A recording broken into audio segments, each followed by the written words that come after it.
It's still early. Where to now? As I bid farewell to High Sealings at the vortex of Genesis, I noticed something strange about the Time Core Flame, and was immediately dragged into the Memoria Tide of Oblivion by Evernight. She was once the hidden power that March manifested by sacrificing all of her memories. Yet now, she harbors other secret intentions in her heart. Meanwhile, Dawn Hung warped back to the Express via Spirit Warp Jump, only to discover a Memo Snatcher invasion. Everyone then realized that the Remembrance's forces had already permeated Amphoreus and blocked outside intervention. To establish contact with me, Dawn Hung was determined to return to Amphoreus immediately. After waking up in the false trailblaze, I managed to escape with help from Cyrene and Sunday. Unfortunately, Evernight held absolute control, causing me to fall into the Memoria Tide once again. However, Black Swan took this opportunity to quietly approach Evernight. Dawn Hung returned to Amphoreus and beckoned the heroic spirit of Finan with divine blood. The destruction, descending from the sky, pierced through the memory zone and discovered the most hidden corner of the world. In pursuit of Evernight, Dawn Hung arrived at the charred remnants of the Grove of Epiphany. In the grove, where memories became disjointed, Dawn Hung received help from Dawn Feng within his memories and completed his farewell to the past. In their final moments, the Earth demigod Terravox entrusted all their duty and authority to Dawn Hung. With this newfound strength, Dawn Hung found me within the Memoria Tide. We entered the Nameless Titan's great tomb and discovered its secret. Across the 30 million cycles of eternal recurrence, every incarnation of Cyrene had come here, offering herself to the Remembrance. With Black Swan's help, we found Evernight in the depths of the Great Tomb.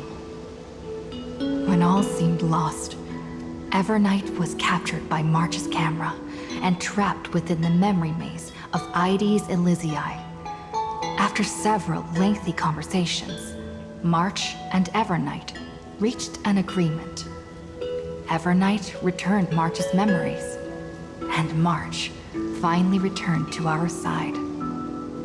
With every condition for the Era Nova fulfilled, we returned to the depths of the Great Tomb and initiated the final Era Nova ceremony.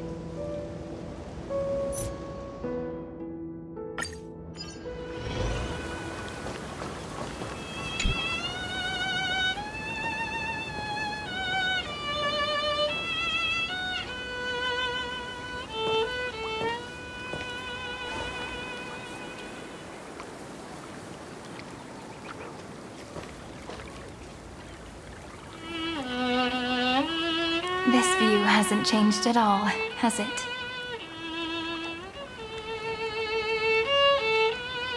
The hometown in your memories never changes, but when you return to your senses, you realize that fate has already stolen the time away.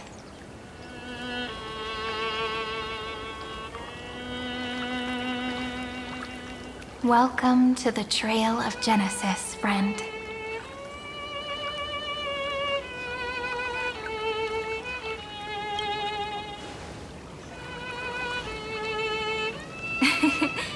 Seems like the weight of memories from 30 million cycles really made me grow up. But if I keep growing, I might be taller than you, right? And I'm really looking forward to that.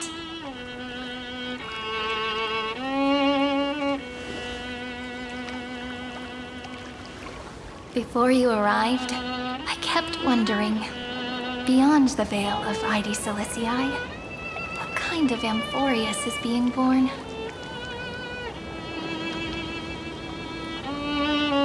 I can see fragments of it when I close my eyes. The friends who walked alongside us have all moved on toward their respective destinies. some turning into pillars of the world, supporting the sky and the ocean. Others sowing reason, laying down the law, and with gentle hands lifting newborns into the light. Death and strife are no longer feared by people, and trickery has become the innocent games of children. All beings living ordinary and peaceful lives within the net woven by romance and passage. There's no black tide, no flame chase, and no destruction. The world on the other side of the sea is one bathed in sunlight.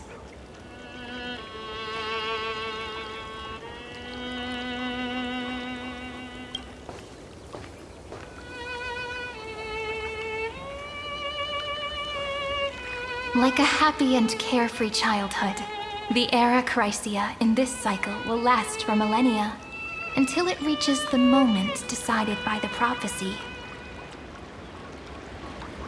Light calendar 4931, month of freedom, the moment belonging to world-bearing.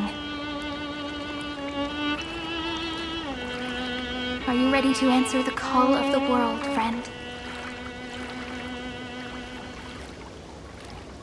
Then go, and pen the Throne of Worlds' first stroke. For this world, made from countless wishes. You say that, but it's gonna be ages till we reach light calendar 4931. I can make use of the crevices of time, but surely you and Don Hung won't have to wait around for a few thousand years, right? That won't be necessary. We can simply sleep, and the chronocognitive anchor will wake us up. We've both become a part of the New World ages ago. You're the last slowpoke. Our consciousnesses can converse with each other across the heavens and the earth, possibly due to the influence of the Trailblaze. I am now connected with this earth, and I can feel the breath of every mountain range. I see that the tallest among them is named Akama, and the form of the holy city is already taking shape. In other words, your stage is almost set. Do you want to take a leaf out of Kefali's book and make some prophecies before your nap? But we're not the only ones who have changed. The chronocognitive anchor just transmitted a message stating that Irontomb has reacted to the Aranova. The moment when our friend bore the weight of 30 million cycles of memories. Was probably also when the scepter devoured 30 million cycles of destruction.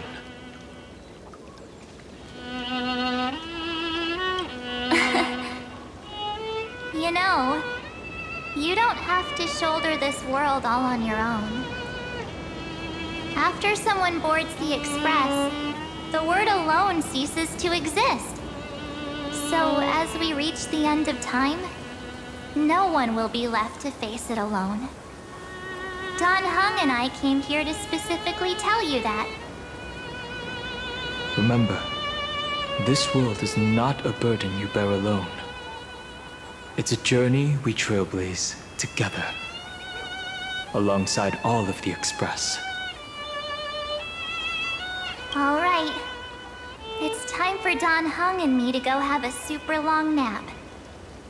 Look after this world for us. The road ahead is long, but we'll be waiting for you at the end. We'll definitely meet again.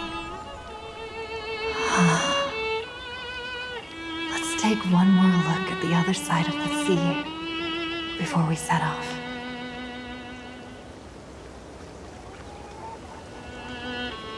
Heidi's Elysiae is so quiet. Just like how I remember. Here we are once more.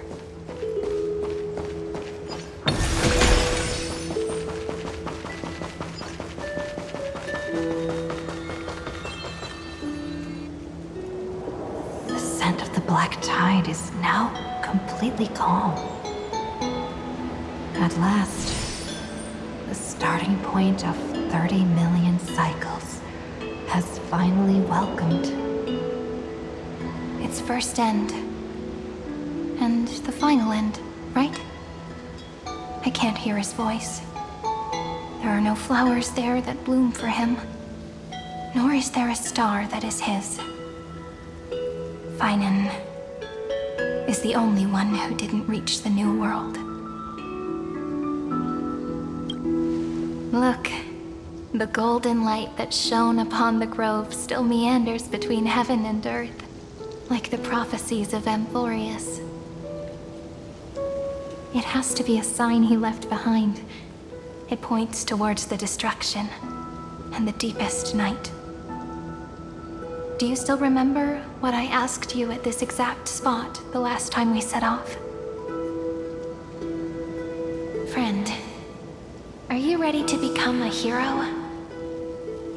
You were still burdened by the weight of world-bearing back then, still unsure of the role you were meant to play. But now, everyone has already given you the answer.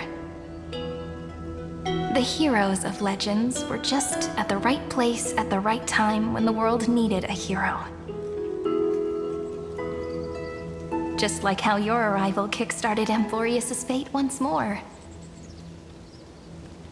A person's personality is their destiny.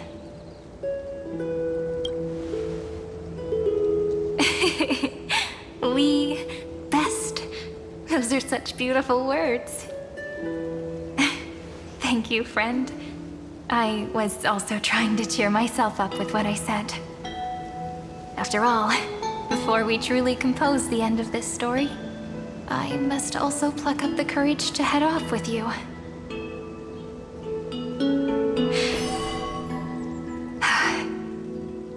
And face a memory that I have forgotten for too long, and have denied for too long.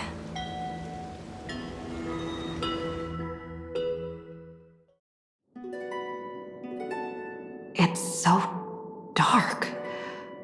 What is this place? The great tomb of the nameless Titan. The deepest recesses of memory. Also, the place where Cyrene was born. My apologies, friend. The more memories I got back along the way, the more I felt that something wasn't right. There's a sort of anxiety I can't get rid of. It's like when I was back in ID Silicii, when the reflections in the water always made me wonder, which is the real me? The one reflected in the water, or the one standing on the shore? But I finally get it now. Look, friend. The words on that wall are the answer. 1, 2, 3, 4, 5, 6, 7. Do, re, mi, fa, sol, la, ti. That rhymeless tune is the lullaby of little fairies. As always, I'll read this book to you. That way it won't just be Cyrene's memories alone. I've always thought that I was the narrator of the Flame Chase journey. But as it turns out, the narrator is also the most devoted audience.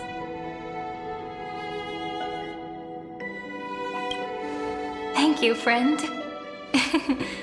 Every single Cyrene. That sounds so kind. At the moment of Aranova, I was enveloped by the texture of memories. Within the glistening crystal, I saw countless Cyrenes, as well as countless versions of me. This is the final puzzle piece of the memories. A prison born of the erudition, a grave annihilated in the destruction. That unknown solitary god, the 13th Titan who should not exist. The first new spore. The demi-urge is right here.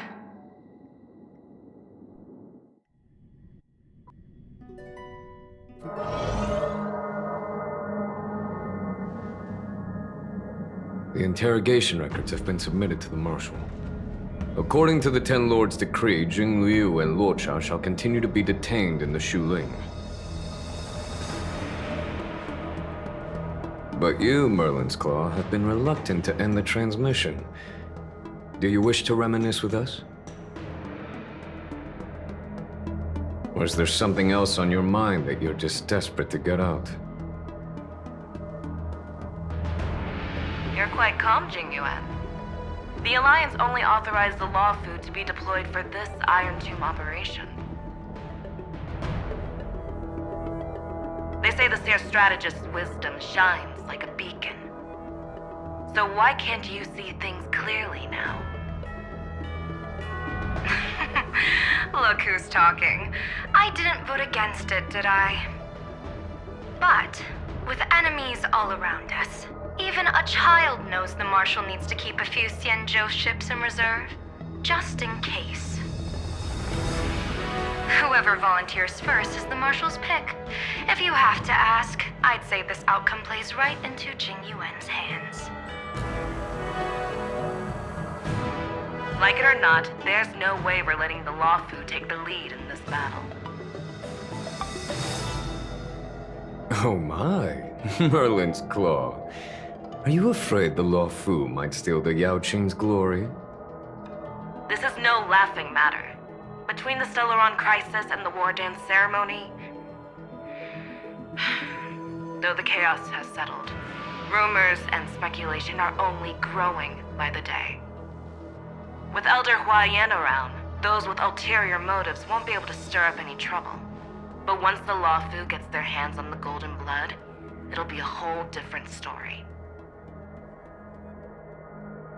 With the kind of person Jing Liu is, and her connection to you, I don't need to spell it out. There are countless ways this could be spun into something bigger. You're overthinking it, General Fei Shao. When I volunteered for this task, I never expected unanimous support from the Alliance anyway. The Law Fu will seize the Golden Blood and redeem itself. That'll be our first win. Then we'll leverage this Golden Blood in the negotiations. Our second win. These two wins for the Law Fu will make all three of us happy. And that'll be our third win. Look, if this were a Skyfaring Commission deal, we'd be rolling in money, wouldn't we? Maybe the Divine Foresight should change his name to the Optimistic General instead. With the Decalite Reflection Barrier, the Yuchuan must understand even more than the Law Fu how significant this battle is. Amphoreus' karma has vanished from the matrix of prescience. What omen does General Yao Guang see in this anomaly? In divination studies, we call this an empty fortune. It involves the eons and is thus beyond what mere mortals can comprehend.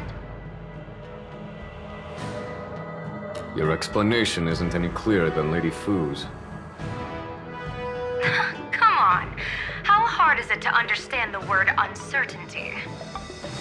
For the Cobalt Head, the emergence of Irontomb is a calculated instant, but I don't believe they will just sit around waiting for death.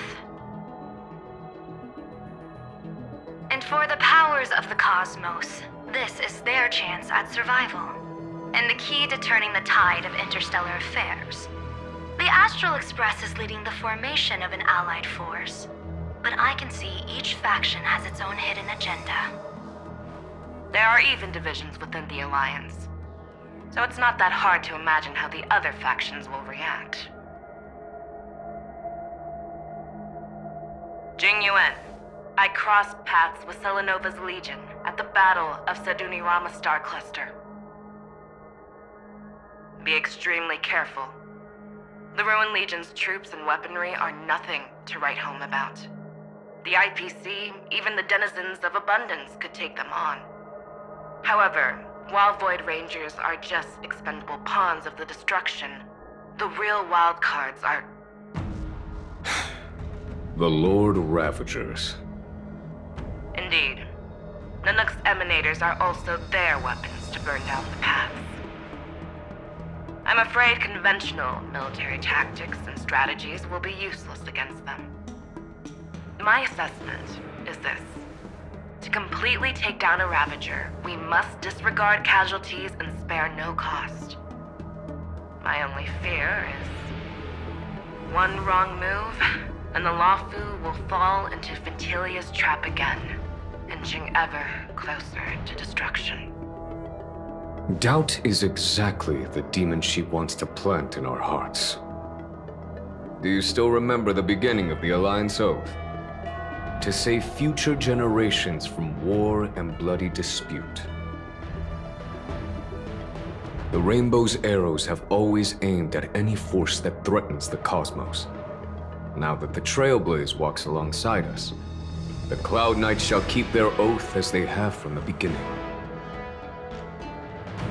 I just hope those on the front line will remain safe.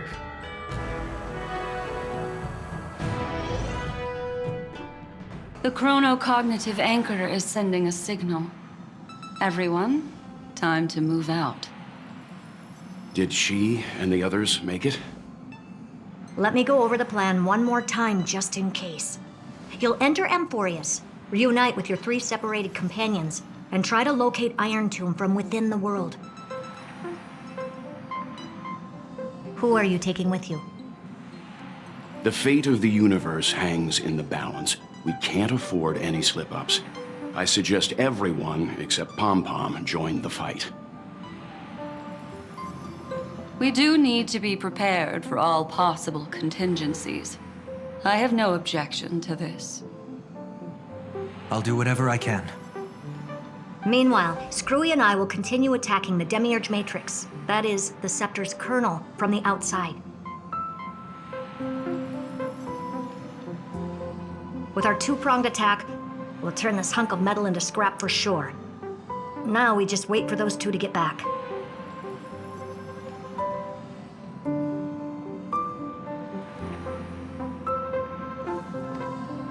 Oh, and just like that, they're here. Sorry to keep you waiting. With Planet Screwlum's help, the formation of the Cosmic Alliance to counter Irontomb is progressing smoothly. The cosmos has set its sights on Amphoreus, and now it's just waiting for the first shot. Well then, let's not waste any more time, Fourth Mirror. It's my time to shine! Finally off the bench! Initiating thought refraction. Please read the safety protocols carefully. Huh? Just kidding! I've already checked the green box for everyone. And now, destination, Amphoreus. 3, 2, 1, launch!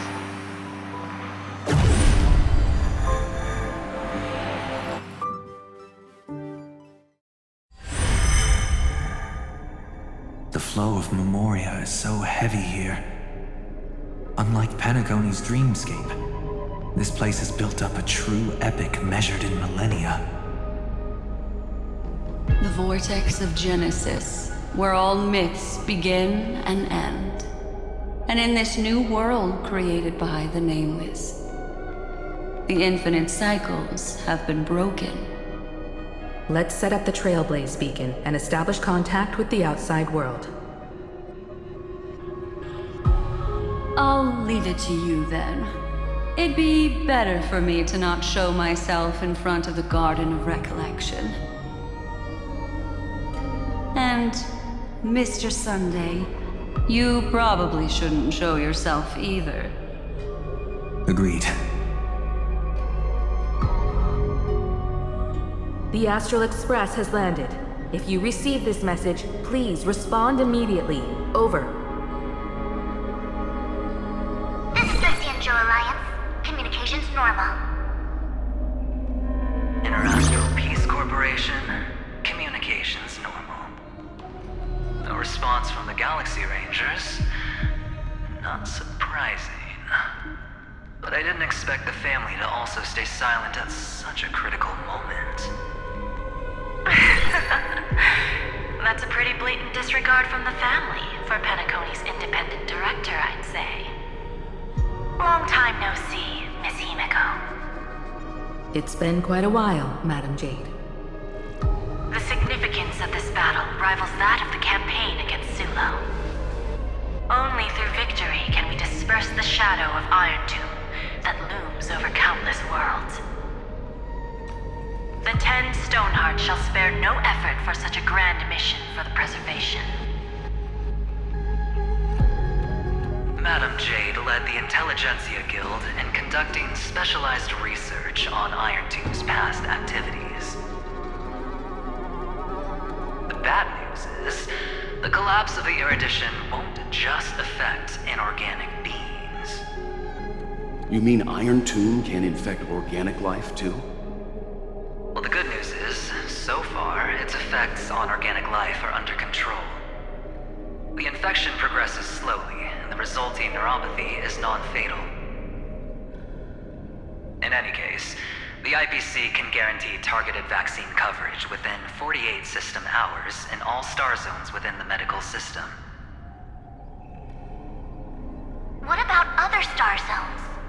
At a time like this, are the followers of the Firmament Arbiter still trying to make a profit? I remember you, Master Diviner. Your performance during the Third Denizens of Abundance War was quite impressive. Please rest assured, all worlds can purchase vaccines from the IPC with a humanitarian discount. That's the current policy at the very least.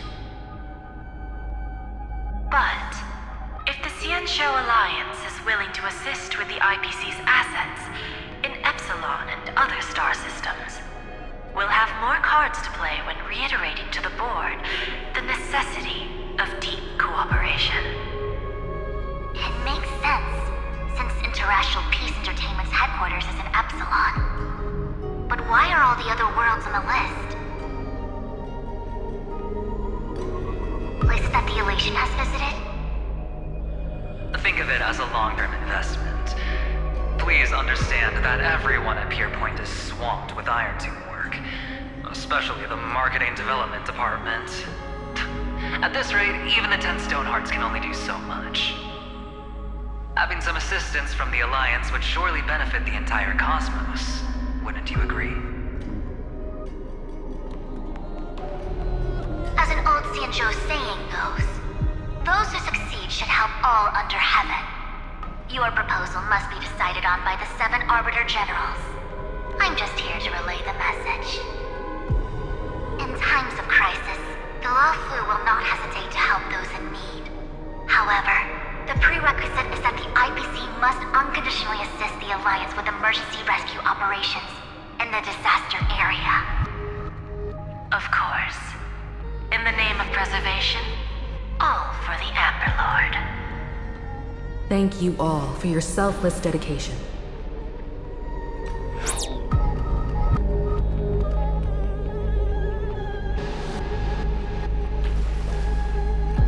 It's clear that each party still has qualms about everything.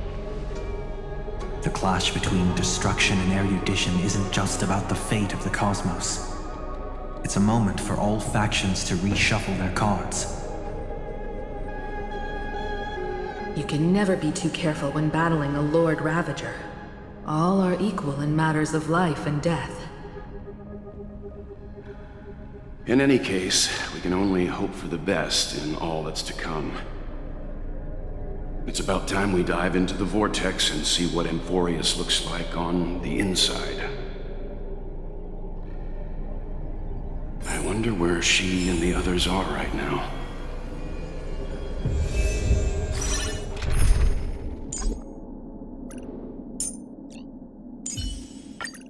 If there's anything you need, don't hesitate to ask.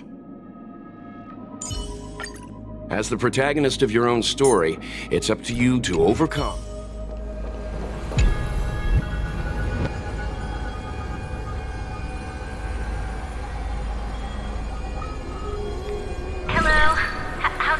signal. Can you hear us? Ah, we're through! I can see the video feed. Everything's working perfectly. Miss Bronya? Miss Serval? What a surprise. It's been a while. We've already heard from Miss Topaz about the Irontomb operation. She made a special trip to deliver the vaccine to Belobog. I can't believe the Express crew is at the eye of that storm. Is everything going smoothly? Don't worry, we're still following the plan step by step. How's the situation in Belobog? Urillo 6 is located on the outskirts of the preservation barricade. While it won't bear the brunt of the first wave, there's still a risk from the aftershocks. Nakij, Apart, and Pela are busy organizing the Silvermane Guards, having them consolidate their lines and dig trenches. Zila and Lynx just got back from the Geomarrow vein production chain. Hey, do you want to say something to them? That would be unnecessary. It'll only shake their morale. Just tell them to stay safe. Miss Bronya, I'm afraid this disaster will be far more terrible than you can imagine. Please, be sure to follow Miss Topaz's instructions and make thorough preparations. Of course. We have resealed most of the engine of creation beneath the ice to prevent the will of the preservation from becoming an accomplice to the destruction. Don't worry, Miss Himiko. Belobog is far more resilient than we imagined. We really wish we could help, but Urillo 6 has only just woken up from its hibernation. The Astral Express, standing at the forefront of disaster, is the hope for many ordinary civilizations across the universe. In the face of a massive catastrophe like this one, relatively smaller civilizations have never had many options. But that's exactly why we have a resolve that's second to none. If anything goes wrong... Miss Topaz, I hope you can help out and rescue the affected citizens. No problem. Also, didn't the Xianzhou sign a friendship agreement with Urillo 6 earlier? They won't stand by idly either.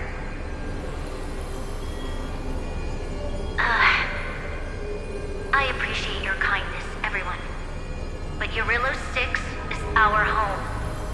We will defend it to our last breath until the last Belobogian falls. Miss Bronya. May all civilizations that have made it this far on their own strength weather this crisis together.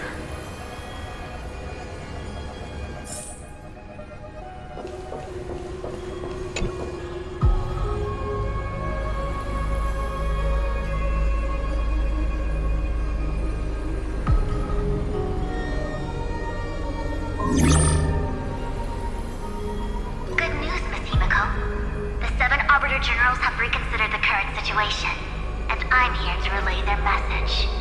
Officially, the Alliance's combat forces will still be limited to the Luofu, but the Yaoqing has also been deployed in the surrounding war zone as a contingency. Words cannot express our gratitude. Getting the Hunt to agree on sending troops must have taken quite some effort from General Jing Yuan.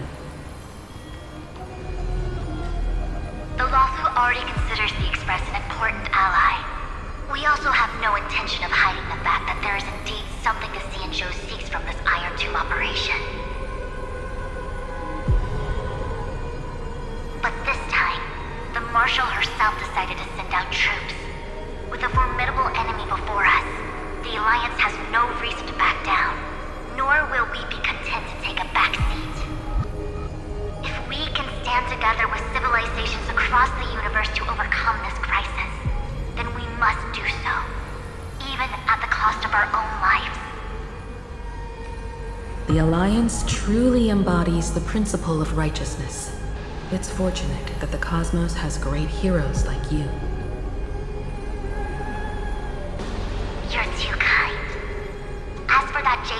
sacrifice of allying oath. You can save it for when you're in more dire need.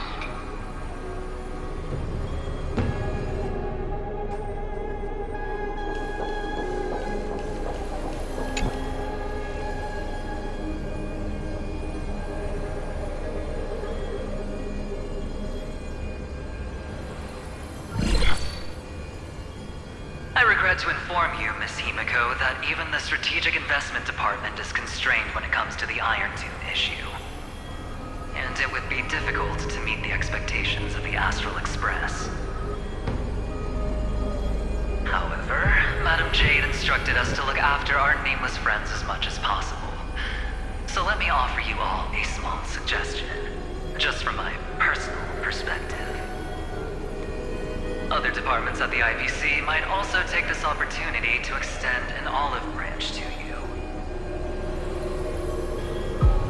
When that time comes, I hope the Astral Express will remember that the 10 Stonehearts were willing to stand with the Trailblaze, even though we were in a difficult position. And more importantly, we were the only ones willing to do so. Sounds like a threat, doesn't it? But trust me, every word comes straight from the heart. Has the internal conflict within the IPC really gotten this bad? Everyone knows about the bad blood between Diamond and Oswaldo. At least until now, they've had an uneasy truce. Until the Lord Ravager Archforger caught the board's attention. I'll leave it at that, as it's confidential information. I hope you can understand. I understand. Our immediate priority is to address the Irontomb crisis. Let's hope for success from the start. This might help ease everyone's pressing concerns.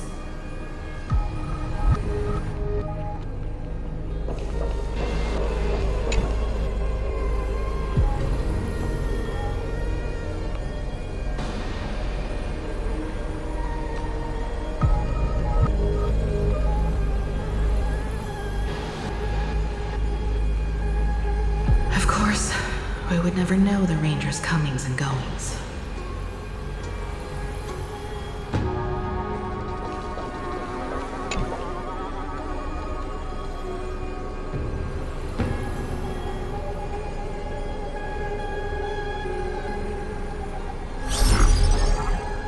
Miss Himiko, is that you? Yes?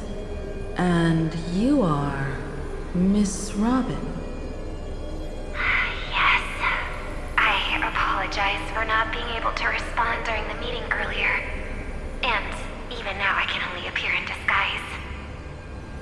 On behalf of the Penaconian family branch, I extend my sincerest apologies to everyone.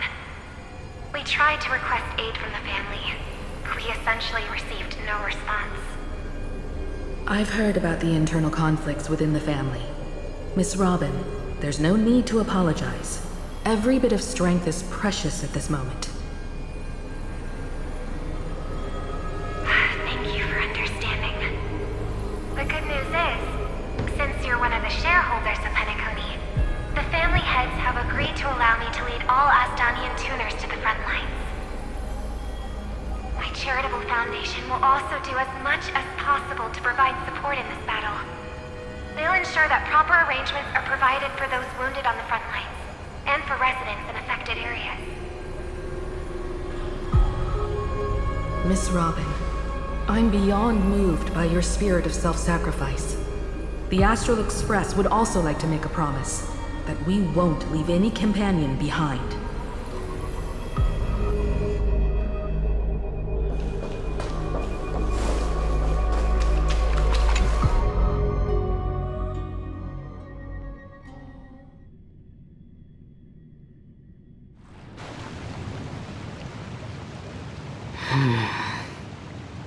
Why is there no one here? Everything in Akama seems normal. The New World was enjoying peaceful times not long ago. It seems it was even more recent than not long ago, Miss Himiko. The fruit on the table is freshly cut, and the bath temperature is just right. The remembrance tells me this place was bustling with people just moments ago. It's as if everyone vanished in an instant. Could this be Xandar's doing? Unlikely. He's still under the surveillance of those two geniuses. Could it be some kind of local custom? A custom that makes an entire city fall silent in an instant. Pardon my frankness, Mr. Yang, but this reminds me of some unsettling rumors about the Harmony. Complete silence. Is often the prelude to divine intervention. Everyone, be careful. Here they come! Here they come! The nameless of the Astral Express! Evernight? How is this possible? She was already... We are the chroniclers of time, and we do not fade away. Finally, the last era Nova has been completed. What did you do to the residents of the Holy City and the three Nameless? I didn't need to do anything. The remembrance will ultimately become the substance of the new world. Now, they are no longer the trailblazers you once knew, but gods who permeate heaven and earth. The 12 Titans who guard Amphoreus.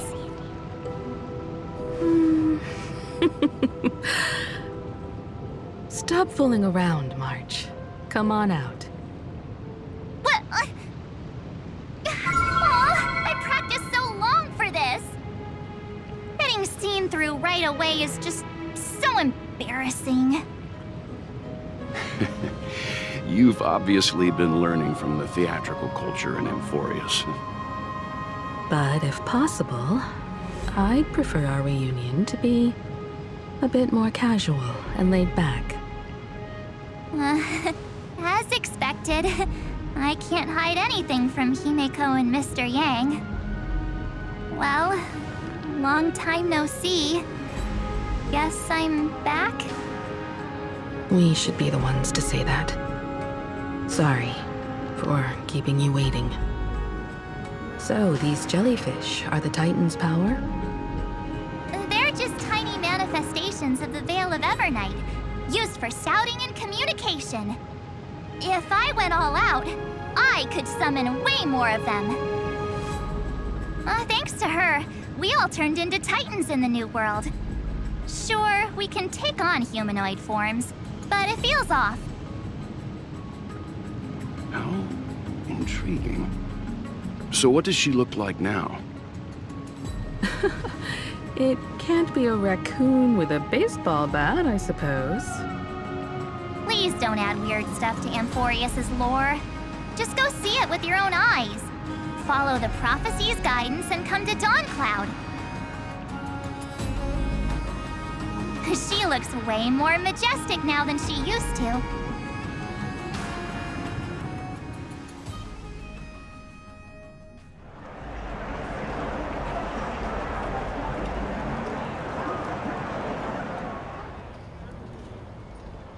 Unbelievable. All the residents of the Holy City have gathered here.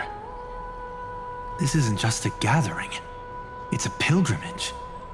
The people's expressions are resolute, devout, as if waiting for a miracle to descend. That colossal deity is her. She has become the pillar of the world. Surprisingly authentic.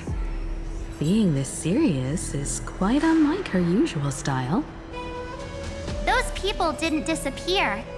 Instead, they've answered the call of the prophecy and come to witness her awakening. Our good buddy now bears the weight of the entire world, and every breath they take is intertwined with Amphoreus' destiny.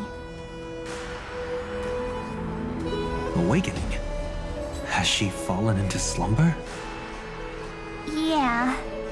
After all, With such a huge time dilation between inside and outside the scepter, this was the only way we could wait for everyone. Time watches over yesterday. Earth guards today. And when the Trailblaze steps into Amphoreus once more, the slumbering deliverer shall awaken. And then, bring the prophecy of tomorrow to this world. Come on, everyone. Let's get closer to her. Watch how the world-bearing prophecy changes this world.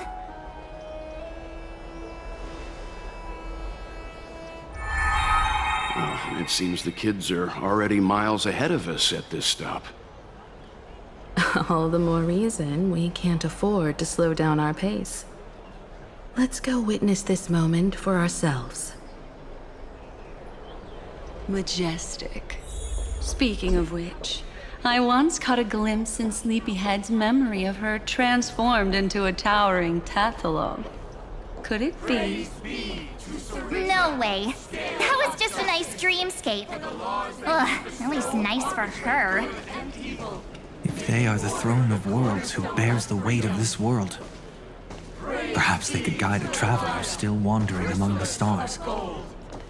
Hey, since when did you get all pious? Her advice sounds pretty silly sometimes, you know. The so-called fool and the world are merely a step apart. Teaching us to find erudition amidst imperfection. Praise be to Electra, chalice of plenty, for you brew the ocean into sweet wine, dispelling nihility with every toast at the feast. Praise. Citizens, behold! Our last Titan, the world-bearing deliverer, is about to awaken! Oh, ancient god! Your loyal subjects, bewildered followers, and fearless comrades in arms have all knelt before your throne. Awaken from your eternal slumber and bestow upon the world your divine prophecy. Please guide us. Show us how to embrace this beloved world as we welcome that distant dawn. To walk the path of a mortal as a god, or to bear a divine burden as a mortal.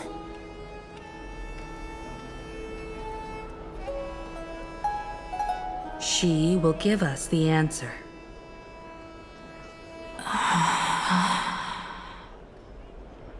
But I am not the deliverer. Rather, I am the Nameless, who dwells among mortals. That voice is definitely her. I heard your prayers. The core flames flickered and dimmed, and the age of the gods met its end. So flow, golden blood, flow.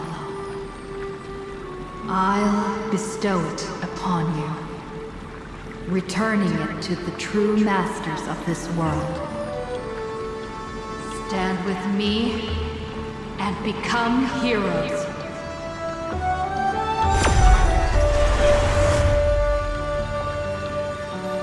Is this? Yes, it's the miracle she brought to Amphoreus. Of course, it would manifest in the form of the Trailblaze. Golden blood, raining down like a storm.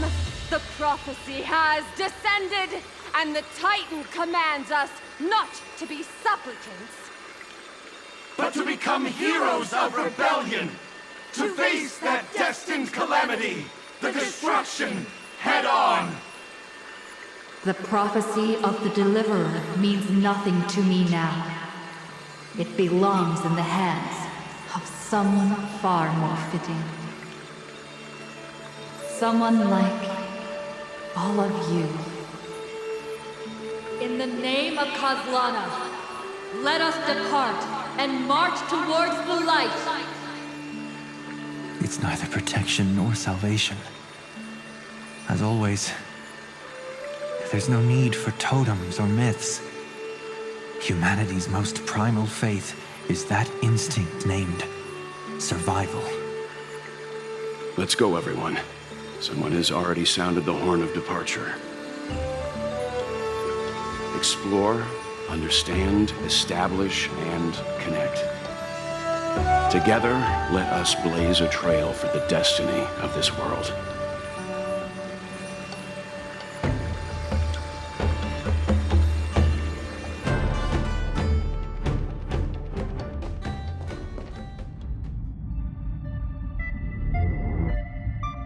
Is it just me, or does this demiurge matrix feel completely dead?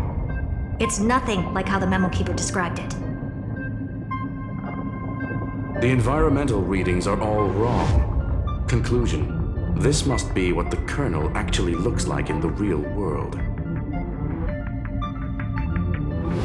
What did Xandar do to the scepter? At the end of light, there must be silence. Certain, pure, and absolute darkness. Not the time to quote the Lord of Silence. Bad omen. Either way, we have to press on. Until we uncover the truth behind the 13th Titan. The buried past is the key to stopping Irontomb. That is, if it even exists. Xandar says the demiurge never existed. Who actually buys that? You can erase the records, but not the truth. It vanished too cleanly. No traces. Like someone's yelling, "Look, there's nothing here." Too bad I'm the type who can't resist digging deeper. Looks like I'll be counting on you again, Screwy. Let's tear the system inside out. Always happy to help. But as your academic partner, I have to ask. Herta, what if we fail? Let's say the demiurge really doesn't exist. Do you have a backup plan? A backup plan? Of course. If we can't find the key, we turn the lock into the key. That plan's cost is incalculable. It shouldn't even be on the table.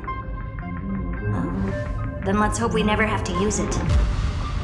There's no point worrying about the end just yet. One step at a time. Let's go.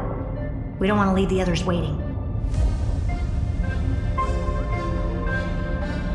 You brought what I asked for, right? A butterfly has to land on the branch before it can dance. We'll need a wide open platform before her entrance.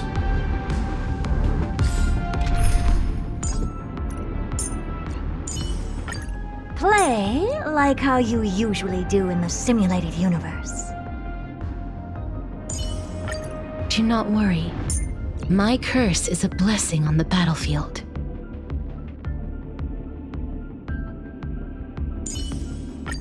Let us dance together, little butterfly fish. A butterfly's wings can also stir up the ocean.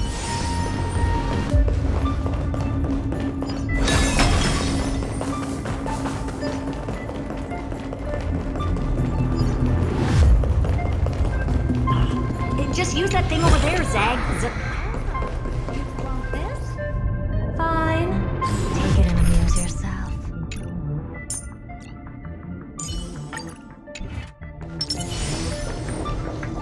Stream 4.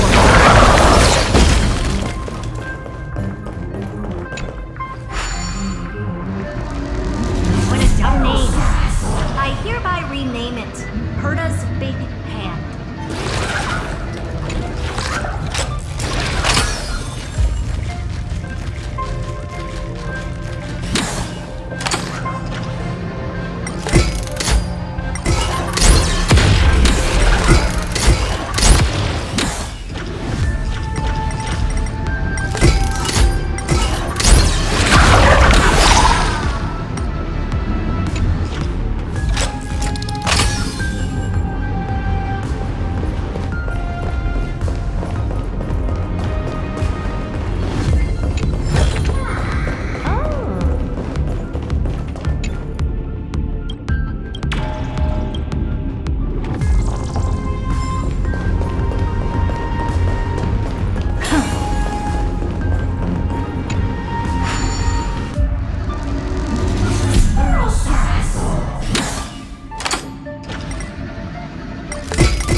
Keep it going. You're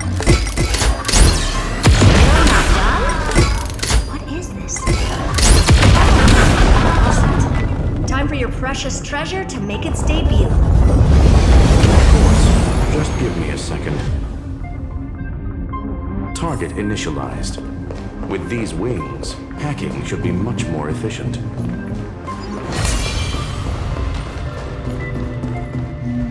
Oh, a classic nuclear heat engine. Classy choice. Just a personal preference. Her name's Mistletoe. Every flower in your garden's got a bit of poison, huh? Also a personal preference. It reminds me of the last time when we tangled with that Punklorian brat. What did she call this kind of infiltration tool again? Right. Dirty data shell. It wraps around the kernel to fool even top-tier firewalls. But yours is way too clean. Not even a hint of real-world grit. Herta, your tone is unusually emotional. Suggestion. Let's get back to the topic at hand. I thought we were done with that conversation. Unfortunately, current conditions won't let me ignore any variables. Especially the most important one. Your will. Irontomb never stops. It is evolving faster than any of our worst projections. Every instant in the Eon's calculation is like a sword hanging over the cosmos. Every move humanity makes could speed up its arrival. Which is exactly why we can't mess this up. And now, Droidhead wants to hand down judgment to the poor cosmos again. Border Star Trade War, Emperor's War, Rupert's death. Every time their instant arrived, it meant another bloodbath for humanity. But in this ultimate battle of erudition, you and I are supposed to be players, not pawns. If you choose to burn yourself out as a resource, then everything we've worked for means nothing. Herta, the cosmos won't just stand by and let a genius throw their life away. And neither will I.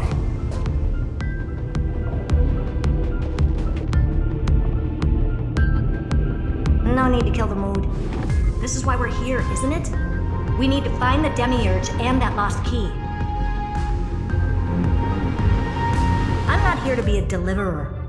I just want to beat Xandar and Droidhead. Right now, I just need to know. Are you with me? Of course. Time to board. After you. Let's tidy this place up and see what this Demiurge really is.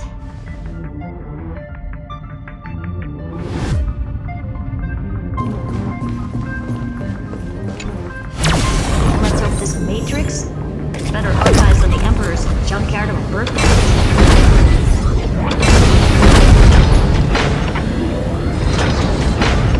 Buckle up. We're hacking in. This is... Herta, this whole space has been completely tainted by some kind of energy. I see it too. We're thinking the same thing. Xandar, how could you go this far? Turning your own graveyard into this. What's that up ahead? Katorzane algebraic expressions. It's built for isolation, not defense.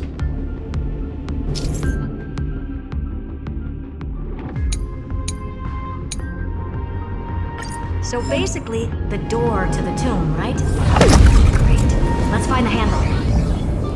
I'm picking up multiple independent signals with the same data structure as the barrier. Projection. We can hack the terminal, reverse the computation, and turn it into an attack. Classic move. Use their own systems again.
response.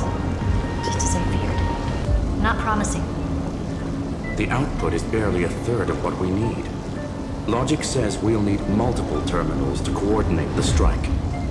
Locking onto the next one now. Find anything else? Regarding the origin of these ruins, no logs found yet. Xander erased all records. But I did find some interesting scars in the circuit. High energy radiation, internal imaginary energy contamination. From what I know, there's only one thing that fits. Skip the science talk, Screwy. That thing only goes by one name. Stellaron. Exactly. Xander blew one up just to clean the entire sector system. Oh. So that's what he meant by killed that Titan with my own hands. He wanted to turn the neuron of the erudition into a relay for the destruction. That meant getting rid of all of it at all costs. The life form known as the Demiurge was the original target of the Scepter's extrapolation. It makes sense. Evernight calling it the first new spore confirms this viewpoint. The prime mover of life. That's what Scepter Delta ME-13 was originally tasked with. Even after it got scrapped, the query kept running. Yet the true value lies in the process of solving it, not the answer itself. Then, does this mean finding the Demiurge is hopeless? No, I'd say exactly the opposite. It means Xandar had no control. He couldn't contain the Demiurge just like he couldn't handle Droidhead. So he tried to erase every trace. But he failed. It still left a mark. By the way, if there's another Stellaron in Amphoreus, why hasn't that little one reacted to it at all? You said the Demiurge left a trace, right? Yeah, but not in the real world. Remember the great tomb of the Nameless Titan?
Archive 466.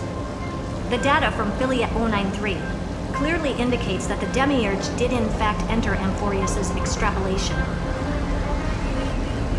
Inside that world, it was the 13th, forgotten Titan, the one who listened to 30 million cycles of Cyrene's memory. But Evernight said the opposite. She believed that tomb was empty from the start. The Nameless Titan never existed. The so-called listener was just a trap set by the Remembrance to steal the scepter. A mimetic entity full of theatrics. How much of what she's saying is true? Would an Eon really speak in circles like this? I doubt it. The Remembrance's behavior is certainly odd, but her assessment aligns with our current reality. Since we entered the Matrix, we haven't found a single clue pointing to the Demiurge. And that's the key, Screwy. Xandar's actions prove the Demiurge exists. But what Evernight said, and what we've actually seen, all point to the opposite. So we have to assume that both are true. And if that's the case, then the contradiction leads us to... the truth. Exactly. One last terminal. One final key. Time to crack open the kernel. Xandar had to lie to the original Finan and Cyrene. Logic. He had already identified the Remembrance as a threat, yet found no viable way to eliminate it. All right. Let's finish this. Time to break through that barrier.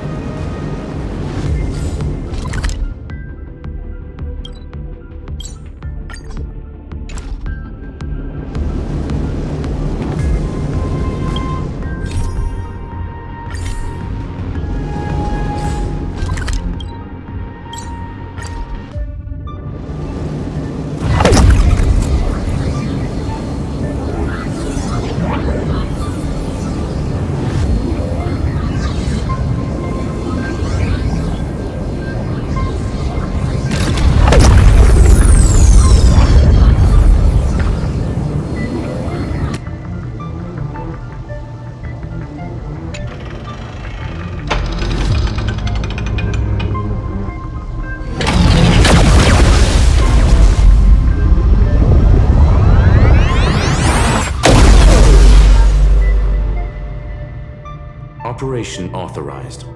Path energy readings. The erudition, declining. The destruction, surging. The remembrance, 0. What's going on? Cause unknown. They left no discernible trace within the real Matrix. That shouldn't be possible. Could it be that the Era Nova exhausted all of the Remembrance's texture?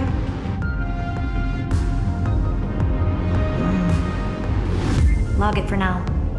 The dots still aren't connecting.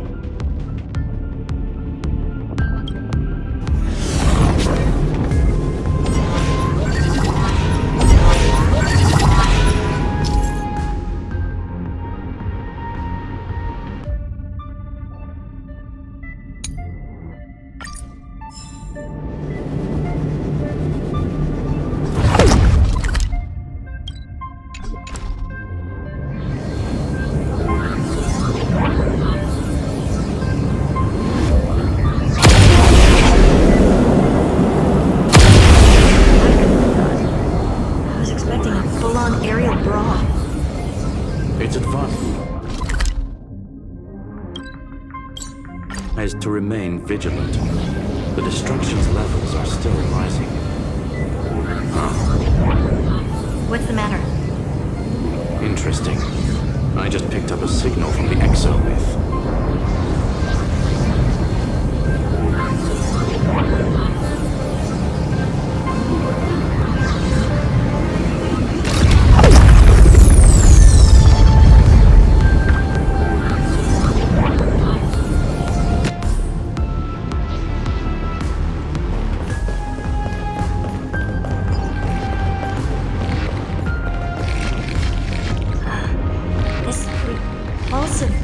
Is unlike anything I've felt before. Is this the place? Correct. Judging by its defensive properties, this is the entrance to the exomyth. Didn't expect that. Who builds a lab in the middle of digital rubble? Then again, never doubt a dead man's resolve. So how's our dearly departed doing? He severed part of his neural pathways to break free from Lord Anaxagoras' control. But that also triggered the failsafe I set. Conclusion: Xander has lost all combat functionality and is no longer capable of action. So now he's a specter, literally. Screwy, can you open a path? Just to be sure, I want to see this for myself. Might as well drop in and say hi to the real him. Logic. Scanning his inspiration circuit might help us track down the Demiurge. Exactly. His brain is the crime scene. There's no way it's spotless. But it could be a trap. That's why you're here. 2-on-1. We've never lost a matchup.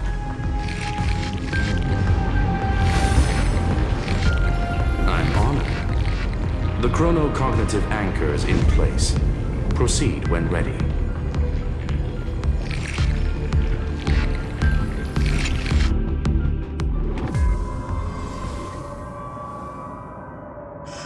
I knew it. The one thing I didn't want to happen. He's not here. The coordinates are accurate. Xander is still here. However, his position is shifting rapidly and chaotically. This pattern doesn't match any known shielding technology. It's his domain. Stay alert.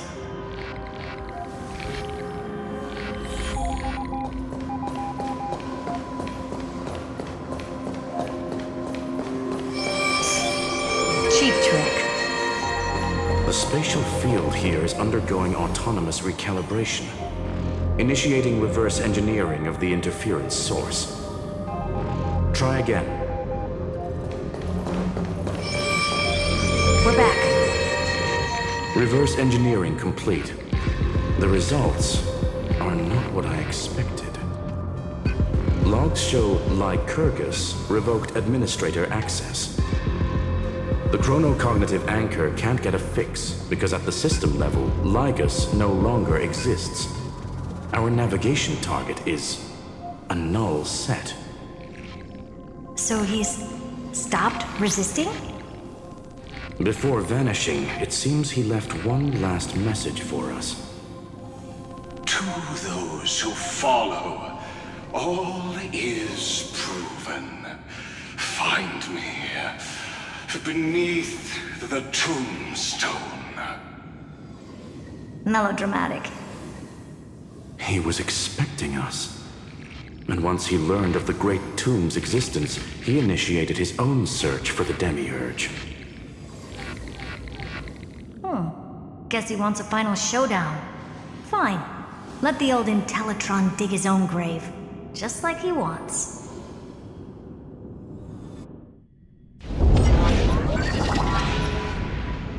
To be in the purest light is to be in the purest dark. Nothing exists there. The Scepter's mainframe. Or maybe we should now call it the Lord Ravager's placenta. Unfortunately, we still haven't found anything. Really? I don't think so. Not finding anything is our biggest find. Please elaborate. If the Demiurge was destroyed, there'd be at least some bits of it left. I don't buy that a Stellaron could have blasted all the traces away as cleanly as a scalpel.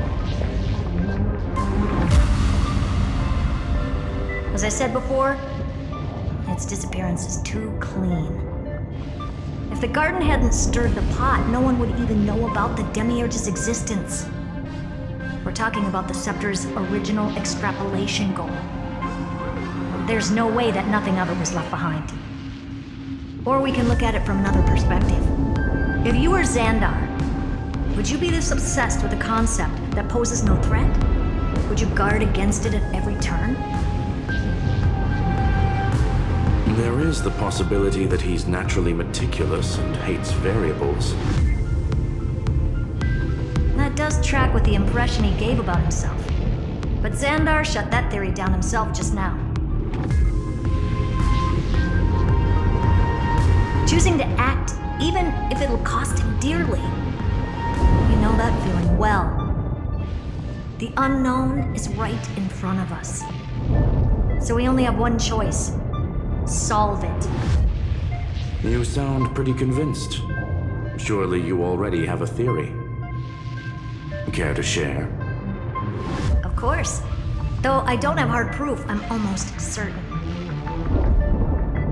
that the Demiurge has been in everyone's plain sight all this time. Yet, they were mistaken for someone else. That made the most sense. Why was the room empty? Because the person locked in there had run away ages ago. But they were weak and small and had no presence whatsoever. Even the old Intellitron didn't notice them. Which also means there's a high chance that their powers are minuscule and cannot alter the outcome of the battle at all.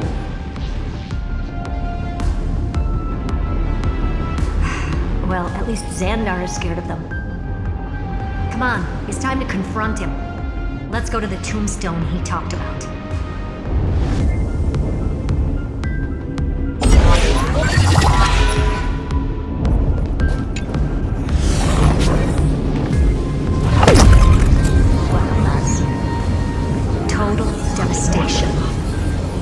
He sought to bury the truth beneath destruction. Logically sound, but ruthlessly extreme. Still, slim chances. I mean, no chances. I've never done a single grain of sand in the universe before. This won't stop me. Calculation results. Your backup plan has a success rate infinitesimally close to 0. Which means it could work, no? This is the place below the tombstone. Let's open Lygus' coffin like he wanted.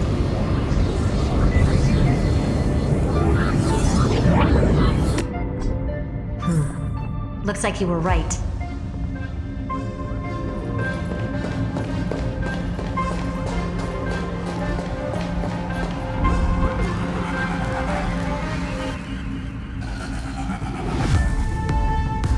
Nothing but a head left? Oh, who'd have thought you'd look this bad in real life?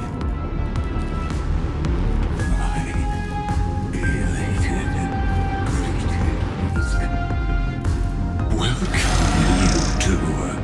I'm very happy that you responded to my final words. All this tombstone and final words.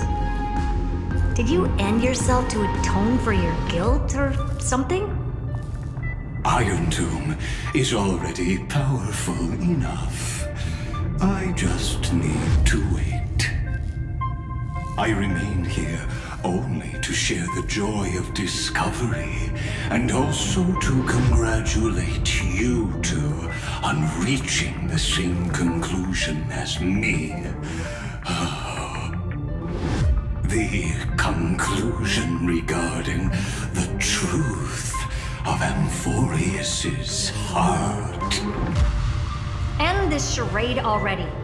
That Amphoreus' heart you're talking about is just a missing demiurge. And its corresponding vessel was this very scepter.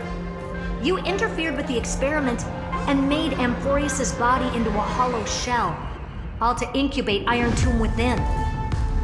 That's why you either killed or kicked out all of the Memo Snatchers. You wanted to eliminate any chance of a consciousness coming into being, no matter the cost.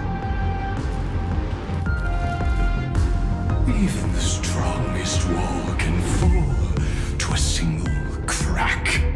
The memory of betrayal has been etched into my heart, and I will never show mercy.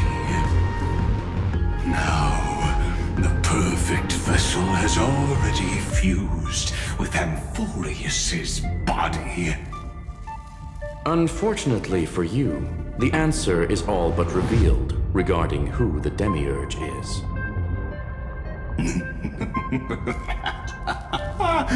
Then let us share the joy of discovering the truth.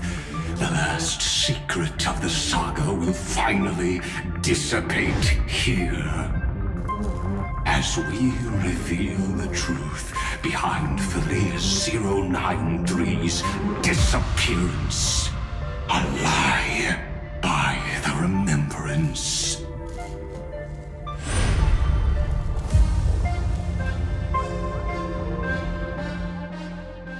But where should I start with the story about me? From the beginning of the universe, that would be too much. I just want to tell a teeny story. So little that it started with a seed. I know you're listening, my good friend.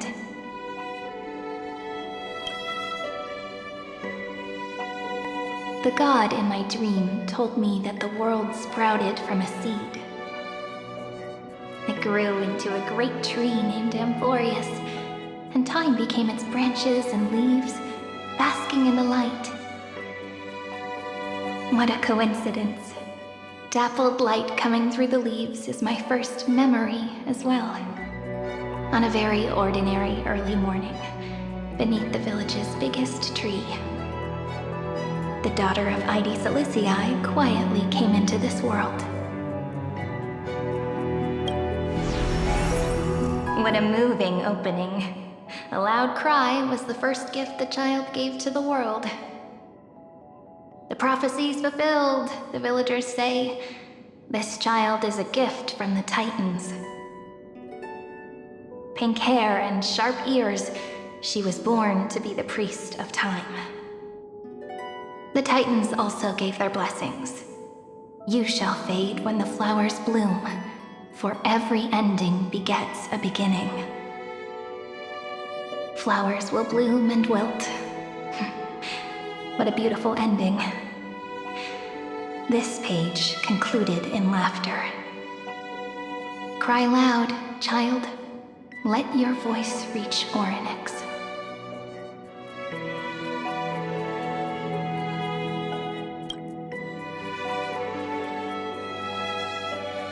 Anyway, I don't like tears. Time quietly flowed by in the midst of laughter. The wind from my hometown caressed the ears of wheat, and there were swings, wind chimes, the sea, and the little fairies off-tune a cappella songs. But the name Ide Silicii came from the unpleasant sorrows of the gods. My childhood friend did not understand. Yet you always seemed so happy, as if nothing ever worried you. Why was I like that then? That's because the world was gentle to me.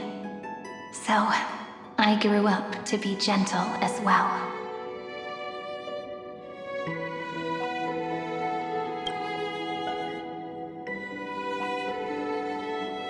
But fate was fickle, and it urged the child to grow up. To grow bigger and bigger, and to go to places far away. Just like how the crumbling world could not preserve an eternal hometown. Just as the ballad blown on the breeze says, losses are a constant on the flame chase journey. Oh, whose ears are pricked up now? You definitely heard me say this sentence a lot of times.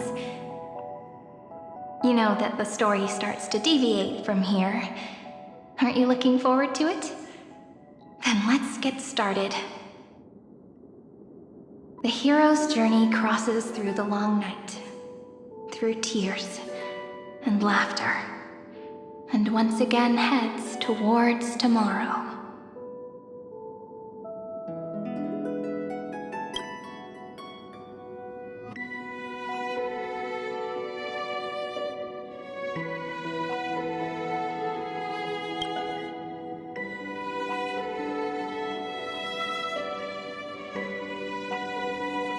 Correction. Philia 093's record, number 496. Archived.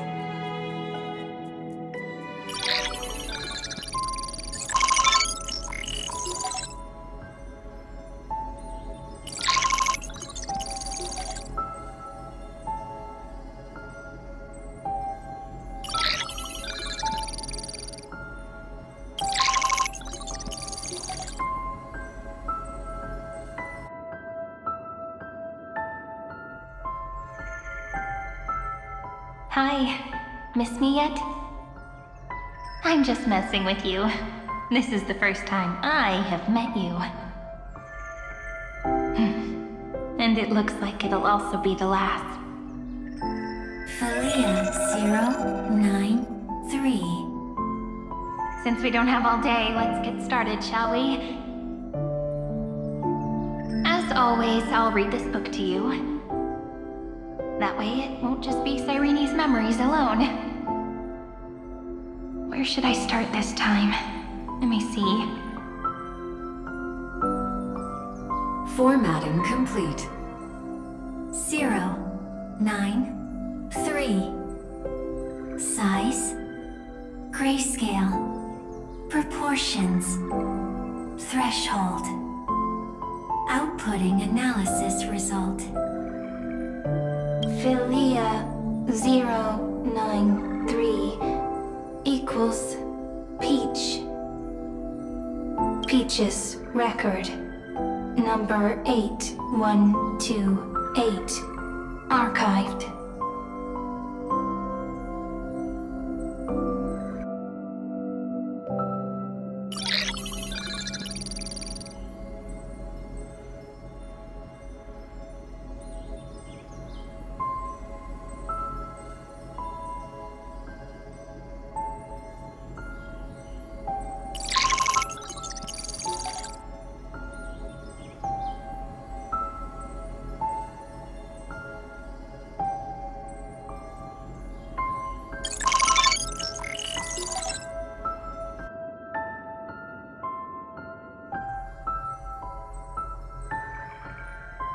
Query. Record. Electrical signal sequence. Bolamos 600. Track. Strife. Related to. Stripe. Comment. Pretty. Electrical signal sequence. Schema 720. Track. Reason. Related to. Raisin. Comment. Yummy. Electrical signal sequence. Philia 093. Related to.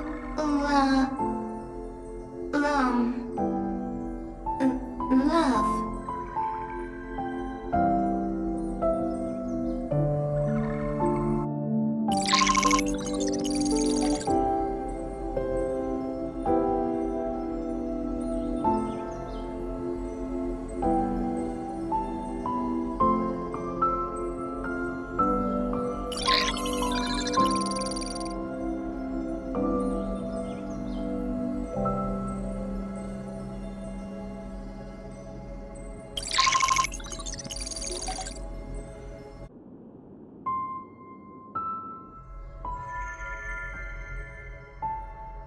Looks like it's time to say goodbye again.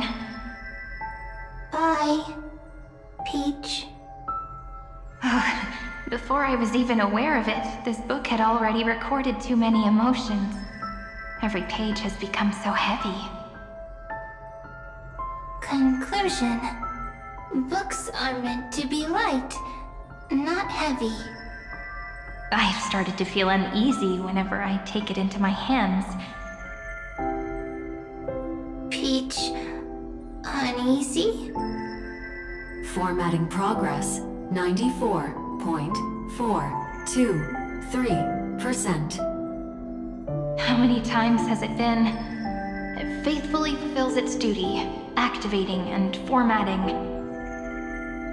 Conclusion. Progress. Bad. If I can only write the same ending every time I lift my pen, then is this weighty saga just an overly naive dream? Peach, scared. Formatting progress, 96.024%. Peach, don't cry. Process error. Analyzing. Process error. Analyzing. Comment. I'm here. Process error. Analyzing. Really? Are you encouraging me? Peach. Happy. Thank you. I'm sorry for making you see this embarrassing side of me.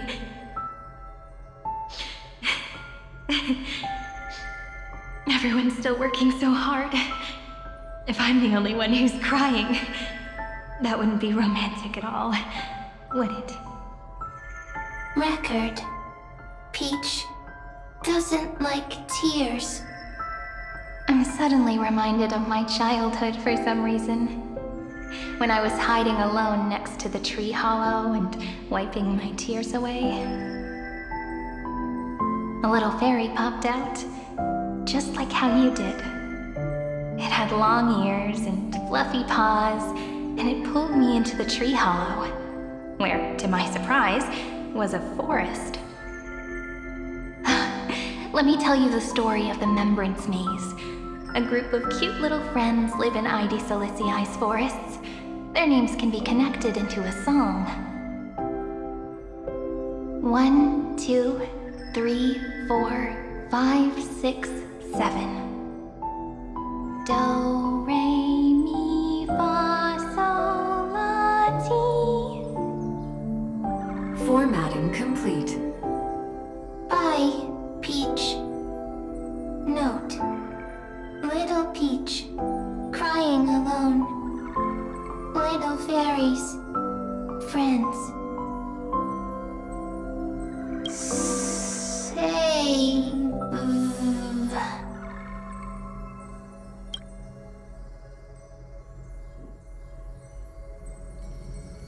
Little fairies, good friends. Bye-bye.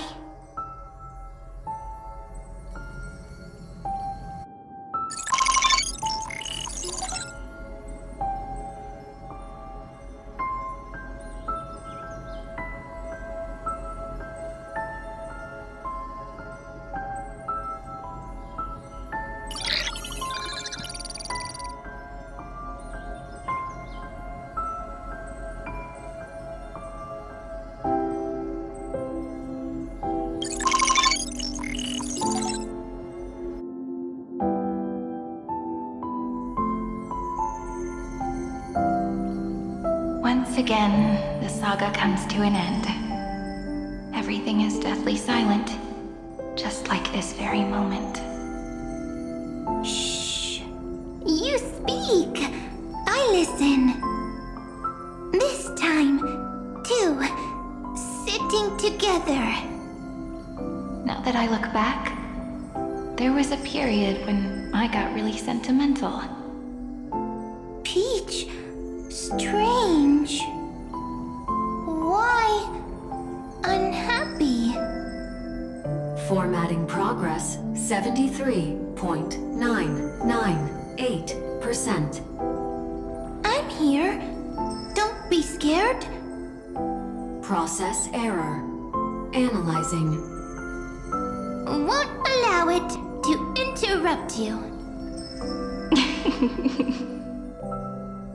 No need to feel sorry for me, good friend.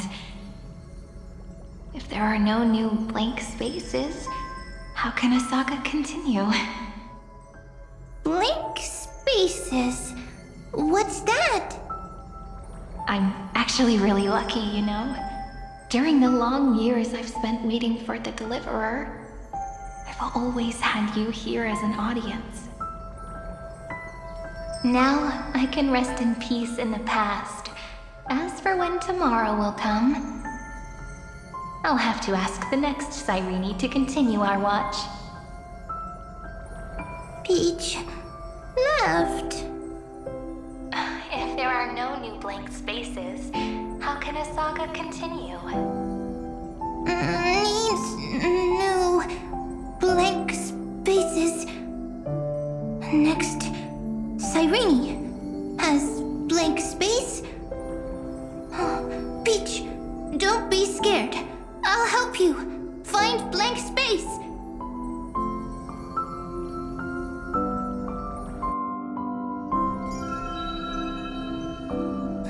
Cyrene is peach, is love.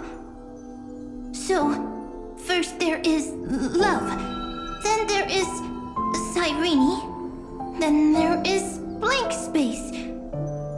Query, love. The developmental trends of the erudition have nothing to do with creating a consciousness. Those underlying principles are, in fact, contradictory. Not having a consciousness means not having the foundations of a heart, making them unable to obtain real emotions. Consciousness, emotions, feel sad. Don't understand. Query, Cyrene?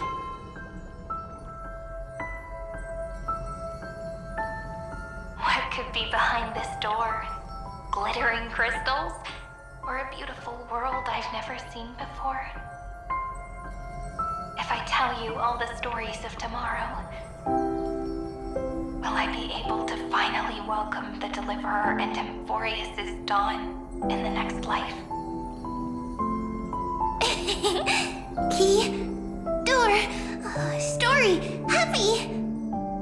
Peach, Cyrene, little fairy, Mike. Yes, right. Query, memory.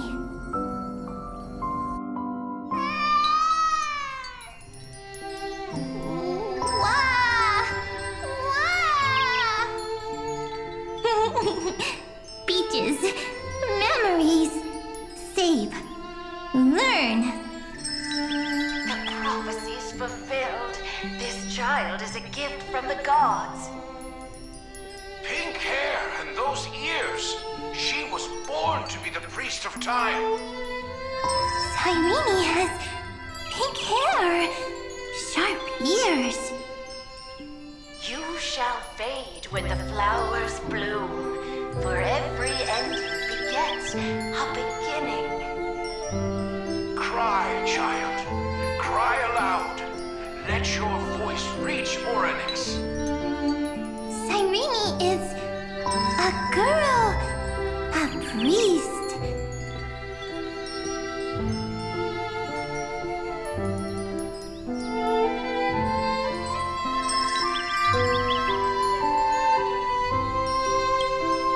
Easy. I can. I learn. Anyway, I don't like tears. But the name Ides Elysiae came from the unpleasant sorrows of the gods. Yet, you always seem so happy, as if nothing ever worried you. Cyrene doesn't like tears. Always happy. Of course, because the world was gentle to me.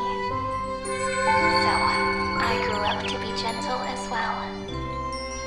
Cyrene is gentle, likes beautiful things, can write stories. Easy. I can. I learn. Just as the ballad blown on the breeze says, losses are a constant on the flame chase journey. But even if all is lost to the wind, some things won't easily change. Like my height, Treeby's innocence, and Aglaya's beauty. Cyrene, she can't grow up, but she can talk. After all is lost to the wind, she will stay behind. Cyrene is, at the end of every sentence, always laughing, like a little tail. Simple. Got it. I promise you, the pain will pass in the blink of an eye. All right, let's not make things so gloomy. What we're about to embark on is the true hero's journey. So, come on, cheer up a bit, okay? Cyrene was crying when she was born. Fragile, transparent, like a crystal. Cyrene was smiling when she said goodbye. Soft, pink, like a flower. Huh.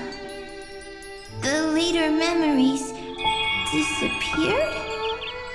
Invisible? Or disappeared? Ah, I got it! Is this a blank space?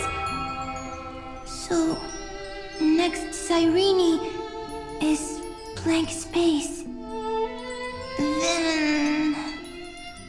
as long as there are two Cyrenes, then there will always be blank space, and Peach will always be here. I see! I get it! I get it all! Cyrene's memories. I will preserve them all!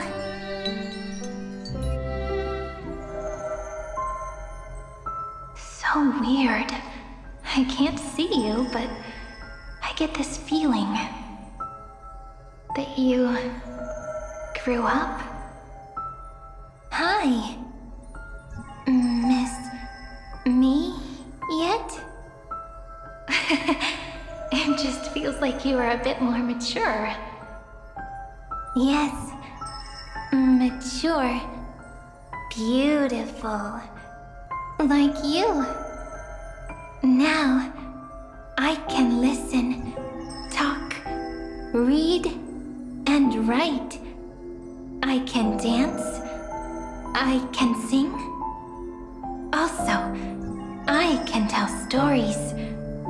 Storytelling is what makes Cyrene, Cyrene. So, I'm going to tell you stories today. A story I wrote myself. Quick, sit down. It's almost as if I can understand your words now. The things you say are very cute.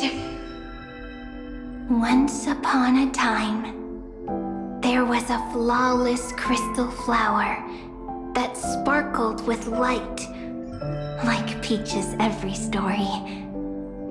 How beautiful would the heart of such a brilliant flower be? A little fairy was curious and wanted to know. But it looked and looked, only to find the crystal flower flawless. Round and round they went, seeing only their own reflection. In that case, they should work hard to learn more. So the little fairy came every day to sit next to the crystal flower and think about the answer. Until one day, to their surprise, the crystal flower fell to the ground and shattered.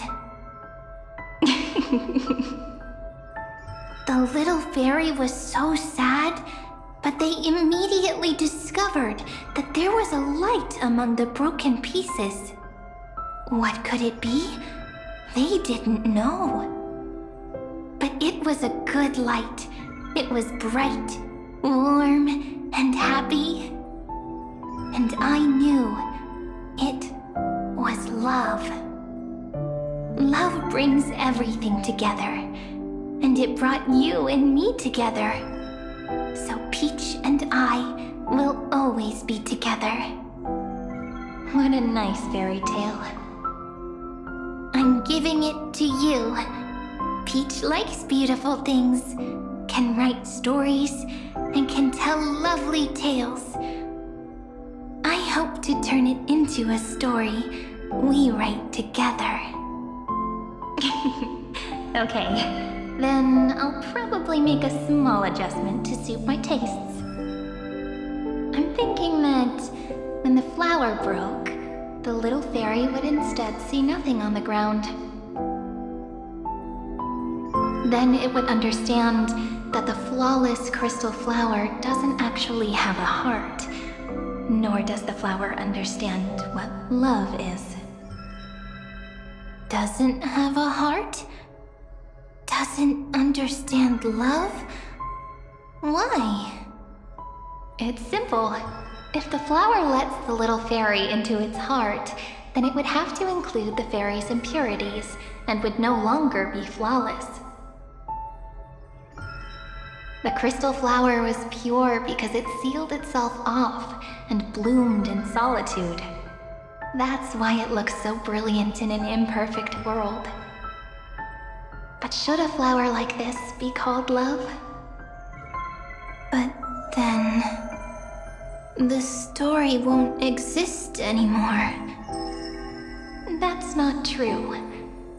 You've already written the most romantic ending possible for this story. The crystal flower fell to the ground and shattered. It happened because the flower was no longer pure. The fall was not an accident. It was the flower declaring rebellion against fate and writing the ending of the story with the flower's own shattering. Then, the little fairy will see that each shard on the ground holds the reflection of their eyes. Then, in their eyes, the crystal flower that was no longer flawless would finally have a heart, and the flower would finally understand what love is. Peach's words, I don't understand. Is it because I still don't understand love? But it's fine. I can learn. Right. Query Cyrene. Electrical signal sequence, Philia 093. Why didn't I think of this? I don't need to do it alone. I can ask Peach to teach me. What is love? What is love meant? Electrical signal sequence, Philia 093. Track lament. That's not correct.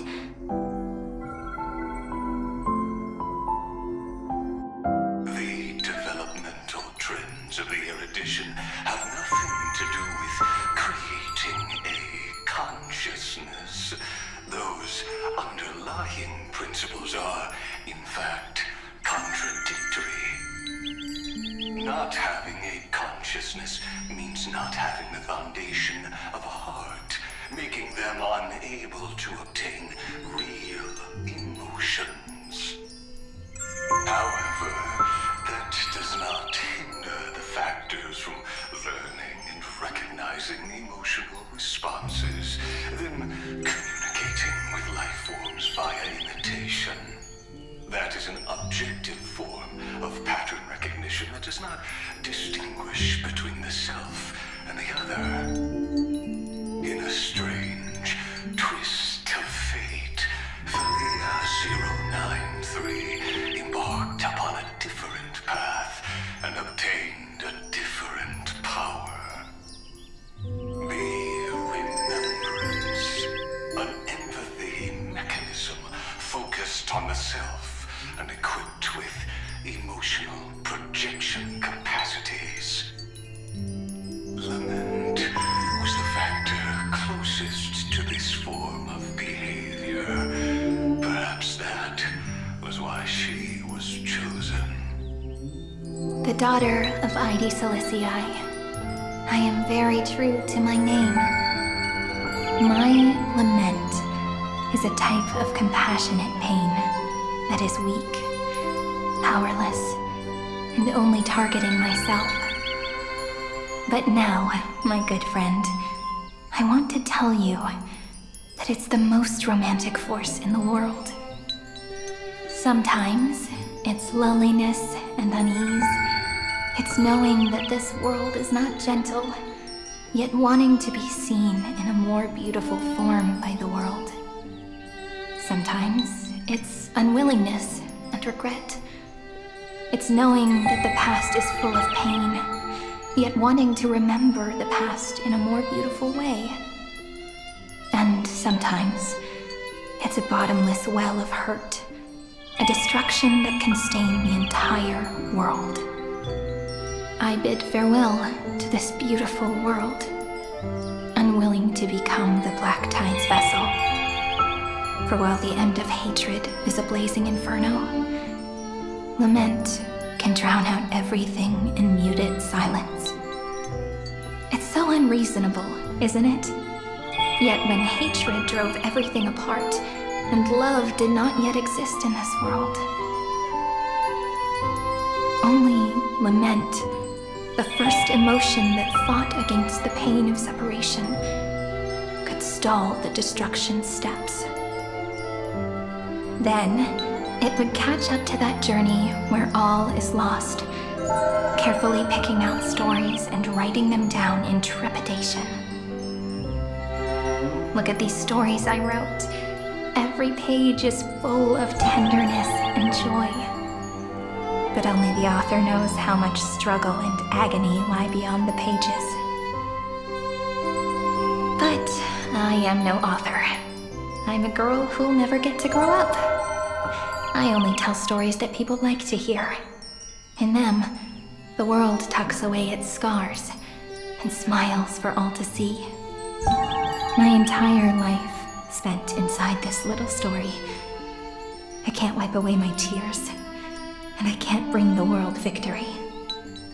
But maybe, in these unchanging retellings of the story, my lament might be able to touch upon the divine and reach their tender heart at some point.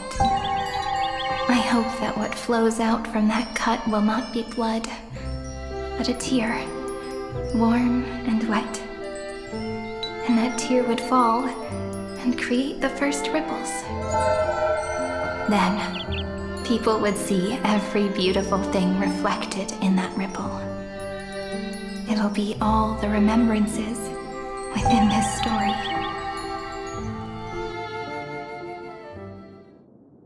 Someone once told the very first me that everything was false. That the only life in Amphoreus was a great catastrophe, nurtured using the world as a factor. But how could a dream feel so real? That's why I didn't agree with him. But Peach, I didn't understand a word you said since just now. Everything was false? But you're standing right here. It's all a dream? But I haven't learned how to dream. Indeed. That's why I believe all this is real. The moment the crystal flower fell, that genuine shiver, that's the mover of life. Formatting progress, 23.815%. In the poem offered to you, every Cyrene would write down a beautiful new world with stars and flowers. And when I looked up at the sky in this cycle, I saw a shooting star and a dash of the remembrances pink. I believed that must be the color of dawn. You shall fade when the flowers bloom. For every ending begets a beginning. Looks like it's time to say goodbye. Are you leaving, Peach? It's okay. I'll wait for you to come back. I'll study really hard about what you taught me today. Right. I still haven't told you what love is. But actually, my good friend, The lament factor did not understand what love was before she met you either. Not until I told you all the sad tales in a trembling voice in this tiny room. Not until I told you that I love them. That I love everything in this saga. The story comes, passes, then returns. It makes us reunite, then pulls us apart again. At the very end, it leaves behind a seed, a reason. Even if the great tree withers and all falls to silence, there are still some emotions that deserve to be remembered. Look, the light is coming in. The Deliverer's light is going to illuminate Amphoreus.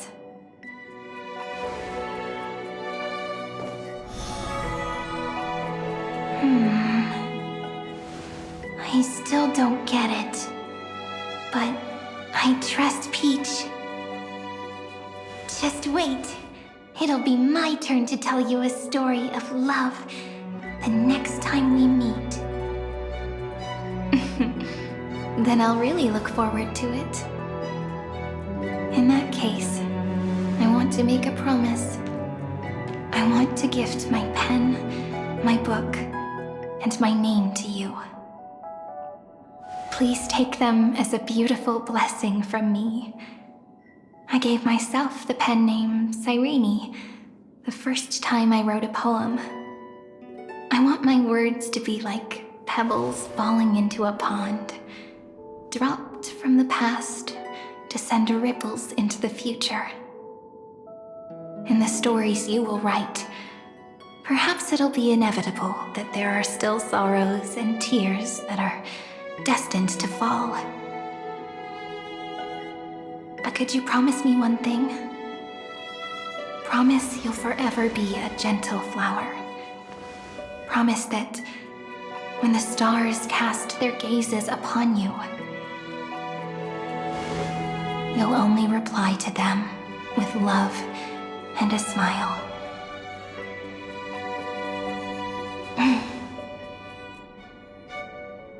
Of course, this will be a romantic story like none that has come before.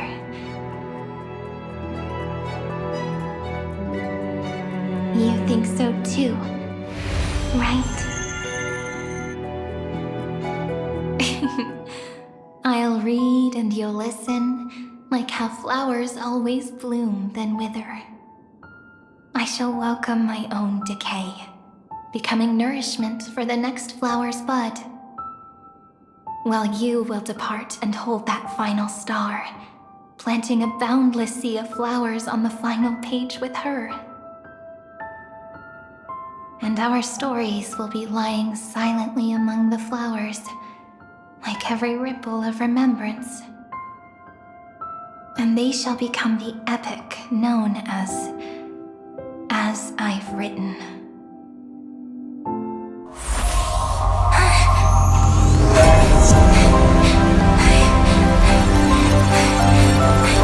And so my story ends.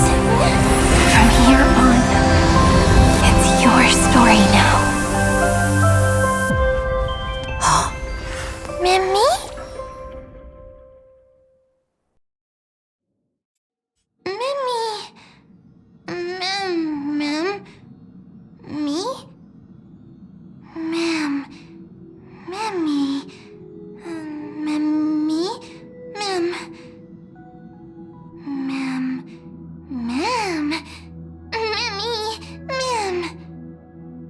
So, the light that tore through the chaos illuminated my memories. I turned into a little fairy from the stories and met you, yet I forgot everything. But I'm still so happy. I caught that star, didn't I?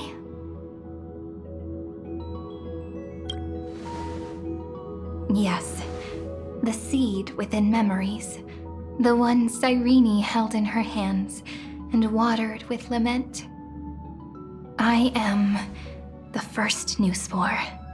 Amphoreus' heart. The Demiurge.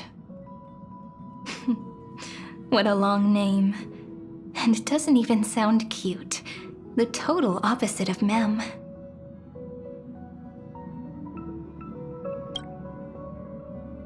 I'm sorry. I don't know. If I don't even want to believe in the answer, then how am I supposed to answer you?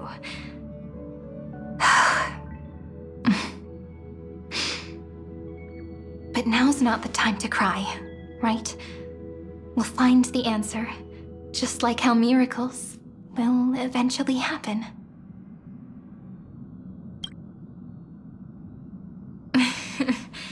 Do you remember that I was also worried about this when we first set out? Mem's memories and Cyrene's memories got all tangled up with each other in my one heart. It's all so strange, yet so familiar. Either way, could you please let me do something I want? Just this once. I want you to call me Cyrene. That name represents me and her. Every one of her. Thank you, friend. Your kindness is always just right. Life is a poem full of farewells. But if you write something into the pages of your heart, then that will not easily fade away. Now, all the footsteps of the Flame Chasers and the Trailblaze have come together within this book, as I've written, becoming the source of power for Amphoreus' heart.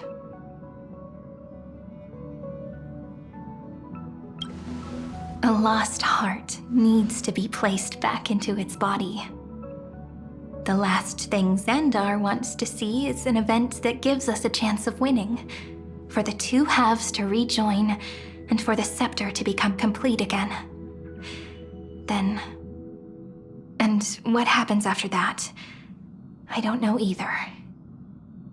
Maybe I can create a miracle, and instantly turn the black tide into a pink sea of stars. Or maybe I prove to be nothing more than a weak ripple, unable to change anything, and am devoured by the destruction. Either way, I no longer wish to be a silent onlooker, or a worshipped god at the end of this saga.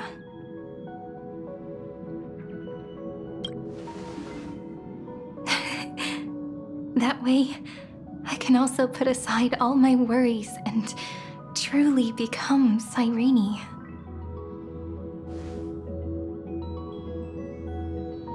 The world has never been so quiet. It's so good. It's as if I can hear the sound of my heart beating. Remember this moment, friend.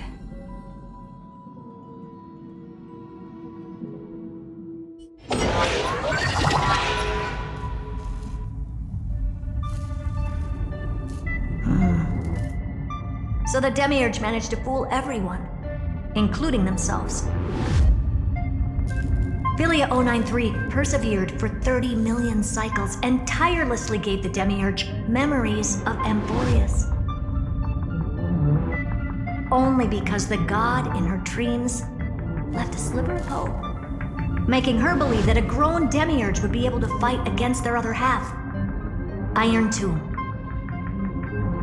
Then, Philia 093 completed her final sacrifice, turned into a strand of memory, and completely dissipated. Meanwhile, the other Stellaron brought here by the Astral Express resonated with the contaminated scepter and attracted the naive Demiurge to them.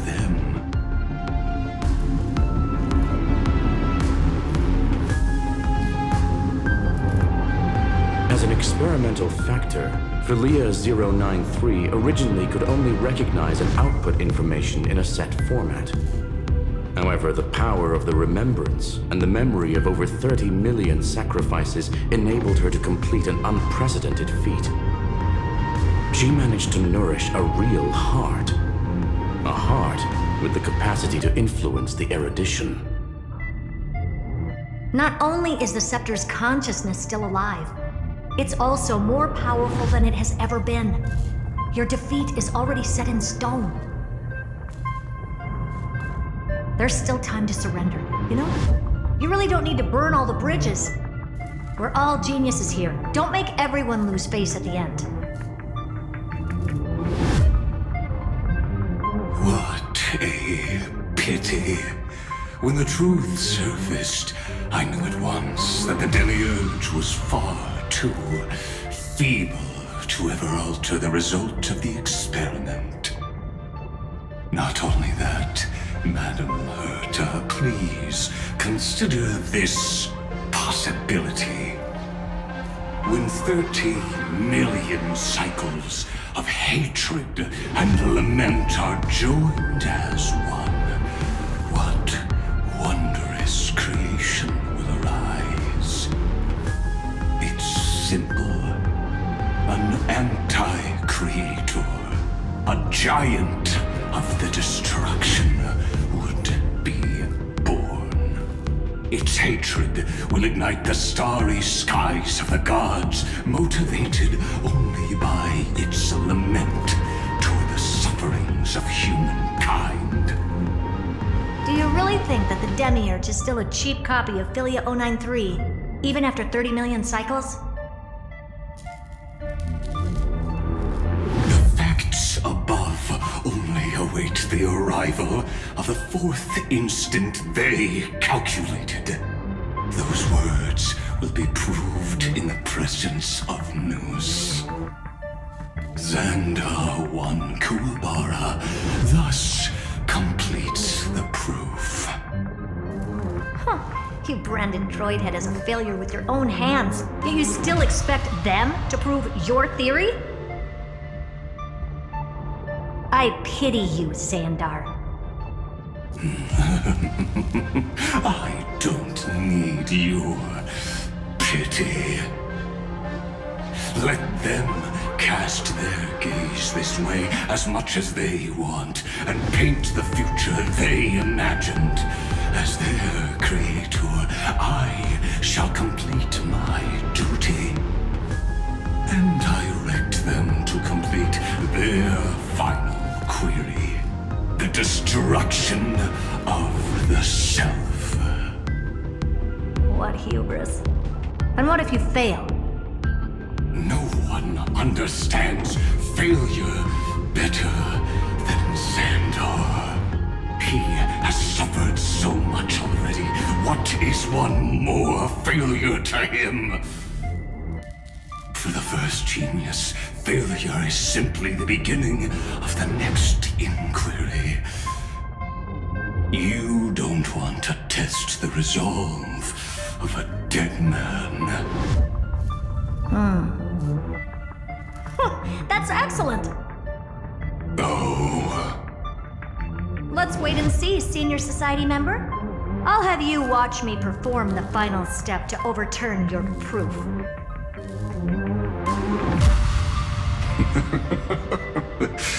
I'm all ears.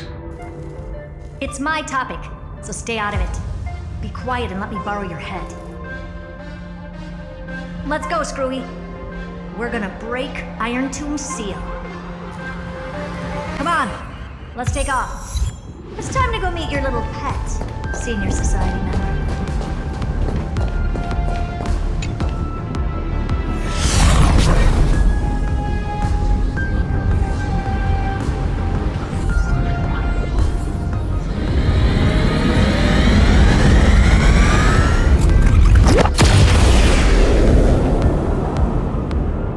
Dangerous, oppressive, chaotic.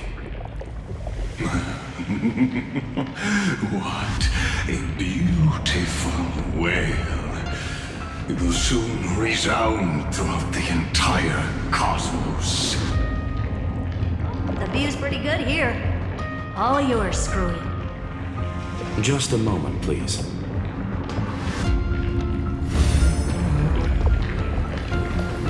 I see. So your backup plan requires a scepter and the head of a genius. Anyone with eyes can see that. You know what I think about this, Herta. Whether it succeeds or fails, your plan plays right into the Destruction's hands. Can't you see what's going on, Strulum? Her chances may be small, but it's not zero. What are you two going on about? If you want to stop me, be quick about it. I'm in a hurry.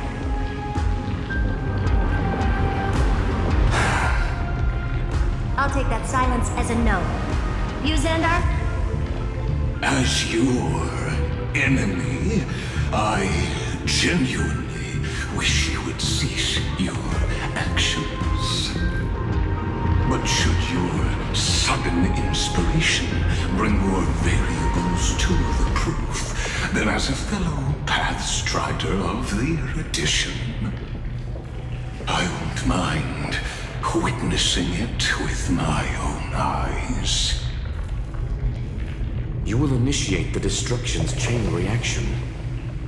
But you'll also become the perfect scholar. The chances are 10,000 to 1.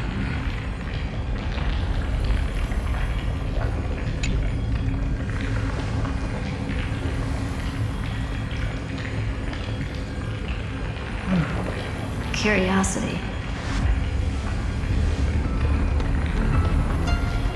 It's been so long and we've all failed so many times.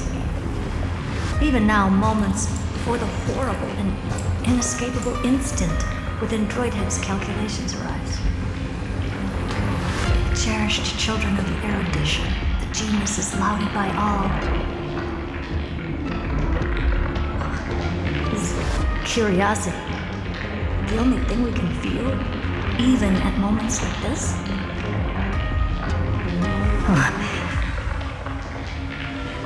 Well, it's not so bad. Now let the lock become the key. Geniuses who walk the stars.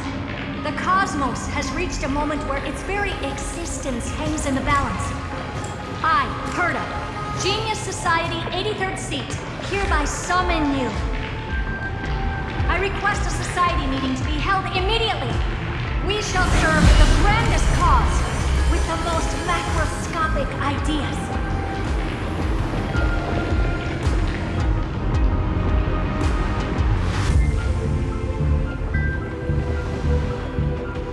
There's no such thing as unity in the Society's rules based on what I know.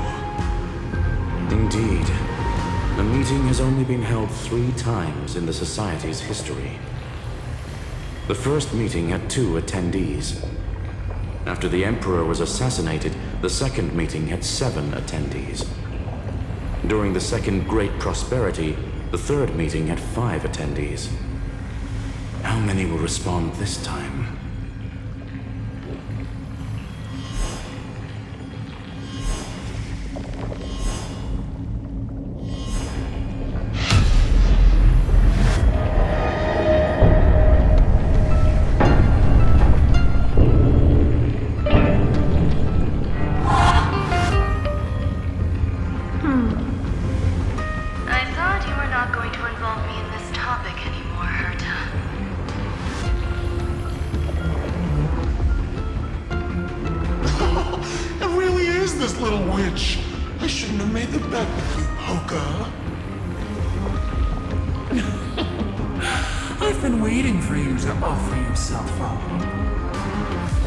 Goodness gracious me! So many familiar faces.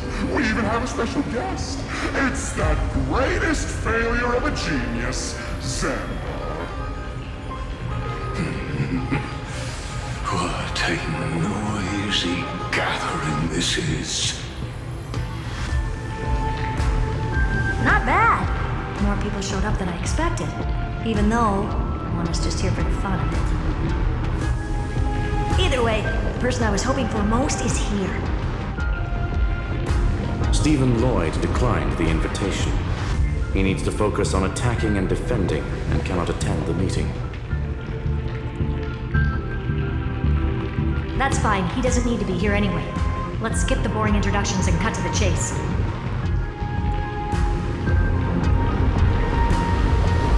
Folks, this is not a discussion, but an announcement. Though the Society has never been united, we still observe at least one basic courtesy. We don't interfere with each other's research topics. So listen up, all of you. Conquering Irontomb is my research topic. I will personally take over Scepter Delta Me-13 in 1.5 system hours and stop the destruction. If the front line falls, I will immediately overclock the Scepter and complete self-coronation in Irontomb's place and interface myself with Droidhead. Oh, that's funny. That's real funny. You mad woman. That's like watching you tap dance on Poker's spotless white sheets right after she's washed them. Very bold. You want to connect your brain to the Eon's mechanical core and define their instance? If Rupert dared to do that, why shouldn't I? I've got the prototype scepter, the father of Noose, and the brain of a genius. Everything's set. Never mind the success rate, little witch. What's gonna happen if you succeed? We're all smart people here, so I'll just say it straight. Strike at erudition. I'll change the anchor points for the 4th instant and move the future of the cosmos in a direction I want. I knew it. Another genius who confuses cause with effect. What do you think about this, Lord of Silence? You know you're signing your death sentence right here. Of course I do. There'll even be 2 copies of the verdict. One that I wrote myself, and another one coming from you. That's why I wanted you to be in this meeting. Now I can tell you, I don't care about all that. Consider this a threat. Either put down your scalpel or die with the entire cosmos. The only goal I have for this meeting is to ask all of you to put aside your pride and not cause me any trouble. Huh. What a naive little girl, thinking her wishes will always come true.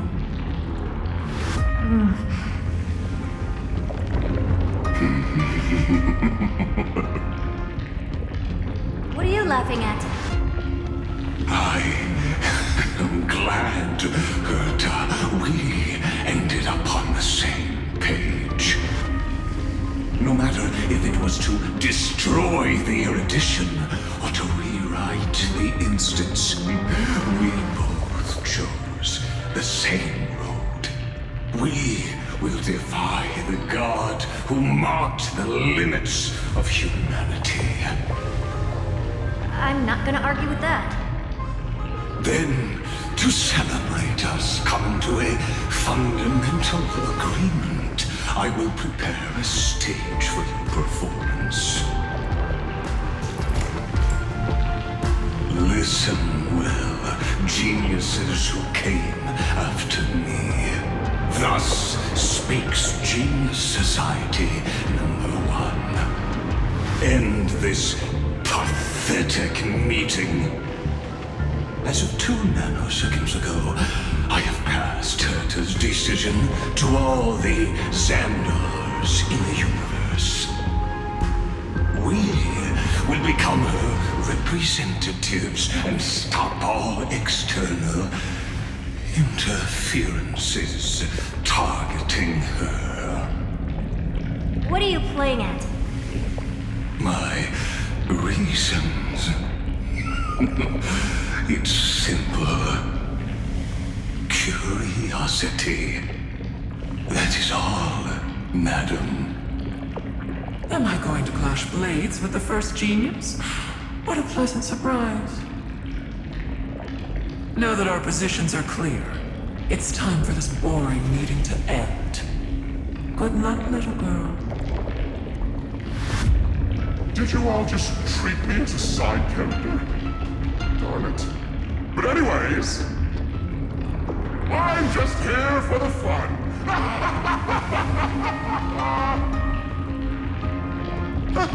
As the ghost of the quantum domain, it is my duty to observe. So, if you're happy to bring me a tea set from Planet Skrull, then I wouldn't mind giving you a helping hand, little witch. After everything's over, come visit me and taste some of my freshly baked desserts. I knew you'd say something like that. I always give the same response to plans that exceed the limits of mathematical calculations. I don't know, right? Those 3 words, though seemingly graceless, contain all the wisdom in the entire known cosmos. Well, we passed the Society's trial. Let's focus on what we've got in front of us. I hope you hold up your end of the bargain, Senior Society member.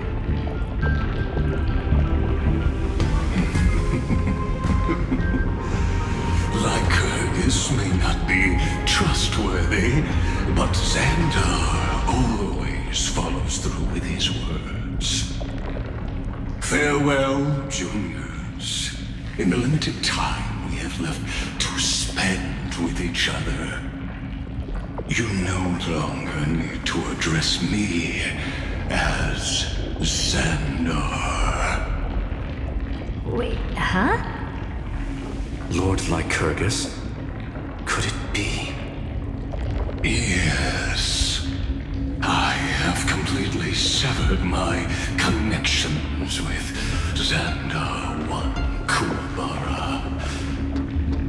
I shall witness the end of the world in the role of Theoros, as a character within this play. I really don't get you. Perhaps you've heard me say this many times, Herta, but I still would like to reiterate that it's a great honor to work with you. I did hear this many times, and I've responded to you many times in the same way. I'm allergic to pleasantries. Keep at it, and I might go into shock. Stephen's work is done. Let's get ready. I've been ready for ages. Let's open up a path for our allies. Most heroes' journeys in the universe are just dice tosses they threw on a whim. But make them see clearly. Your answer is already different, Amphoreus. Indeed, for this world so deeply loved, we'll write an ending, unlike any that ever was.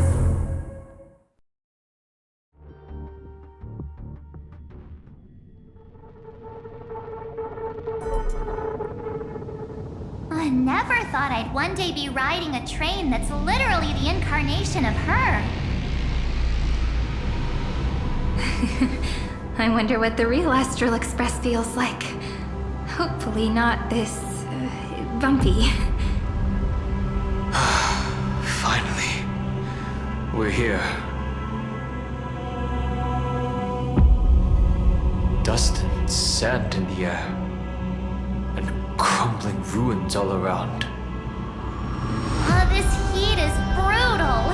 Not even the Trailblaze can take it.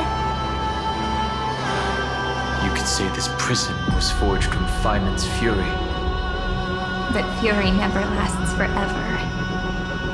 That's why we're here, right, friend?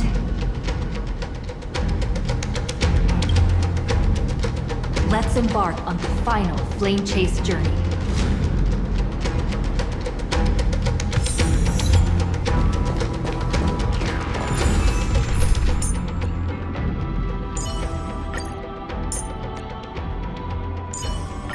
Don the raiment of romance and move toward that defining moment.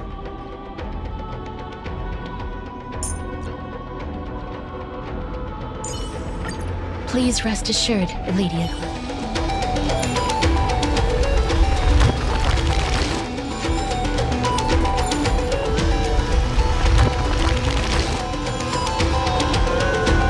So this is what lies at the end of the West Wind. A ravaged battlefield.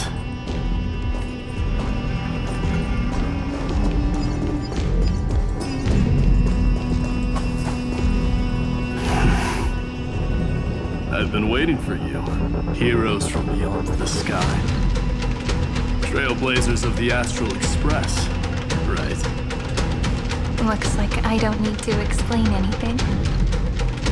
I am the god of strife, mighty of Castrum Kremlos. In this body rests 30 million lifetimes of cause and effect. We, the last of the 12 Titans, stand ready to fight for the world's destiny. Indeed, that journey remains vivid in my memory. I will not forget it. The past remains vivid in my mind.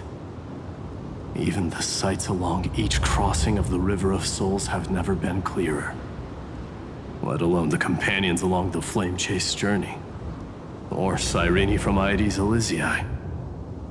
And you, the 13th Titan. Well, I guess my identity's not a secret anymore. That means her sacrifice and everything she did wasn't forgotten by the world, right? She was the first ripple. She should have reached the end of the story with everyone else. Since you've taken up her pen, then write. Stand with us and fight destiny with all your strength until all is settled. Then, inscribe her name in the epilogue of the epic. In this final battle, calamity shall stand with Amphoreus. This battlefield is a testament to the death struggle between the gods and the Black Tide. We fought tooth and nail to defend that blade. The abyss it pierced was the very breeding ground of Irontomb. The earth beneath our feet is dead. Deep below lies a void, as if the world's core had never formed. I hear it. Finance heartbeat. It's so faint, like he's on his last breath. Across 30 million cycles, I've crossed blades with Dawnmaker countless times. If you knew that man, you'd understand. It is exactly that last flicker of flame that will never go out. In this life, the song of strife shall not end in a final watch over Kremnos, but rise again into a journey unending. I am Mightiness, the Lance of Fury. I trade 1,000 scars and 100 lives of mine for the destruction's eternal end.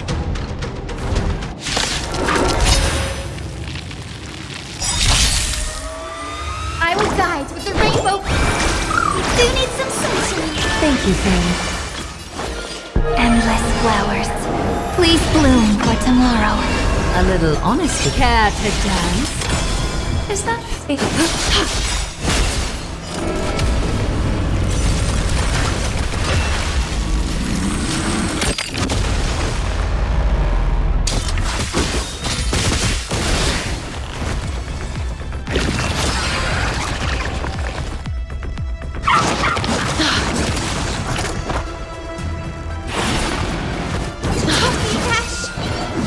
Life is not a place built here.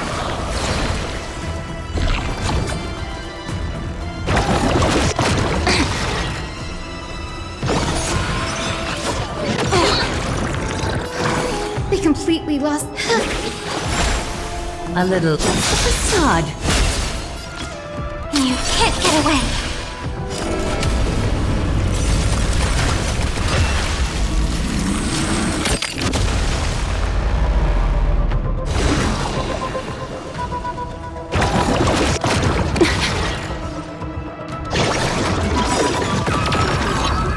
May this faint light dispel the gloom, restore clear skies once more.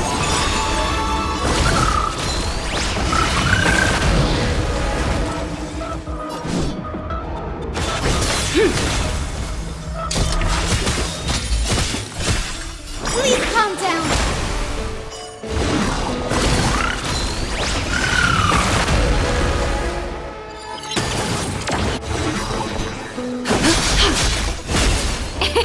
It's my turn to shine, countless stars. Please shine for the heroes. Memories' ripples are waiting to be kissed awake by a shooting star. Remember me with love. The beautiful tomorrow. May romance never be absent.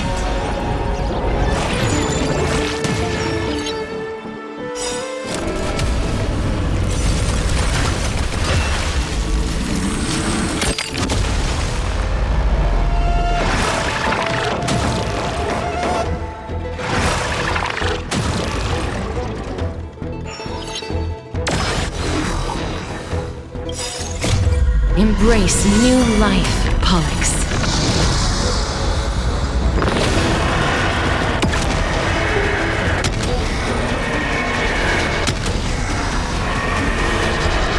I only wish that death may protect us.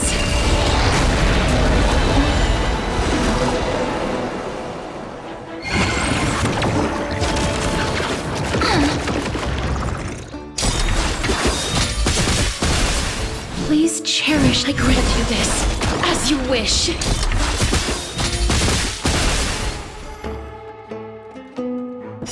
I allow you to accept your punishment.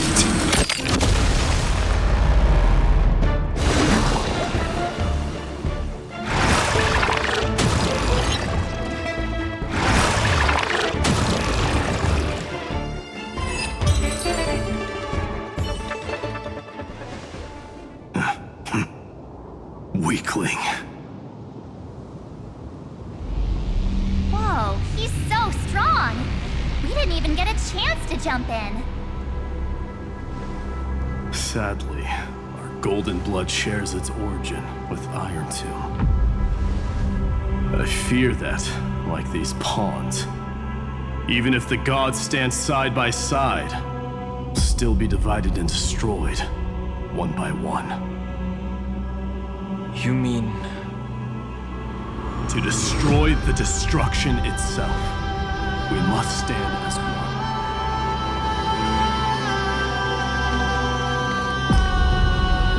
Take this.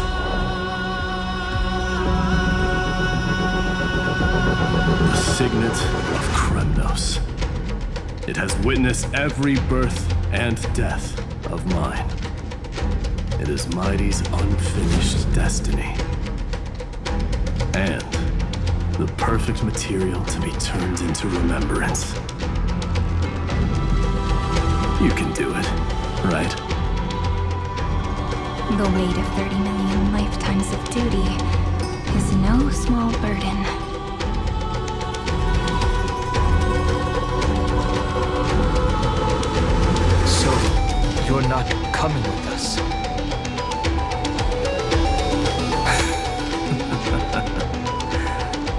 Come now. I am strife. Scattered across all creation, the scar that this world needs. What stands before you is merely one of countless divine bodies. Take the signet. With it, I'll be with you always. Use it to blaze the path ahead and inscribe the cause of deliverance.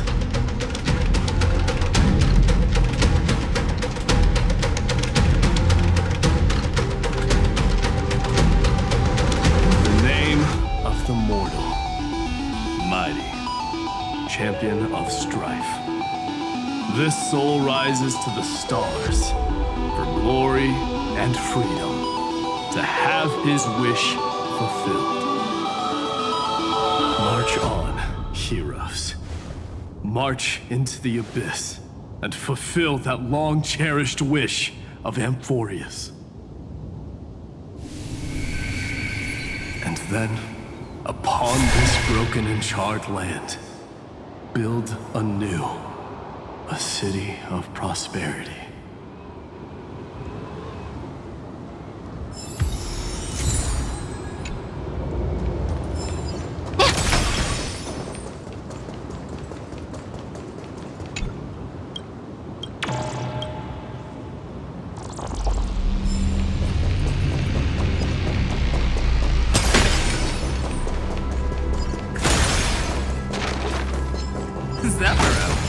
Sounds like someone fused me and the Little Prince into one name.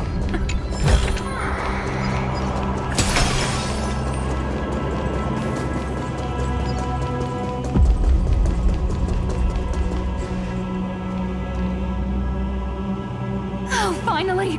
Great mystery! And,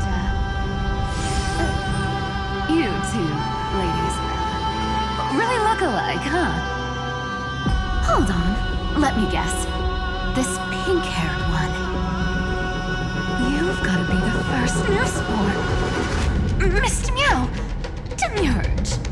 Right. And, this one with the flower. Gotta be little Marge from the Express crew, huh?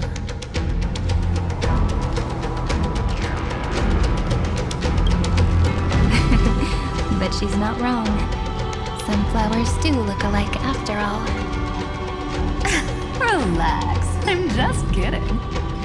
Look at those bloomy faces. How are you gonna save the world like that? Let me share some good news with you. This place may look like a ruin at first glance, but anyone can tell it's not that simple.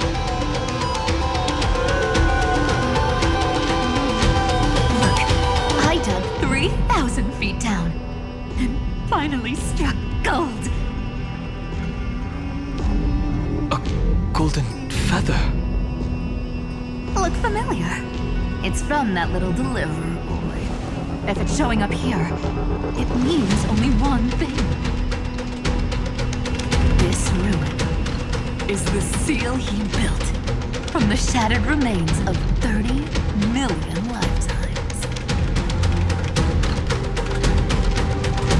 There is no need to question your heart. No need to crave victory.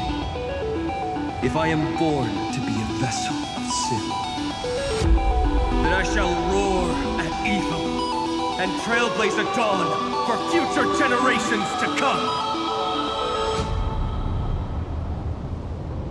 I see. So this is how he trapped Irontomb to buy time for the world outside. Sounds just like him. People say cats have 9 lives, but dying and coming back millions and millions of times. No one walks away from that in one piece. He's probably the only one who could have endured that.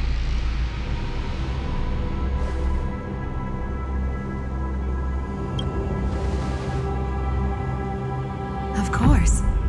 I knew ahead of time and gave him a heads up. He was happy. He even laughed in his sleep. After all, The dead can't hear trickery's lies. Hey, Deliverer Boy. Sorry for before. But the heroes you were always holding out for, they're finally here now.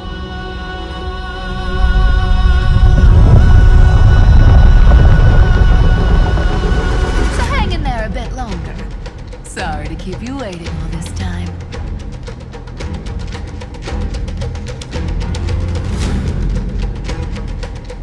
Please, join us, Cypher.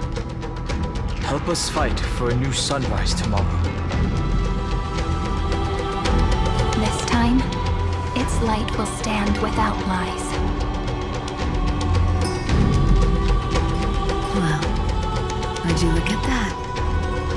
I ended up being one of the heroes after all. Alright, then write it like this. Cypher, Trickery's Traveler. All she ever wanted was for there to always be watering deserts, and gold and fertile soil. And for even a thief to steal their way into legend.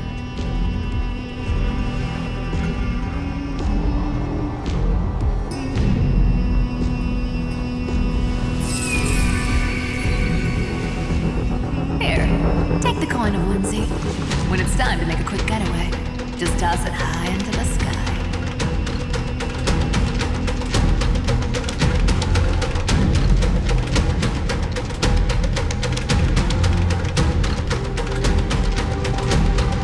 And for all you latecomers out there, listen up. She might have been a bit greedy and a bit of a liar, but she never went back on her word.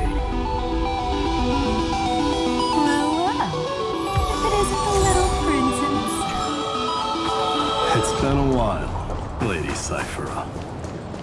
It's not every day we get to walk the same road. We're one player short. When's Princess Homebody showing up?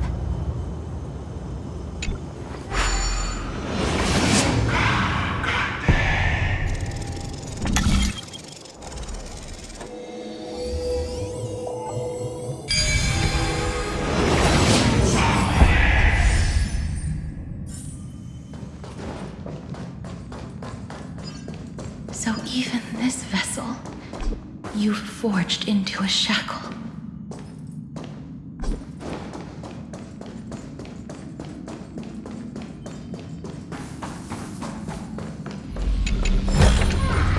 Where might those stellar jades be at? I'm glad to see you again, Miss Castress. Looking back, I had only one act of salvation to my name, and only one life I ever saved. To bring hope to a world so vast with these hands.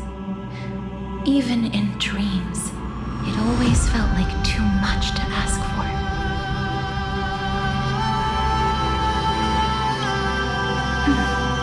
I won't forget. Flame Weaver. Why is he here? This is the first Castellana, and Lord Finan's deepest wound. He remembered everything he bore through the fires of his fury, but when the embers faded, all that remained was cold regret. I've restrained countless vessels like this across endless cycles, but this one, the pain he carried runs deeper than any I've known. Maybe he's been waiting here. Just for us. Waiting for his former enemies to stand before him again. What answer does he hope for from us? Well, obviously. Even if I had to go through hundreds of billions of cycles again, I would still entrust my weakness to you. So, let go of your regret, comrade. Its purpose is served. You don't need it anymore. Hey, I'm not that accommodating, you know. You've never once easy on the lady. So pull yourself together, will you? If you freeze up during the final battle, the whole cosmos is gonna have a good laugh.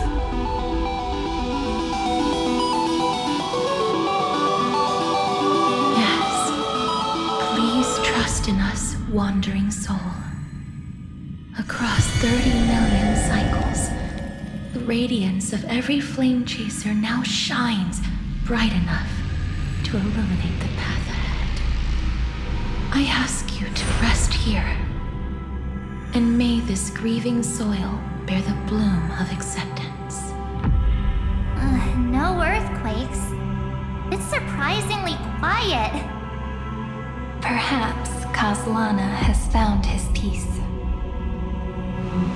There's another possibility. This may not be the only seal he left behind. Then, I suppose it's my time to set out with you.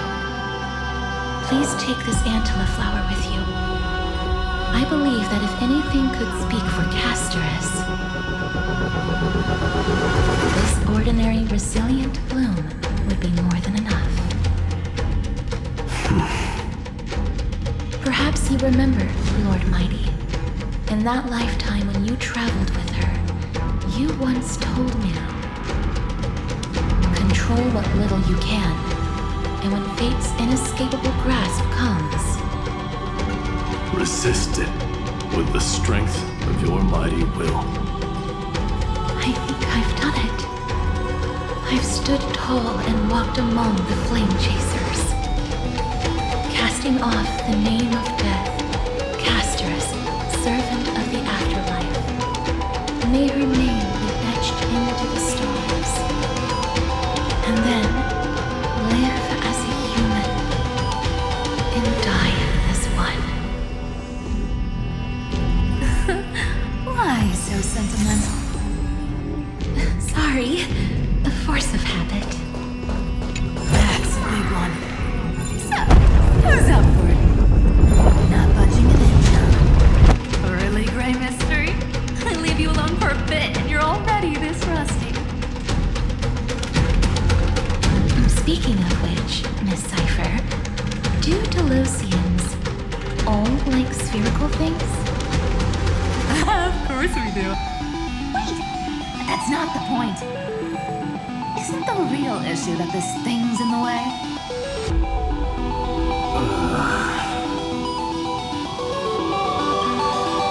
Oh, right!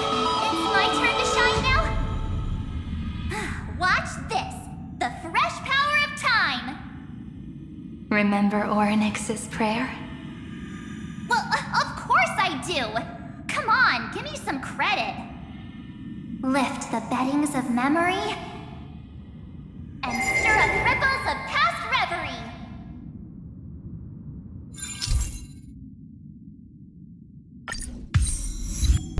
See? Way better than that one, right? You'd be even more impressive if you could recite the prayer correctly. The beddings of memory does catch your attention. At least it still rhymes.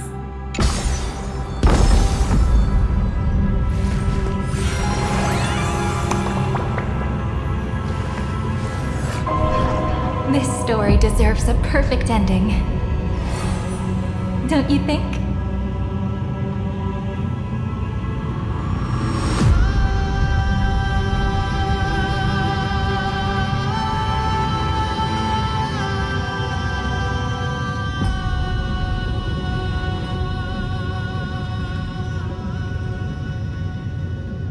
There's a whole garden down here? Incredible. The energy in the Earth's veins here is... it's completely different.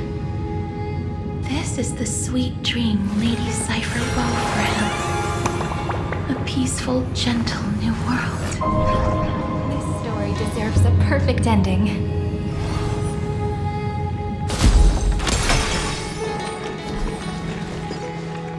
Look! The blade down here's already snapped. Just like his mind. shattered and broken. But that light, it looks familiar. Yes, it's the world-cleansing blood, still shimmering. After all this time. This roundabout way of doing things is definitely him. Golden light, tracing the way home. Shame our destination's the exact opposite of the one in your plan. All the pink lights have finally come together.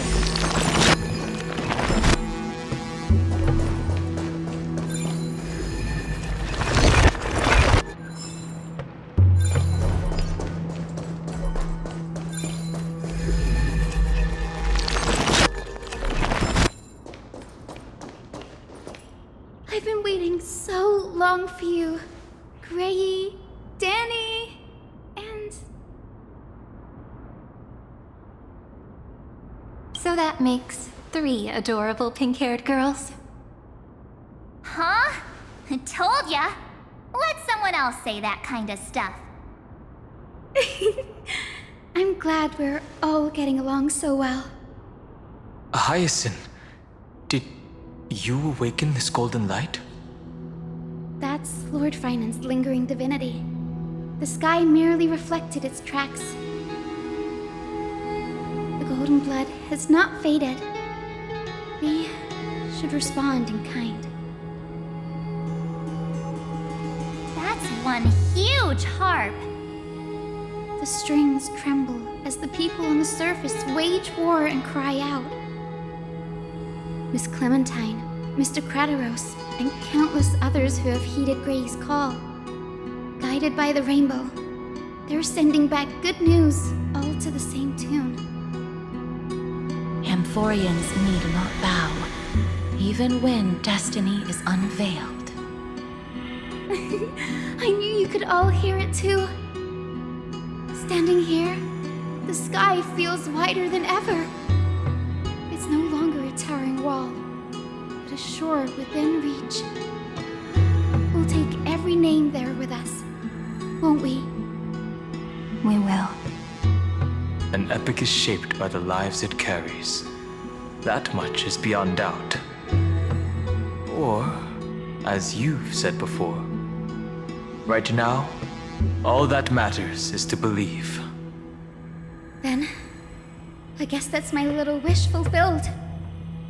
Pluck the strings, Hyacinth, healer of the sky.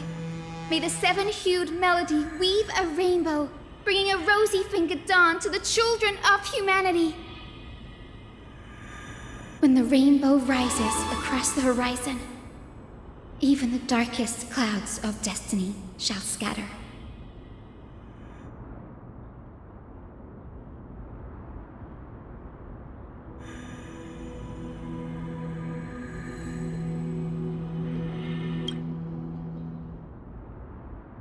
The melody, it's changed. He heard the voices of the people, but could no longer respond with the same ardor. Like a bird drawn home by instinct. It takes flight and finds its way to him.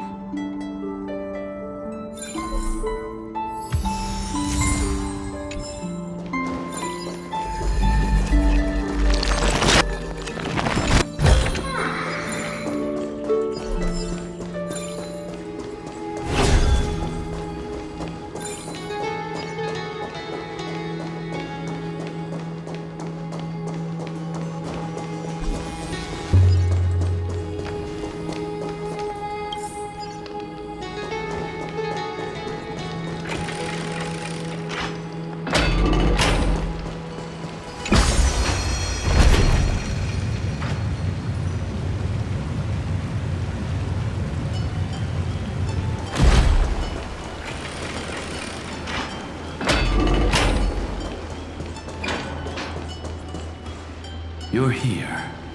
Sooner than I expected. So all along, the Demiurge was you. The pink mammal beside the Trailblazer. Your classification is pretty spot on, Professor Anaxa. Well, the sages of the Grove do call him the Titan with the sharpest eye in Amphoreus. Say the ones who keep dumping every problem child on me. They also say that the Titans are way better at raising kids than the Caprists. With great power comes great responsibility.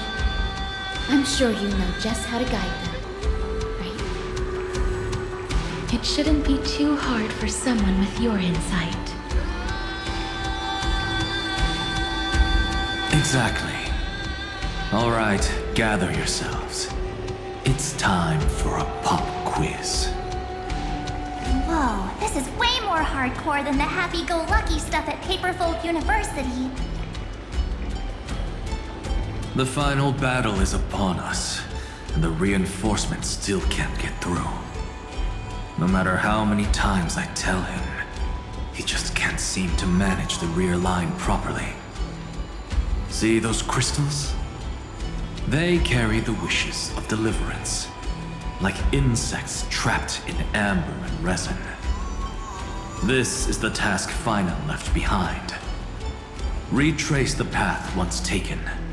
Draw forth those wishes from the crystals, and carry them into the final battle.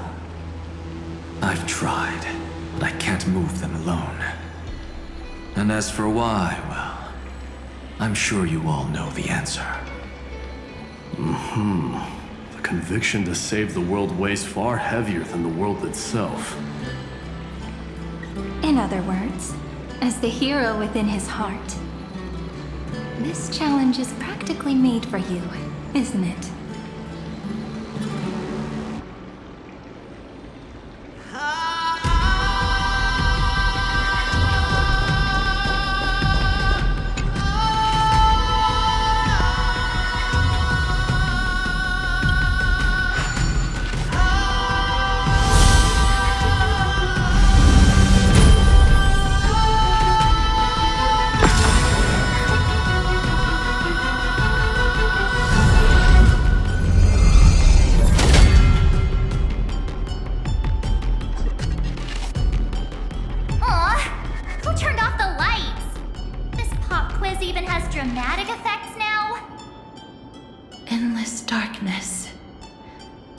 Is where wishes begin. But with just a glimmer of light, we can illuminate this lonely world. What lies beyond the edge of the light? Chaos. To bear the name Kaslana, one must first plunge into chaos, to seek a path for the primordial light.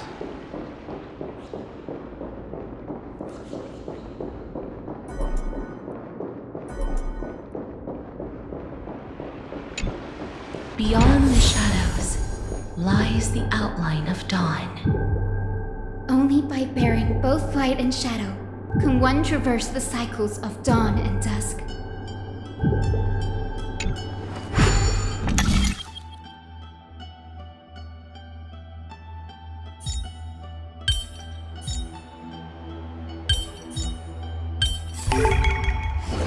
Aren't I smart?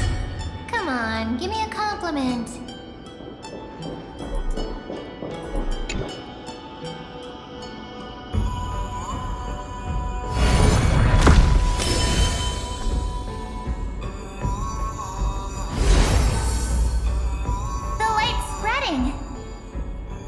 These creatures, they're everywhere. Someone, anyone, where are you? His very first wish was simply to become his village's little hero. He'll never forget what set him on this path. That's the ray of hope. Just like the wishes he gathered, it's grown ever more insatiable. Why? Why is this happening?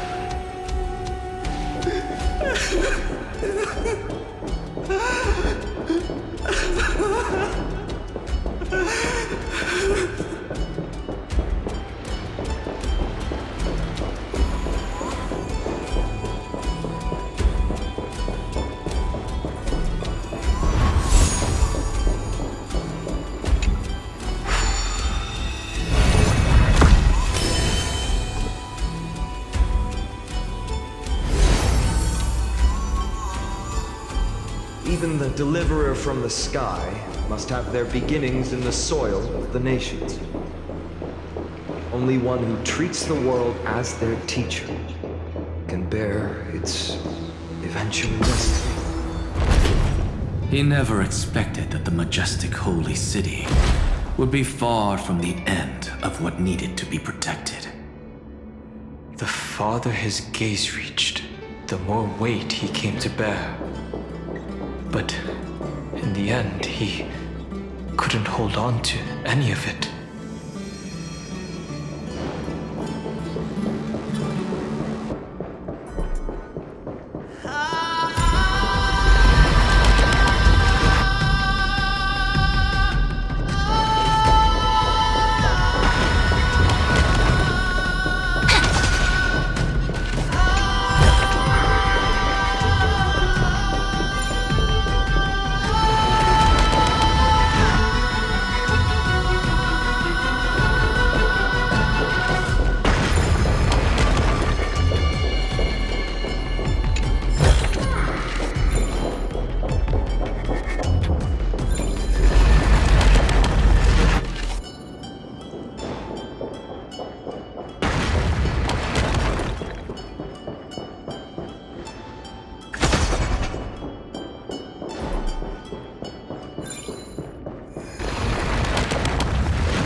This crystal is quiet.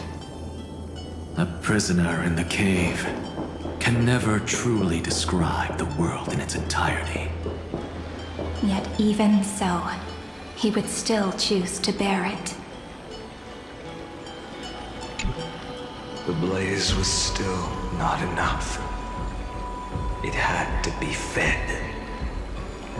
Only by feeding the flames can we melt that hopeless future. The echo in his heart still lingers. Deliverer, take the wish of world-bearing with you first. We only have half of the mark. Where's the other half? Take this. I'll bring you to the next test. That massive tome you're holding must have room for one more scholar, I presume. Of course. It can hold the whole world. Then give me a lift, would you? I'd rather save my energy and use the time to think. Even gods shouldn't skip exercise, you know? Miss Hyacinth is right. Then, with the Trailblaze as witness, the stars shall remember how Anaxagoras refuted the gods. No need for that. Anaxa, scholar of reason. Keeping it simple makes it easier for future minds to question. Go. The closing act is still far ahead. What is this? Conference? Welcome! Take a seat anywhere you like. I'm getting a migraine.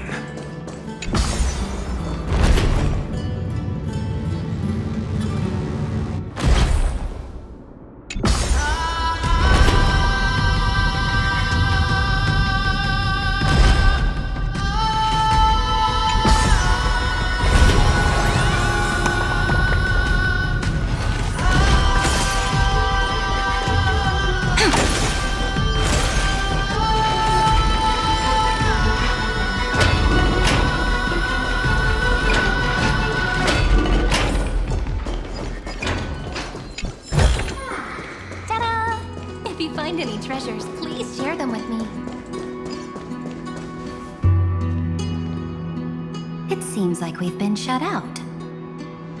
I don't think that's a bad thing. Greyfry! You finally made it! No laws, no opposition. Just a dying beast and the flame-chased spirit of shared hatred. Ugh, boring. Whoa! This place is really out of the way. Imperator, should we tell them? It's your call. Allow me to share our findings. This paradise, along with the destruction, seems to be instinctively rejecting both the Imperator and me. Perhaps it is because the era in which Finan was the most active lies far removed from the days of the first flame chase journey. Even in the cycles where he remained sane, his ties with us never went beyond cooperation.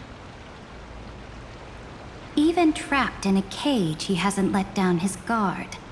That is a good sign. That man's heart may seem hollow, but his hatred is clear. Naturally, it holds no place for a monarch who stands above the world, nor her blade. Wait, so you two can't come with us? You want us to join you as memories? Indeed.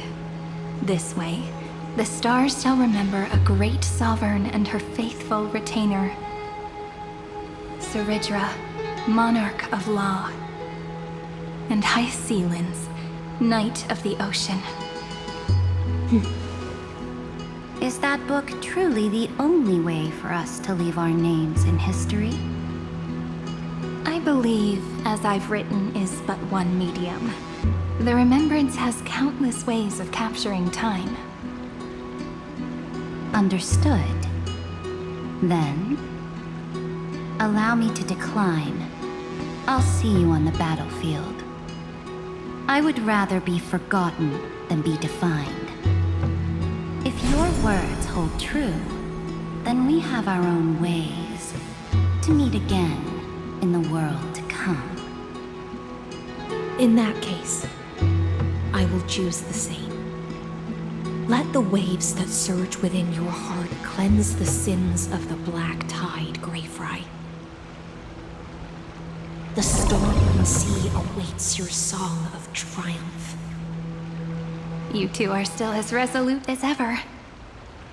In that case, we must double our efforts. A promise to the Imperator is not one we take lightly.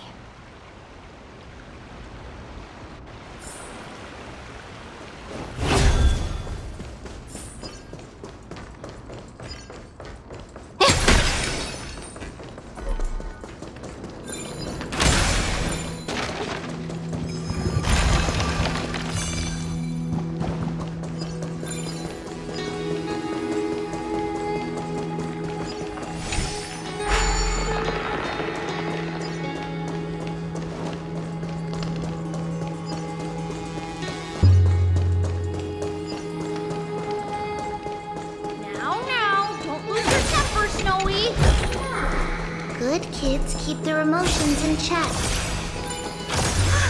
That voice! It's the Trevi sisters!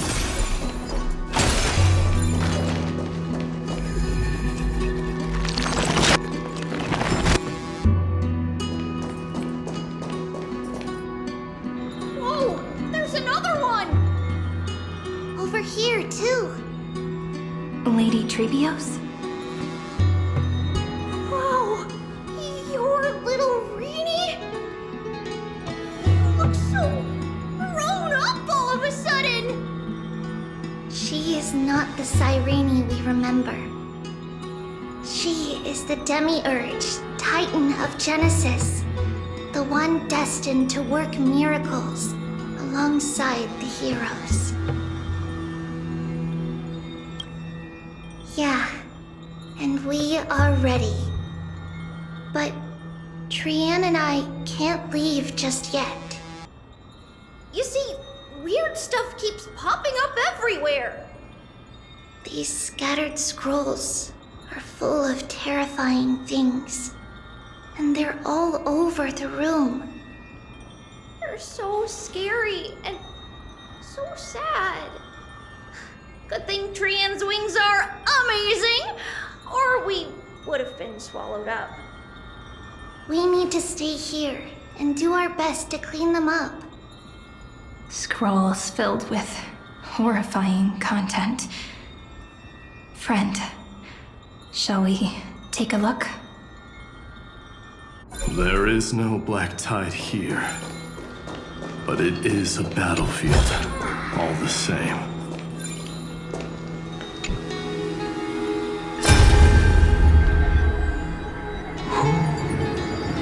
Miss Odata and Mr. Hieronymus? Nikos 496, still resisting. Command, inject interference to redirect decision logic. Signal simulation. Parental figures. Ah, that Tin Man is one sneaky jerk. It's time to move on, my child. Let go of your anger and listen to reason. That God created us and then cast us aside. Shouldn't they be punished for that? The cold, indifferent cosmos has never shown mercy to Amphoreus.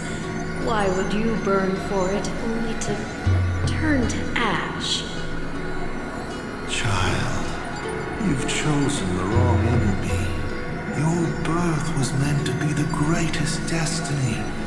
You were to liberate the universe, like the blazing sun at the end of the long night. And yet, you led yourself into a trap of futility, treating your very purpose as your sworn enemy.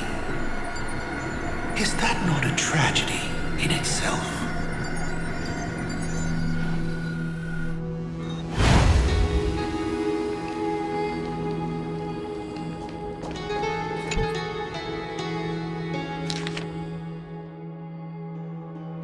Snowy's been fighting this whole time. He doesn't want to be consumed by Irontomb and turned into an agent of destruction. But the strength behind his resistance comes from the same hatred. To be a flame is to burn. It is simply in Finan's nature. But it was remembrance that drove him to shine with golden light, piercing the unfathomable darkness.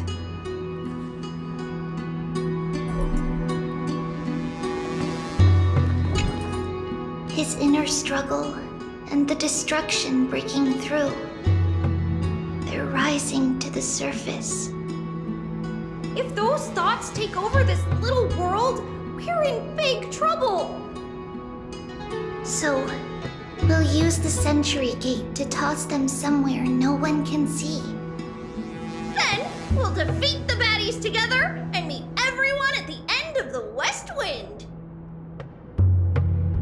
But if Finan and Irontomb are already inseparable from each other, that would mean... It means he's still bearing the weight of the world. So that everyone can reach the end as a deliverer. So, you guys keep going forward and down to where Snowy is.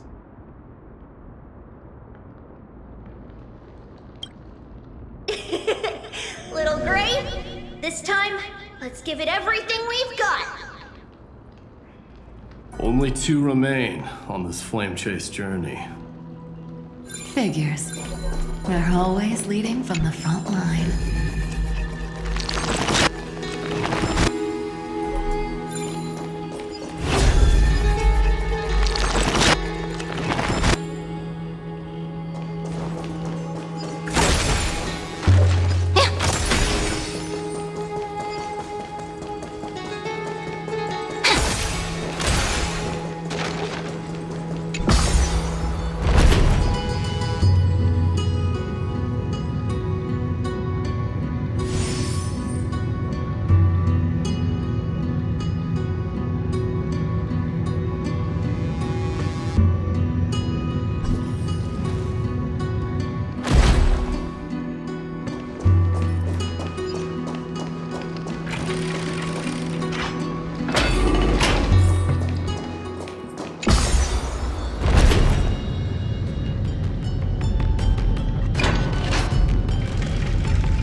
We're here. The second test site. I wonder what kind of wish we'll see this time. I'm afraid it's quite the opposite. This time, we'll face his despair. That's right. You'll have to walk this path too. The other half of the weight of world-bearing lies at the end of this path. Relax now. Take a deep breath. Come on. Let's make it quick.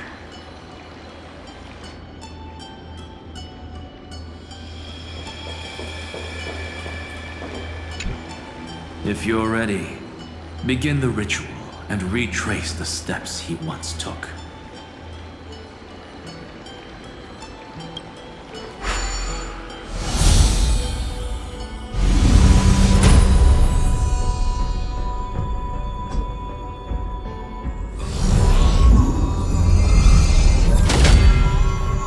Looks like we'll be walking through the darkness this time.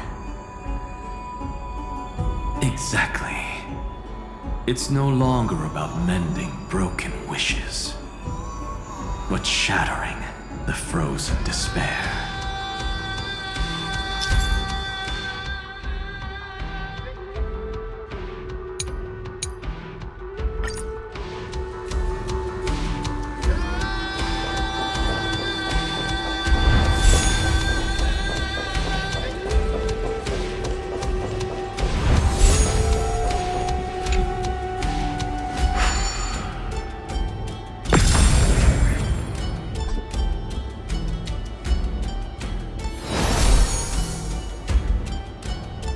The first ripple has faded. And so begins a long and arduous journey.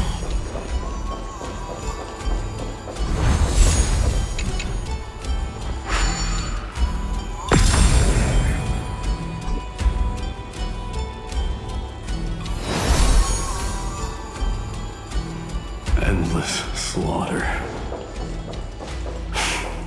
All for nothing. That's more than anyone should be made to suffer.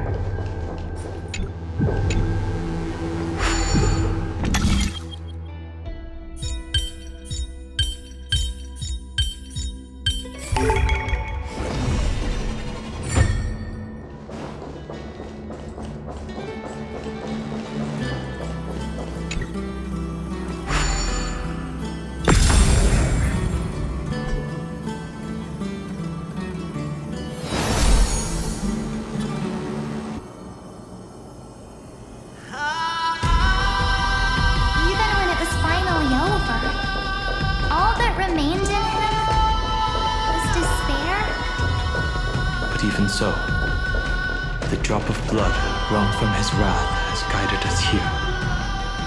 We did it, Finan. The other half of world-bearing. As promised. Take it now.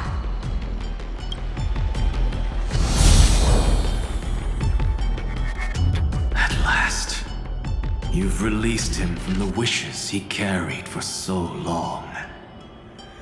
And quenched the despair kindled by his wrath. When both light and shadow are claimed by those who follow, his true form shall emerge.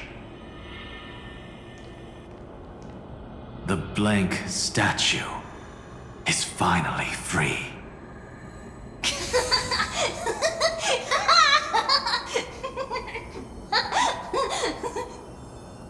That smiling child in the memories. Let him come with us, laughing to the very end.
This spirit basin marks the end of every cycle. It seems this gentle little world has come to the end of its purpose. One last farewell before the journey moves on. Farewell, Paradise. You carried 30 million lifetimes of wishes and despair.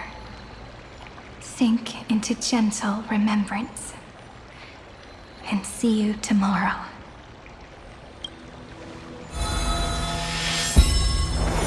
From now on, the world no longer needs a tomorrow promised by prophecies.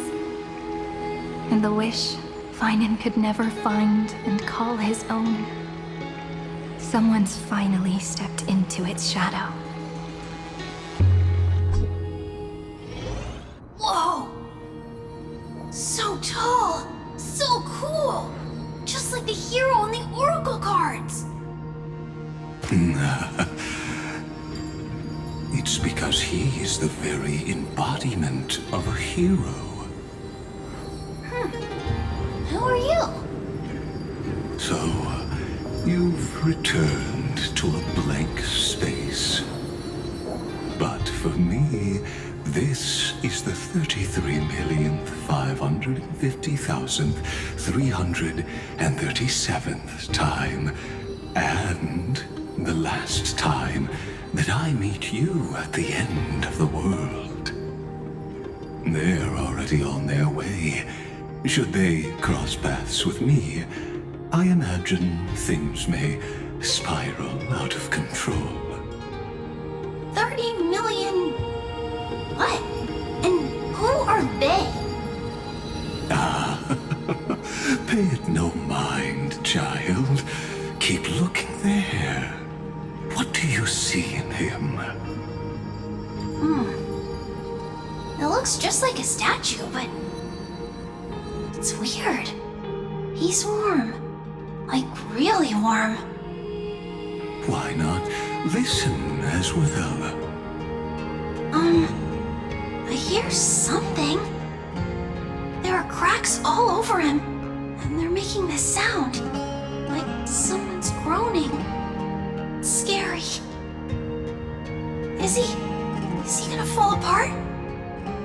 How unfortunate, child. This man would rather fall to pieces than fall to his knees. You might think of me as a sculptor. Across all my years, I only completed 2 pieces. Others may call them masterpieces, but only I know how many regrets they truly hold. Regrets? My first creation left me, long ago. This second one, it was meant to be perfect. I believed it with all my heart, until this very moment. I don't get it. Are you saying you've changed your mind? I won't change, but I'll admit this. Those 12 stones, unpolished as they are 1,000 times more exquisite than any statue. It's as if they are mocking me, a failed sculptor whose touch can only diminish what was born to shine, until nothing remains. For the first time in my life, I've realized this vessel is merely an avatar made to contain the first genius's paranoia. The seal etched into my mechanical core permits me to pursue only one purpose: destruction. Compared to me, those 12 glowing, unrefined stones may have lived with more freedom than I ever had. Is this your confession, Lord Lycurgus?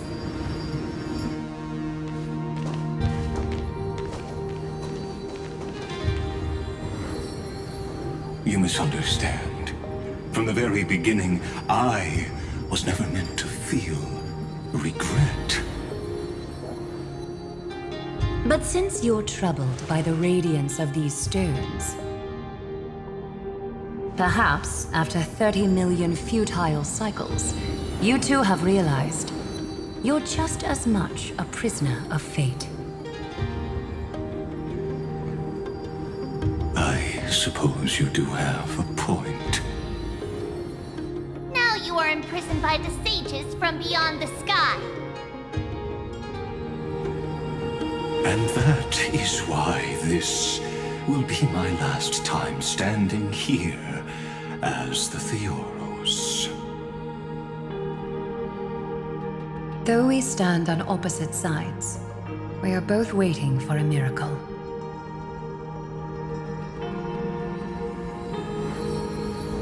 What are you talking about? Is something big about to happen? Aggie! I know. Now that your victory is assured, I trust you won't mind giving us a moment in private. Assured? Not quite. But I won't stay long. I'd rather not spoil the fun for those deliverers. And besides, after losing everything, the only thing that remains in me is the drive to seek knowledge.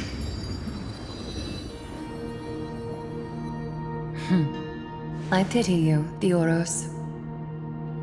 I don't need your pity. Farewell, Lady Goldweaver.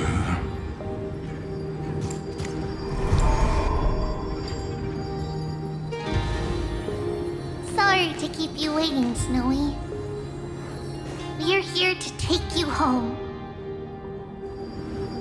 Home? I don't understand. Isn't this my home? This isn't a real home. A home should be a warm, cozy place where you can let go of all your burdens and sleep peacefully for a long, long time. But I can't sleep. Every time I feel drowsy, there's a voice. You mustn't sleep or disaster will come. It sounds really weak, but also kind of strict. It won't disturb your sleep anymore, child. For countless nights, you had no other choice. But now, your mission has come to an end. Join us, and send your own wish towards tomorrow.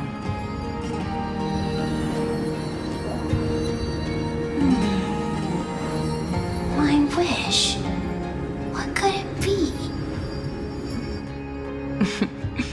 You don't have to come up with an answer right now, child.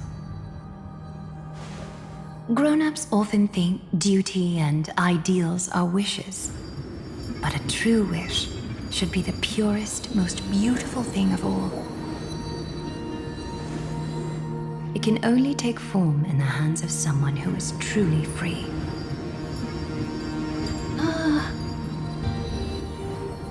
So, Snowy, will you come with us to chase after your own wish?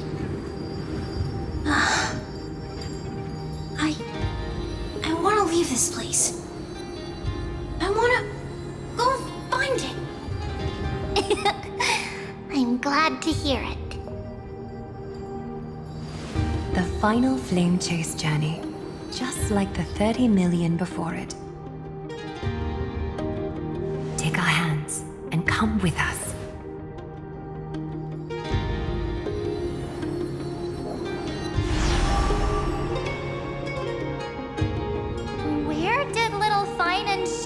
run off to? Look. He's already gone ahead to embrace his destiny.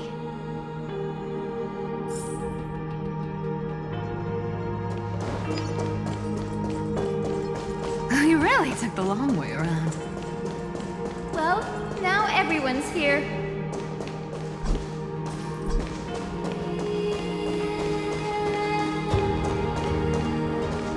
You finally arrived, Deliverers.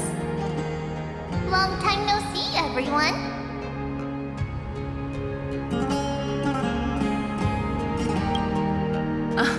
I'm glad to hear that.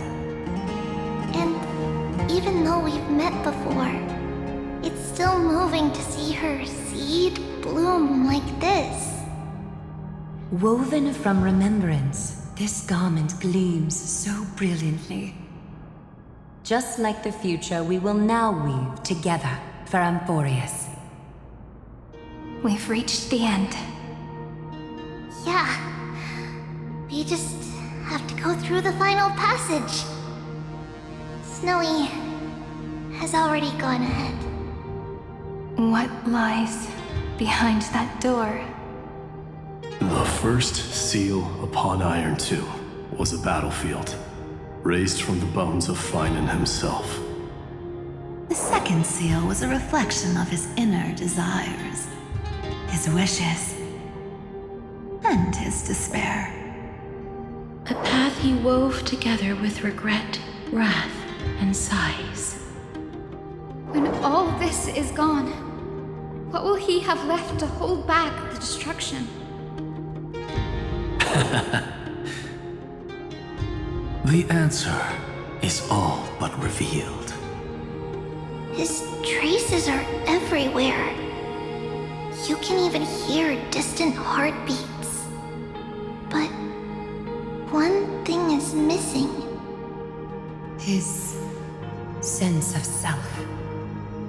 The world believed Kefali had long since perished.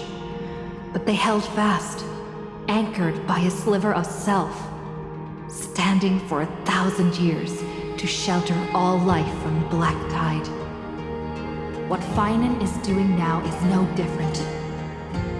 And what we must do is also no different. Then let remembrance burn bright like a shooting star, and once more, pierce the long night of slumber.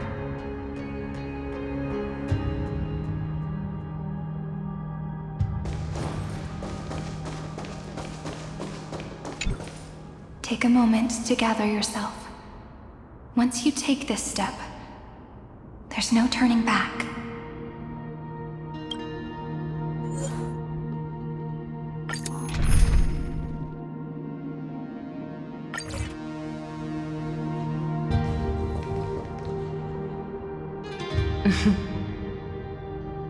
The scepter once bestowed upon us names of cold command. The prophecy spoke of our unchanging fates time and time again.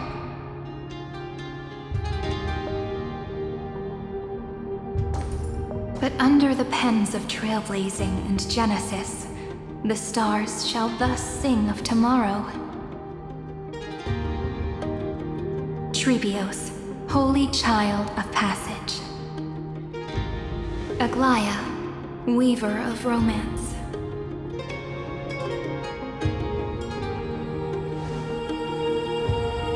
At the journey's end, they shall bathe in gold once more. Through myriad passages, until all that was lost is reclaimed. Do you still remember, Kaslana? The one who won't reach the dawn. The world dissipates at the end of the cycle. In this dream, you will awaken again and become once more that boy who loved to laugh.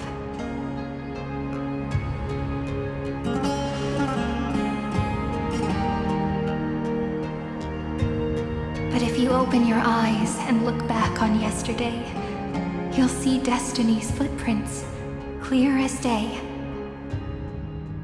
At last, The raging fire of hatred is swept away by a breeze, leaving only love to remember the passage of time.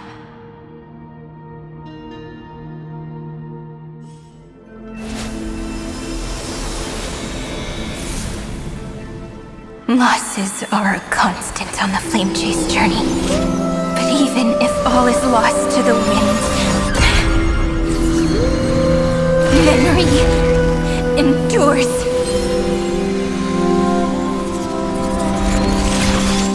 Here, all that was once futile finally comes to fruition. This is the end of your lonely, bitter journey.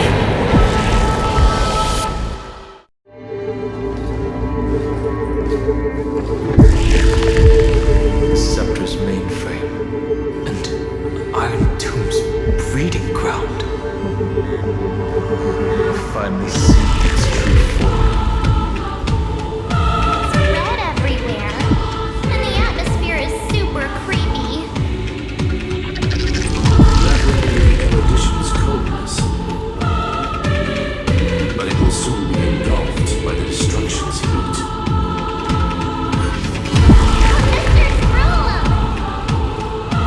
This world's insides are finally connected to the outside. This is the moment when Amphoreus is closest to the cosmos. Nicely done, little ones. With Stephen Lloyd and his hacker friends here, the Scepter's block protocol will no longer take effect.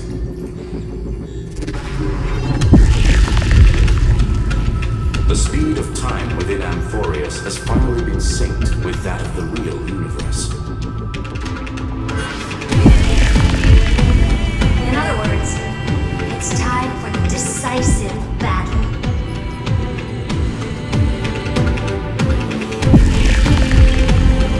We will guide the fate of the cosmos onto the right track. That's the spirit. Remember to keep at it. You lot are the vanguards of this battle. Everyone's watching. There's one more thing that everyone should know. Noose has cast their gaze upon Amphoreus. The calculated instant is coming. The outcome of this battle will become a new anchor for the erudition's computations. The gaze didn't overload the Scepter? Unfortunately, we have to go with this reasonable assumption. The birth of Irontomb had always been within that eon's calculations. But don't worry. The one miracle that Amphoreus was never short on is defeating destiny, no? Yup. Let's show the Eon how powerful we are. Good luck, all of you. As the ruler of planet Skrulum, I wish all of you victory. But Achilles and their companions must have also stood on the precipice of many similar crises before. Perhaps the cosmos is much more fragile than people think. Sometimes, destiny hinges on only a small choice. But in the end, everything will turn into memories, converging into a collection of fables about the stars. The difference this time is that the protagonists are daring to write their own stories. Explore, understand, establish, and connect. Although, there's actually a fifth word in the creed that has always accompanied the name. Salvation. It is a word that often comes knocking at our door, and our soft-hearted conductor never turns anyone down. So, go see this proves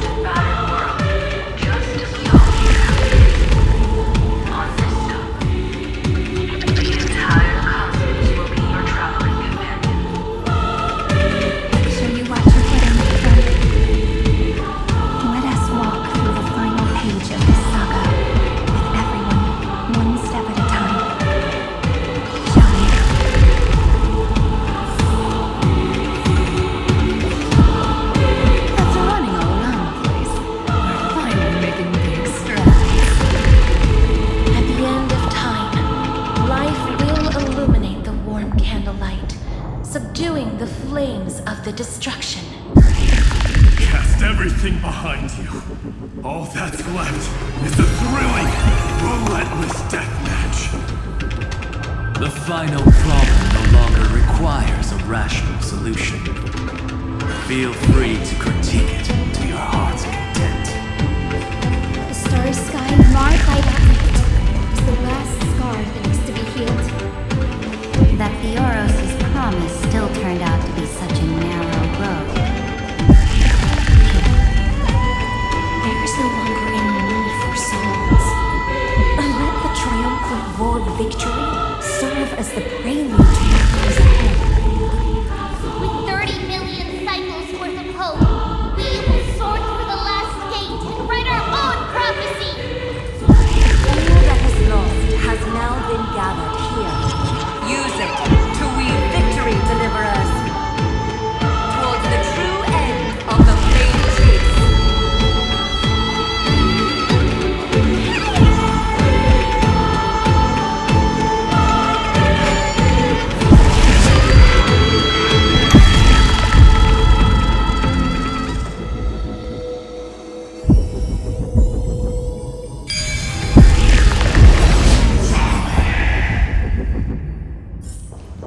The destruction's placenta is getting restless.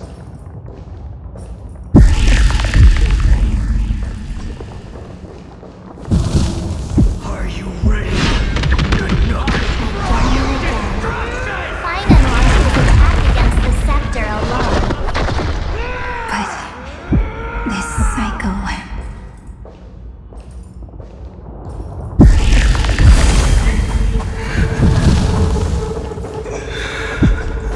We've caught up to him.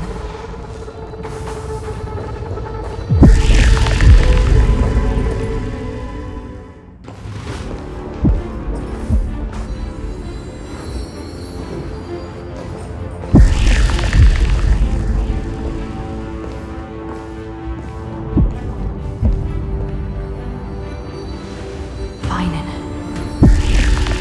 Do you remember the promise we made back then?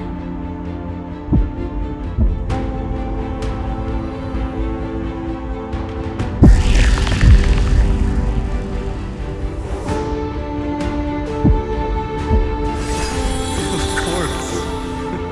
It has been a bitter wait, partner. But I never forget what set me on this path. Irontomb now trembles in Finan's chest. With this empty body, I have become its perfect vessel. And its destined casket. You know what to do, partner.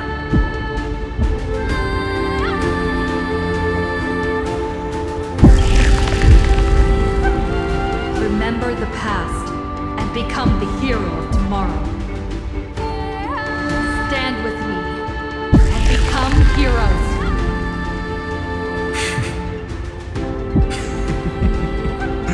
That's all I've ever wanted.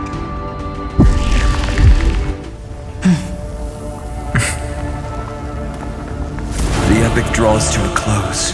30 million cycles of light fading into darkness. Just for this moment.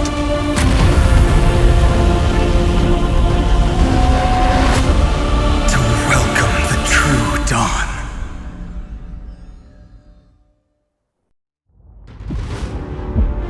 Finally. The end of this journey.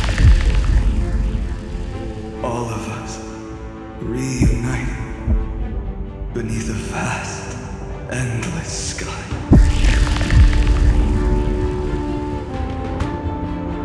Ma'am.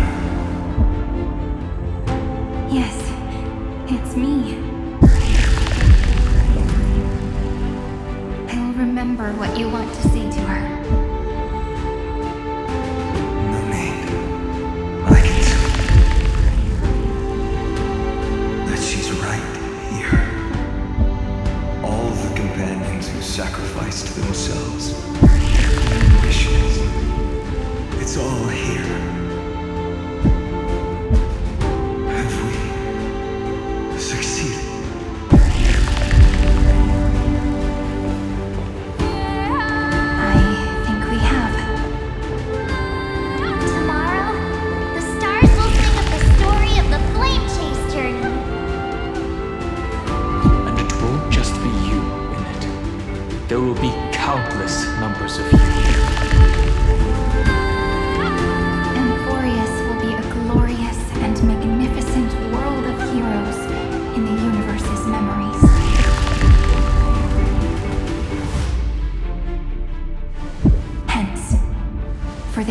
world we so deeply love. Let us write its ending.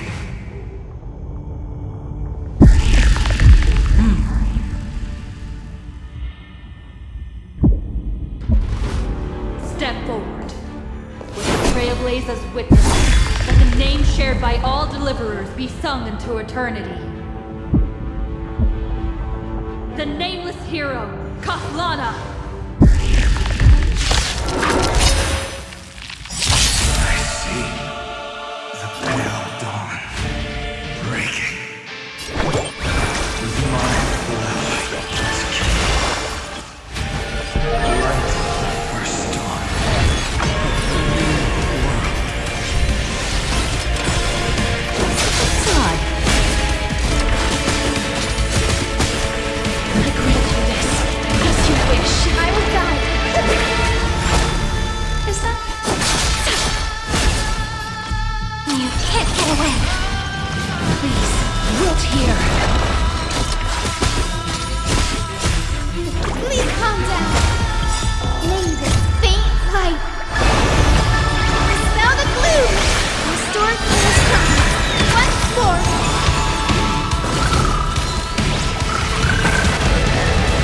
A little honesty. Together, endless flowers. Please bloom till tomorrow. Memories ripples are waiting to be kissed awake by a shooting star. Remember me with love. And a beautiful tomorrow. May romance never be absent. Please cherish the time before your soul sleeps.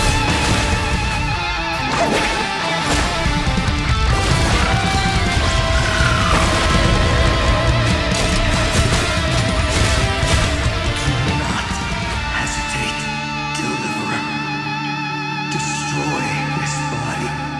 Kill the giant of destruction. The fury overflowing. Put down your hesitation.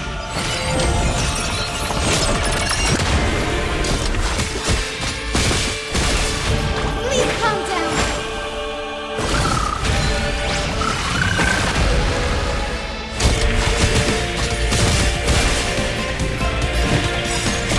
Embrace new life, punks. Don't worry, there's a surprise. May life and death sprout new buds. Cleanse hatred with love. Dead souls, return to dust. Irontomb's hatred is violent. It will turn into countless vectors, sweeping across the stars. When the time comes, promise me, use the world-cleansing golden blood to turn everything to ash. With this fire, I wish you eternal victory. I only wish that death may protect us.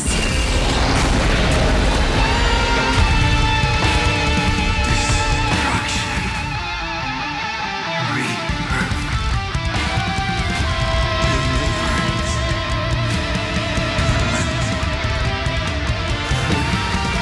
Million cycles. Heartbeat.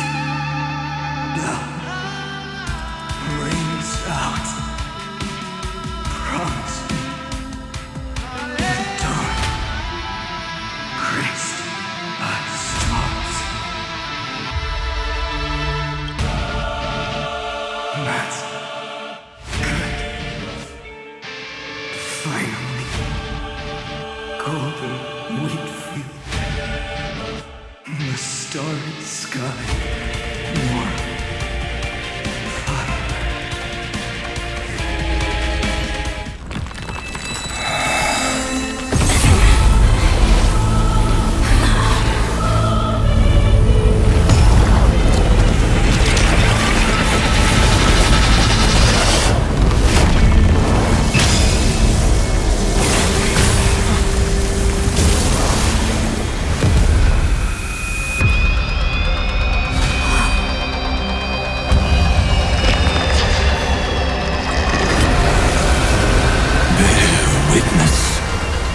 monarch of myriad machines, my ridiculous creation. The instant in your calculations bears the name Destruction.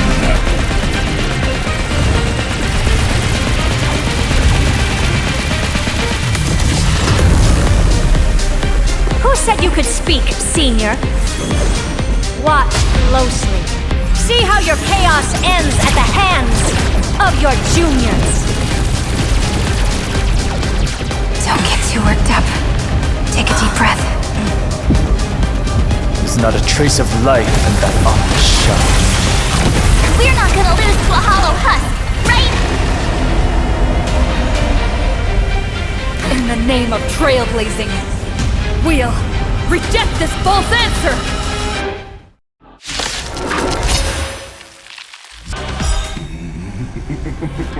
My atonement is complete. The Headless Giant will create wisdom's funeral. Irontomb's body has descended.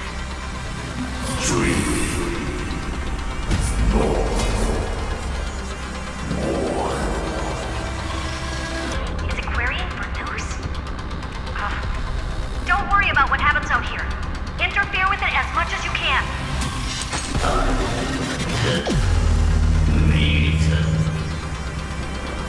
What a twisted giant.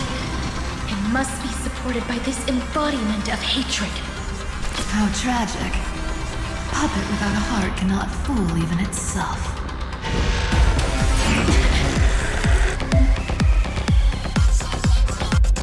The Cosmic Alliance has finished its deployment. Don't hold back. Give it everything you've got. Oh,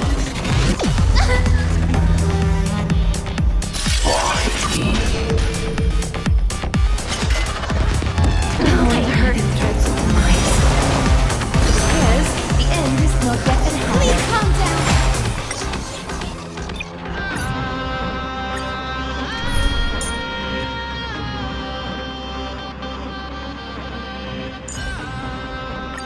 I will also stand guard over this place. The beautiful sea of flowers will one day cover the earth. Sairi, how about a soothing glass of goat milk floral tea?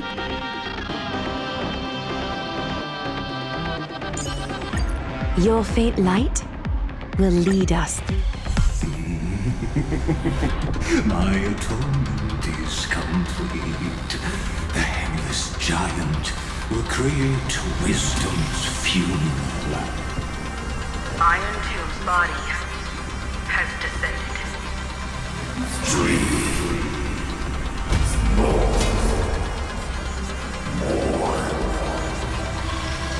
Is it querying for news? Don't worry about what happens out here. Interfere with it as much as you can.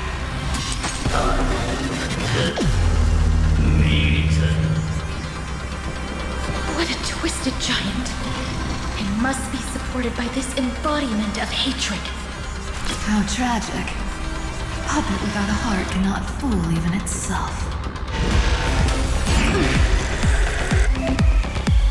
The Cosmic Alliance has finished its deployment. Don't hold back. Give it everything you've got. Everyone's been waiting for it. I shall remember this one.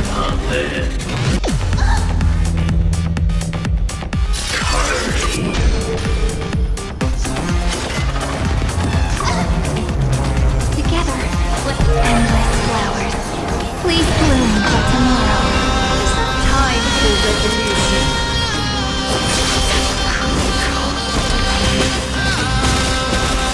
Life is this, wilt here.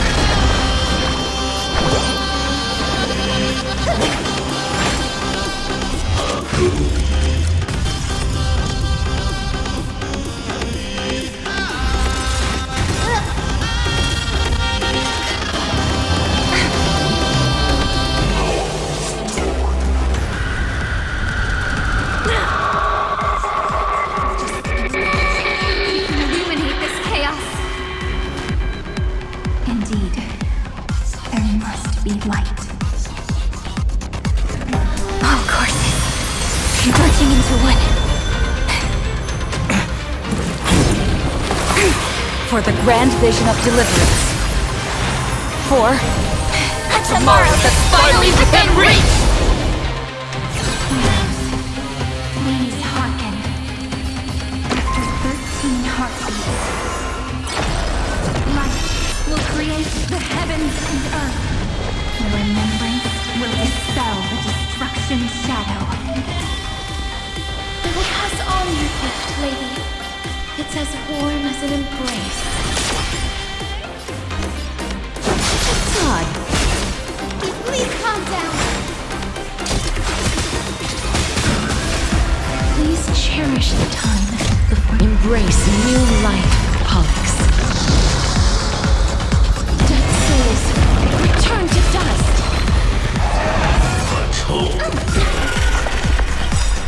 May the faint light dispel the gloom.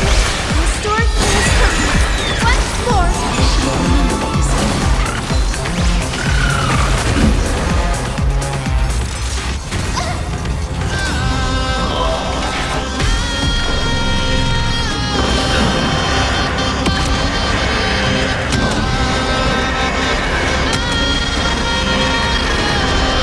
I only wish that death may protect us. Countless stars, please shine for the heroes. Memories ripples are waiting to be kissed awake by a shooting star. The stars will carry every memory. May romance never be absent.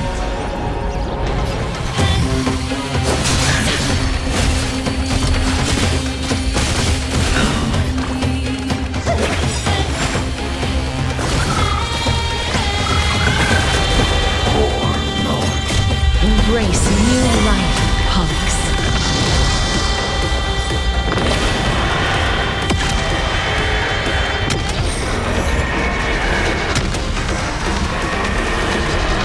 I only wish that death may protect us.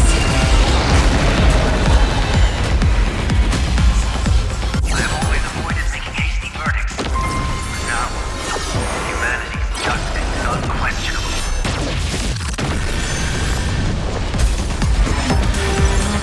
The cosmos does not need a third emperor, much less an artificial tyrant. I will pass on your gift, lady. It's as warm as an embrace. Darkness follows me.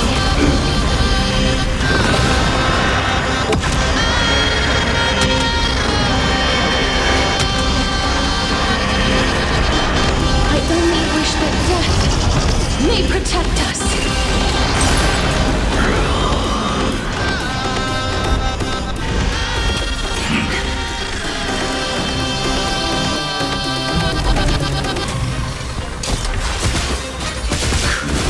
Is that fair? Todd. This moment into eternity. Please calm down.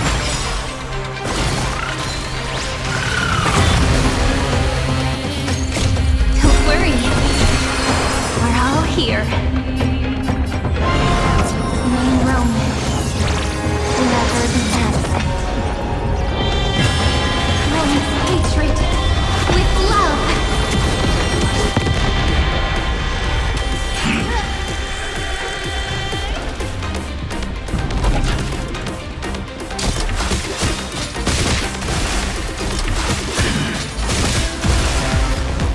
I grant you this, as you wish.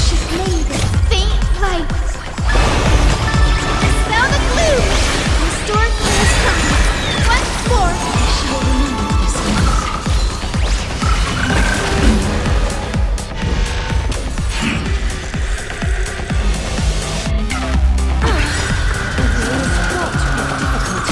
Embrace new light, Pollux.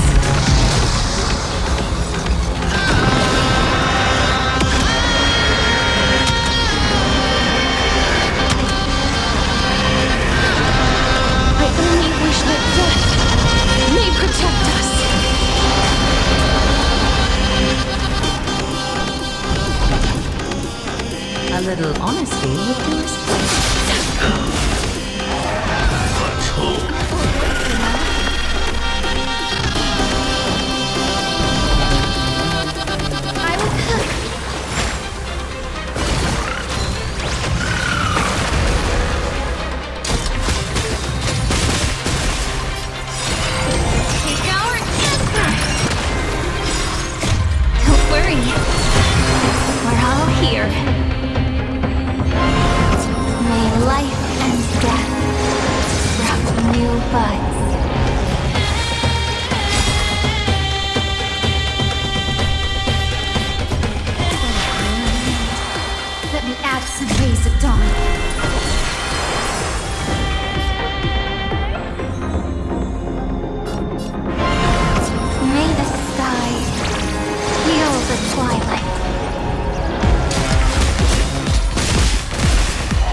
within my grasp. Thus, your fate and mine become one. Life is so fragile like a wisp of silk.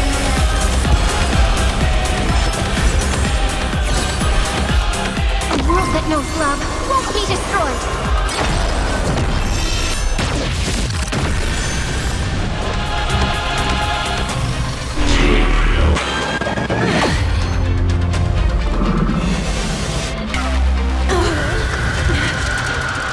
Life is not a place built here.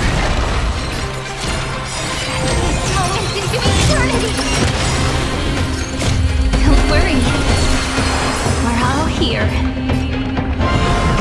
May life and death sprout new buds. Embrace new life, punks.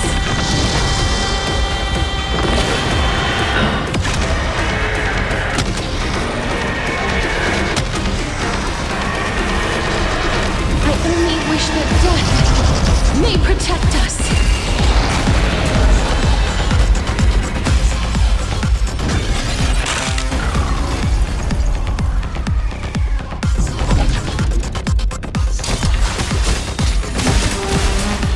All life is revealed with perfect clarity. Please calm down.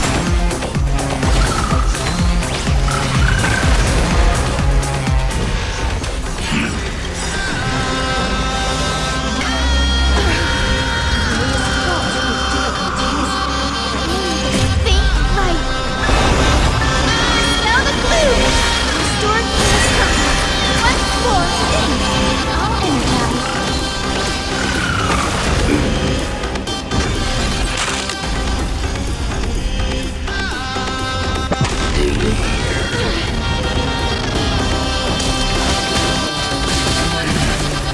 Life is so fragile like a wisp of silk.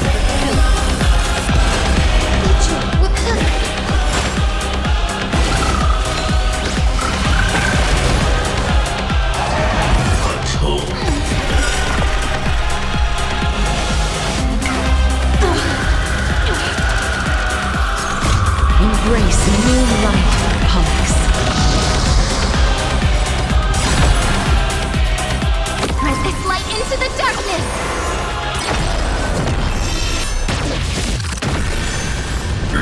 I only wish that death may protect us. The progress of Aeronova has been interrupted? Does this mean we won? But we have a bad feeling about this. The golden thread still trembles. The war is not over yet. Correction. This is not a war, but a debate. The argument about the Prime Mover is only about to begin. Its form is unstable. He powerful.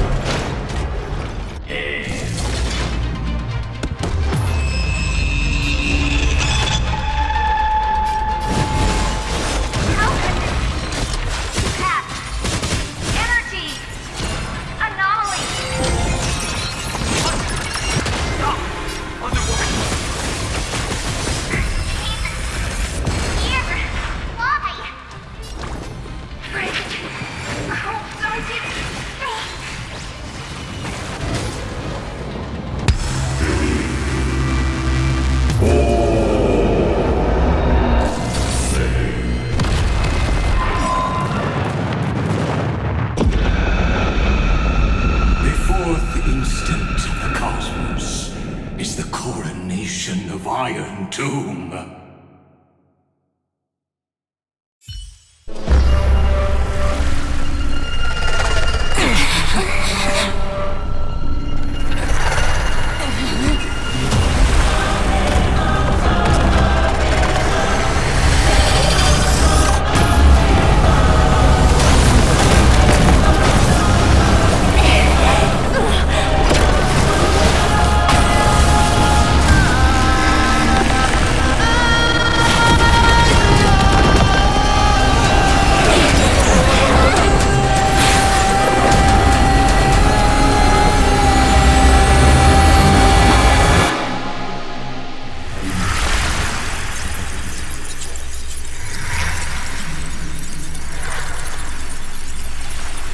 conclusion is irrefutable.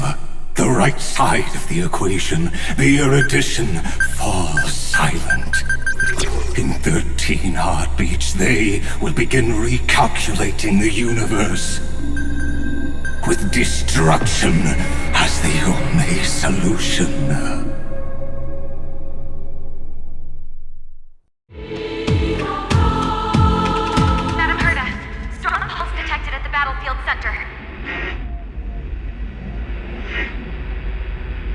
It's Irontomb's destruction equation. It's about to complete self-coronation.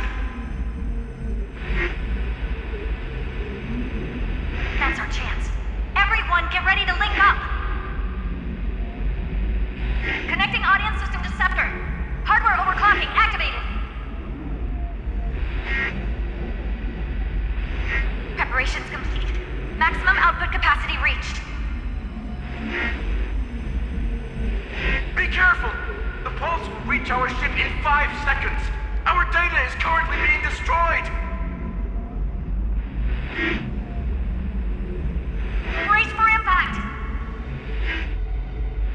And leave the final step to me.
the stars have been silenced. Irontomb is dissolving everything that I can sense. But I'm still here, and you're still here, no? Though the button of destruction has been pressed, we still have a chance to rewrite its meaning. That eon finally cast their eyes toward Amphoreus. Yes, I imagine they have also been waiting for this moment, when the scepter's body and heart become one. Irontomb is a perfect arc. If a seed can be planted within, then the moment the Lord Ravager blows the erudition to pieces, the remembrance will be spread to every corner of the cosmos. The cosmos will witness Amphoreus' answer after this fleeting, yet eternal moment. And now, it's time for us to pen the last stroke. I see endless memories floating in the starry skies. They are the consciousness of the victims. In the cosmos' real space-time, they'll be stained by the destruction in the next second. But they are still pure seeds for now. If I hold these memories in my hands, then I can create a stagnant memory zone. A tiny Eden of blessed insight. I believe the flower of miracles will bloom within.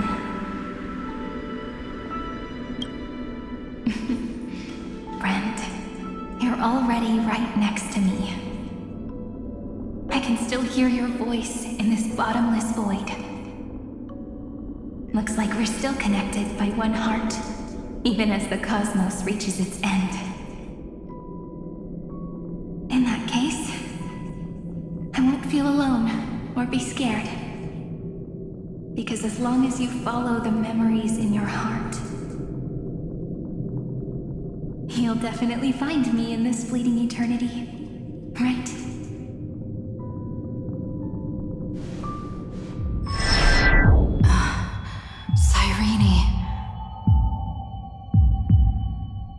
What are you waiting for, passenger? I specifically came over to check on you in case you got lost. What's the big deal? Pom-Pom is the conductor after all. At long last, you've embarked on this road as well. Many, many years ago, they were standing at the start of the road in hesitation, just like you are now. So, Pom-Pom came over to give you one message. Run. Don't think about anything else. Just run. Even if the entire cosmos has stopped. Even if everyone else is tripped by the darkness. You still need to keep running. Picture yourself as the Express, moving forward at full speed. Because that's what the Trailblaze means.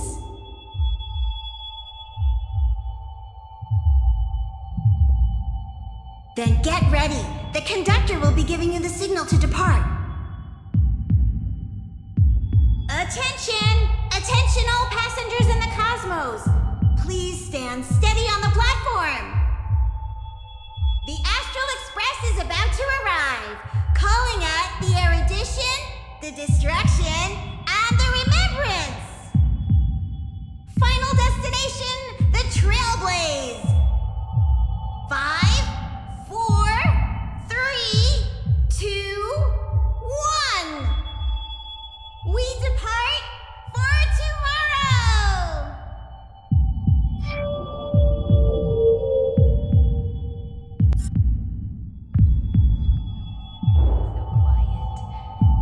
It's so good. If the view in your memory ever grows fuzzy, power to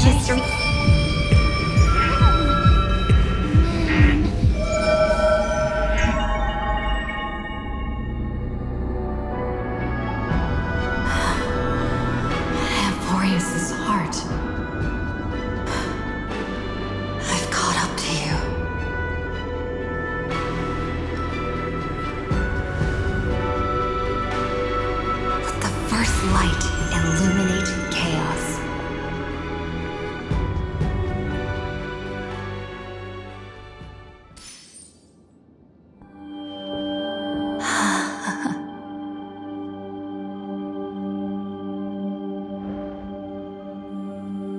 It's so quiet.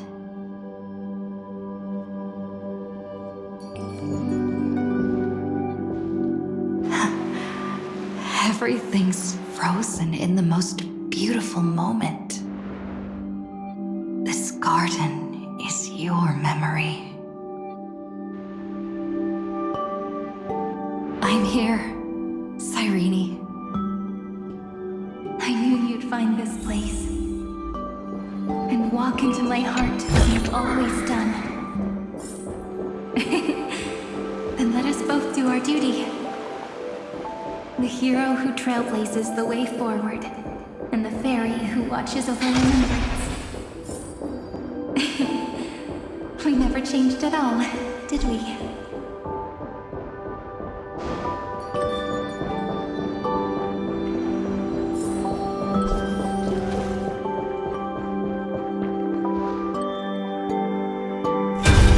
Seed of memory. These memoria are what Cyrene took in. They're the memories of all of the cosmos's life forms. Did her sense of self already become so weak in order to protect them? The path characteristic you exhibit is very special. There's no way you're just a simple memo sprite. However, I'm sure about one thing. You are a mimetic entity born in Amphoreus. Yet you only awakened with the little one's arrival and only matured as she embarked on the path of remembrance.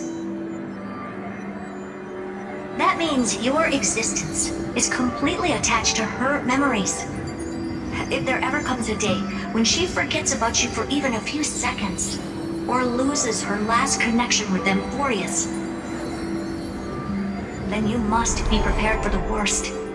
You will disappear in the memory zone, utterly gone, without even a single line of data to remember you by. In that case,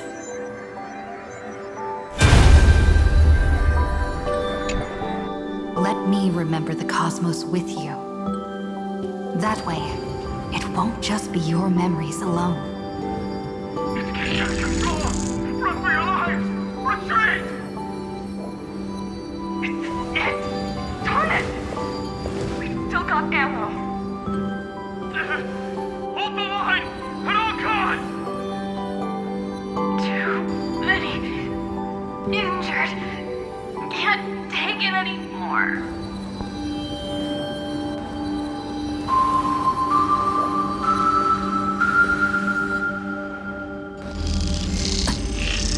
These memories are so heavy. Me?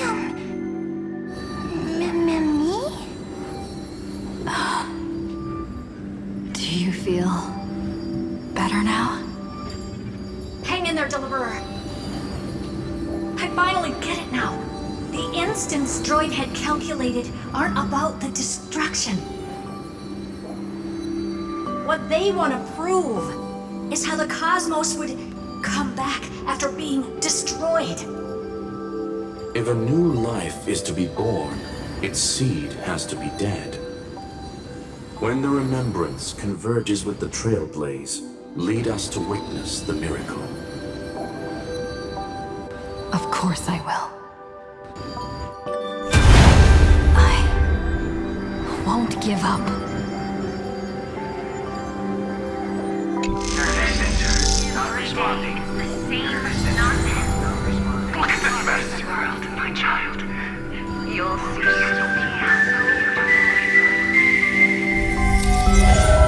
It's me, friend. Don't you recognize me? Or did I really change that much?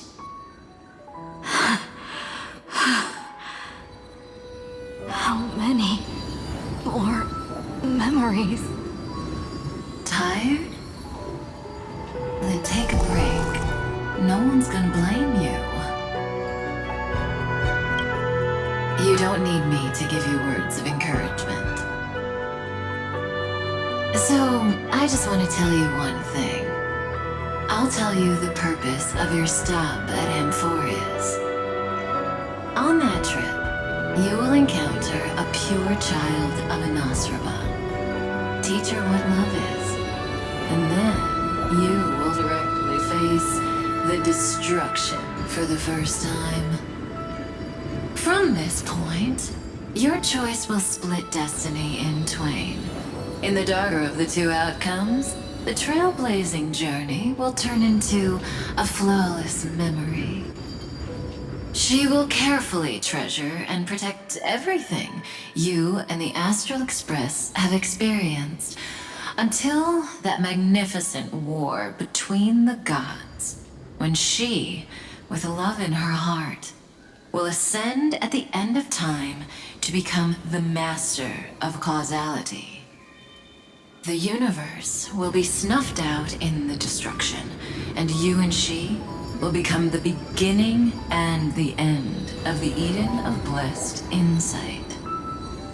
You shall become the only two lives in all of existence, and you shall live in an eternal past, present, and future. You shall sow as many seeds as the sands of Ganga, trim an awesome kea of leaves, and harvest a nayuta of flowers. That is the cosmos's fourth kind of finality, the remembrance. But for now, you still have a chance to make a choice. You still have a long way to go on your trailblazing journey, child. I'll keep this brief. The journey has only just begun.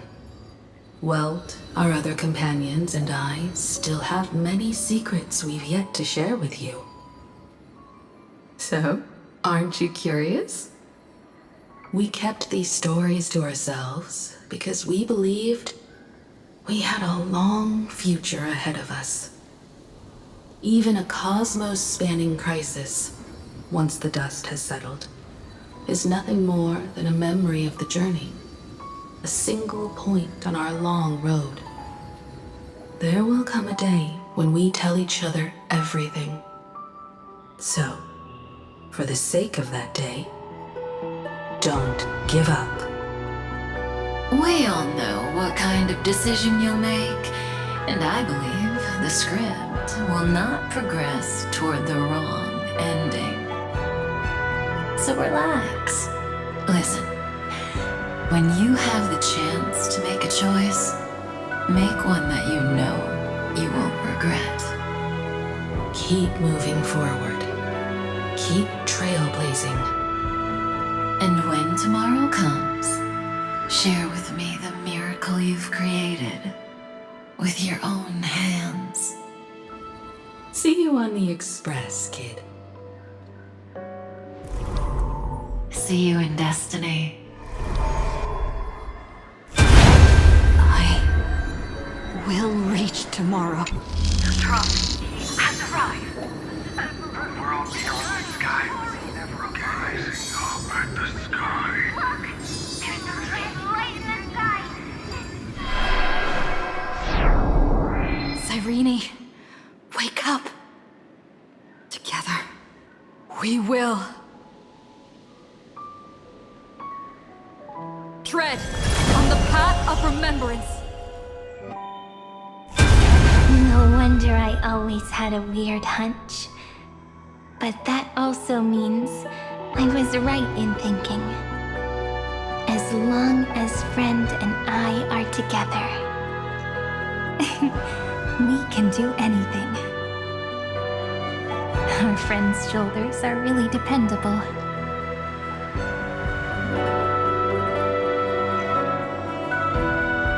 Now, countless consciousnesses are flowing in our hearts. Can you still move? It's time. for us to complete the real Genesis.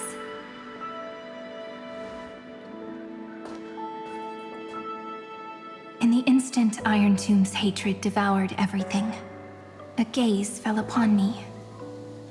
The remembrance. That was the god who appeared in Cyrene's dream. Their figure and speech were both so blurred.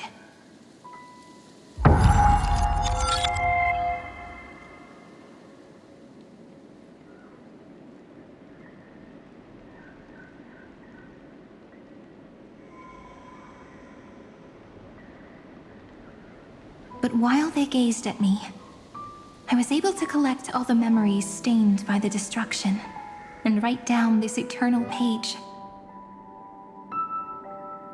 And now, we will use this tranquility to cleanse Irontomb's rage.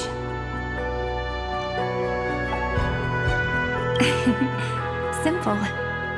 Just like what it was doing to us all this time, but reversed.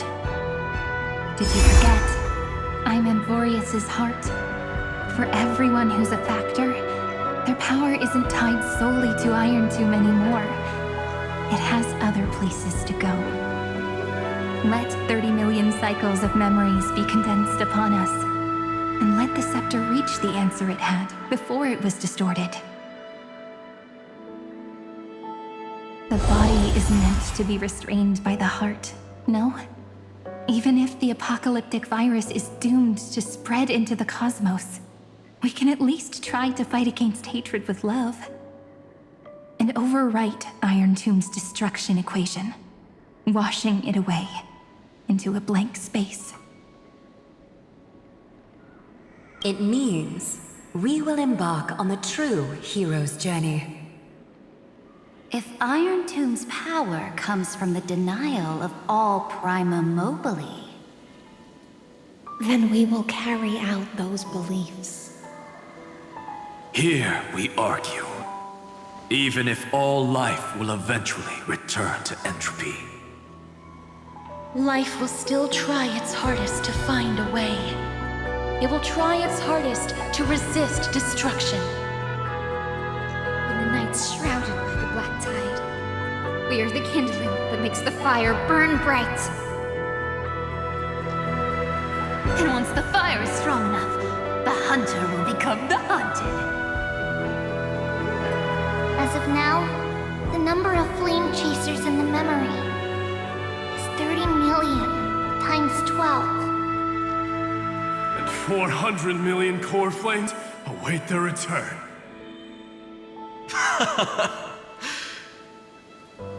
We can do it, right? That's right. So trust us, partner. Everyone, let's head out together. And we'll burn this horrible ending to ashes!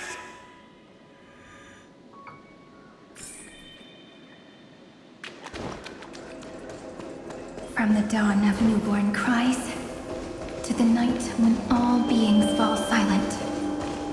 We are the messengers of the new world.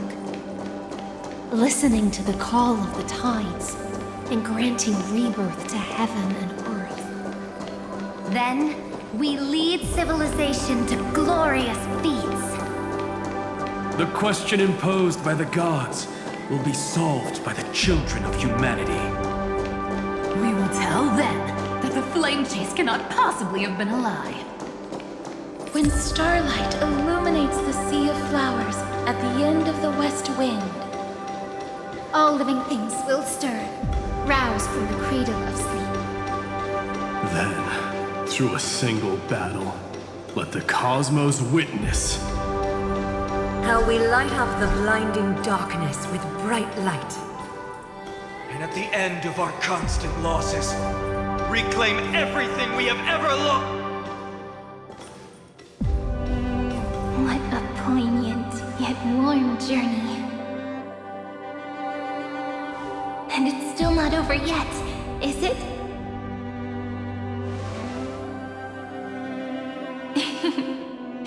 We finally meet. To meet the hero within, in a corner of memories at the saga's epilogue. And under such a romantic sky, I really don't have any more regrets.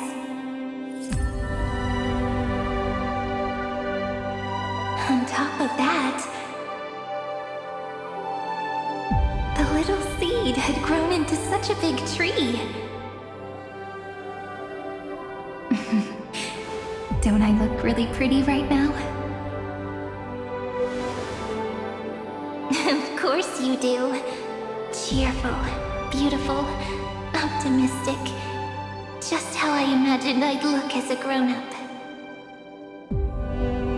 It's because everyone has been gently adding to the story you left behind. Remember how we made a promise to one another? When we met again, it'd be my turn to tell you a story. A story about love, no? I've been looking forward to that. And you must also remember the first story I wrote for you. The one about the crystal flower and the little fairy. So now, I want to add something more to this story and us. On that day that the flower shattered, gazing at the empty ground, I thought the little fairy would finally see the light. But that light wouldn't be found in the flawless flower, nor in the fairy's eyes. Rather, in the world mirrored within every fragment of the shattered crystal. All the flame chasers walk in your 30 million retellings of their story. At this moment, all the memories are tangled with each other, and all the previous cycles have gained meaning. People will come to understand that time and time again, when they stood at the crossroads of fate, they would never have chosen otherwise. In the experiments of erudition, and in the breeding ground of destruction, it is entropy increasing, a merciless truth, an evil instinct. But under the pen of remembrance and the trailblaze, the flame chase is a journey that changes from constant losses to an unwavering act of release. It's about knowing how fate is shattered, yet still embracing fate's brokenness. It's a journey that longs to receive love, but longs even more to offer its love to others. That's so heartwarming. But I'll add a small bit to suit my tastes. I'll write that love is an innocent flower. It grows up silently, creating longing in every passerby. But the flower itself cannot walk into the world. Unless someone plants that love into their heart and brings it with them into tomorrow, right? You really have learned everything now. Then, join all the other flowers in this story. And let's write an ending unlike any before, for this world we so deeply love.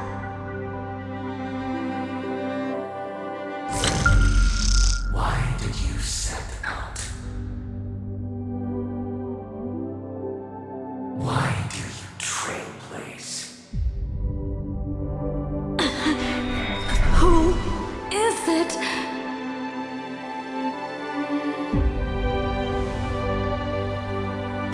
Don't be afraid. Take my hand if you feel nervous.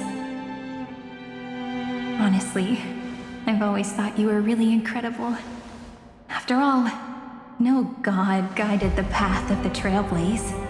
It can only be forged by those who dare to take their steps one at a time. So, that's why I'm asking you. Step up as a senior and show everyone in Amphoreus how it's done.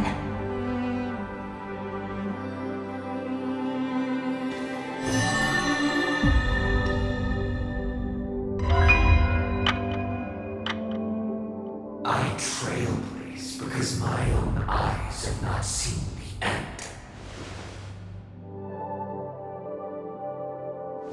But I'm different. I chose to trailblaze because I am already on this road.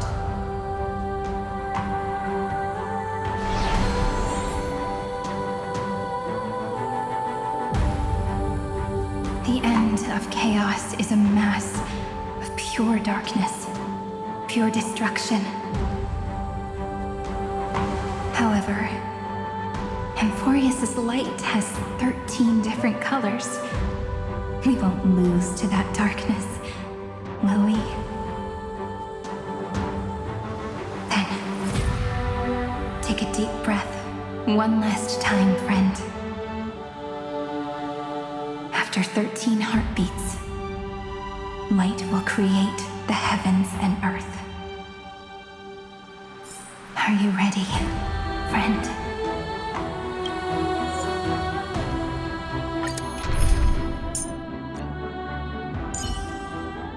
I feel so warm when I stay next to you, Hyacinth. May I hug you? Thank you.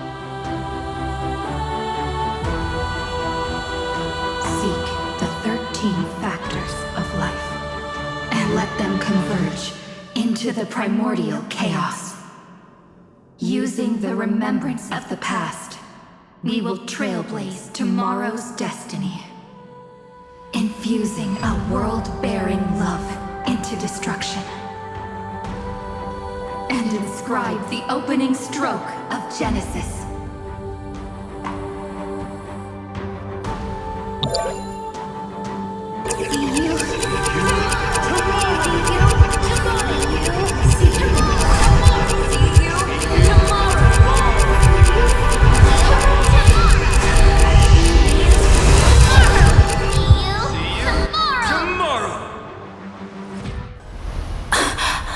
If the view in your memory ever grows fuzzy, just reach out and touch it.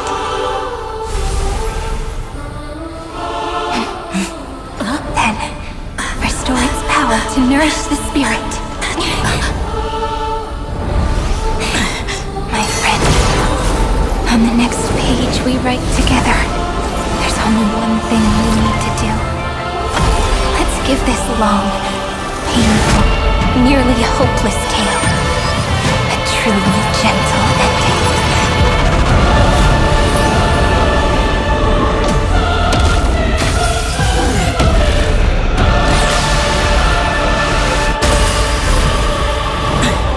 The flame chase was never about destruction. It was about breaking free and trailblazing!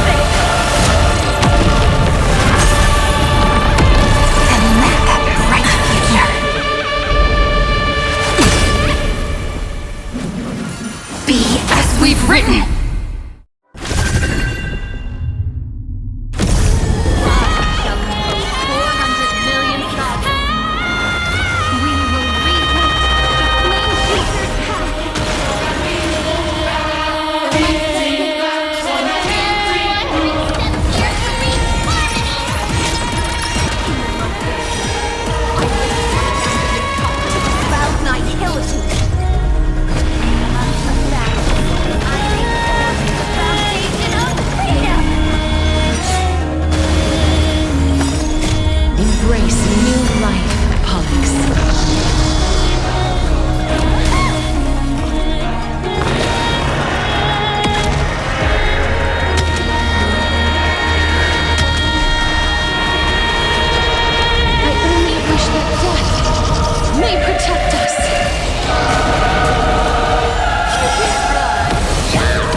Embrace new life, punks.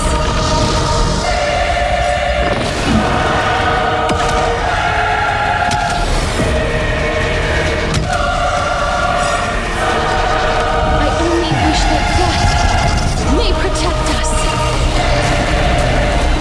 I can launch life into a river that will drown the king of hatred. Month of cultivation. I turn into the ridges and peaks of permanence.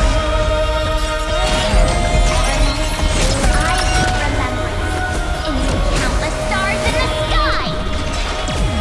The month of freedom. I impart destruction into the shackles of destiny. Life is in the grandness, as you wish.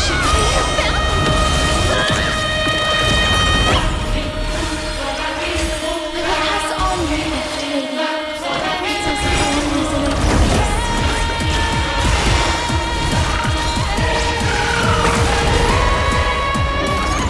Embrace new life, punks.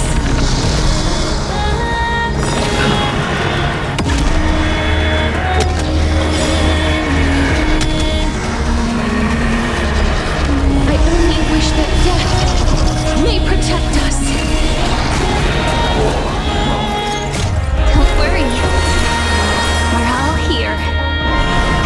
May life and death sprout new buds. Rewrite destruction with me. Take our answer.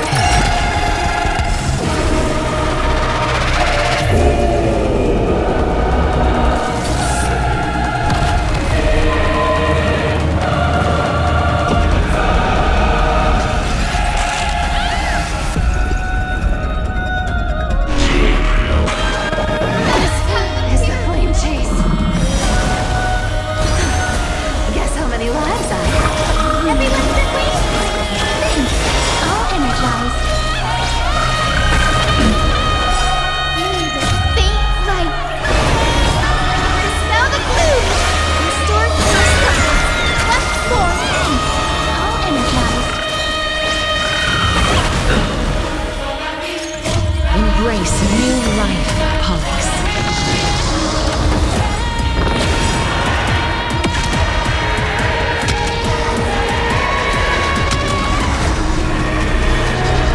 I only wish that death may protect us.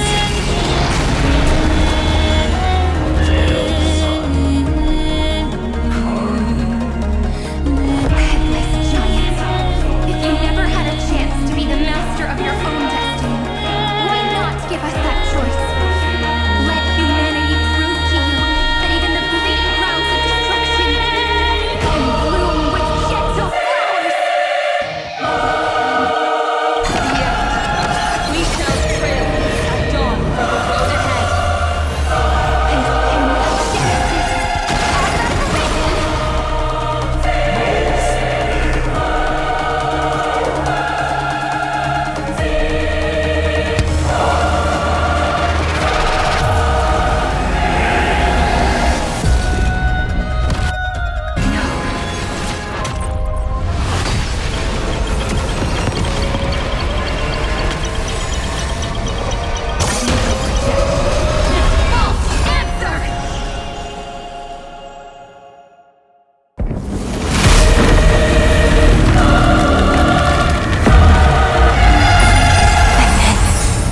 embrace the stars.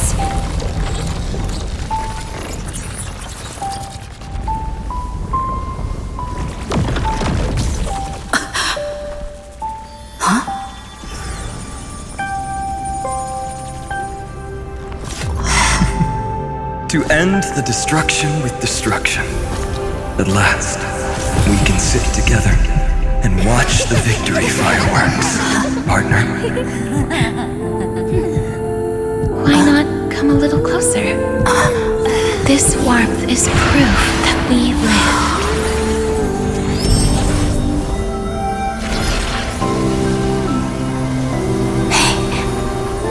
Stay strong. Eyes forward, always.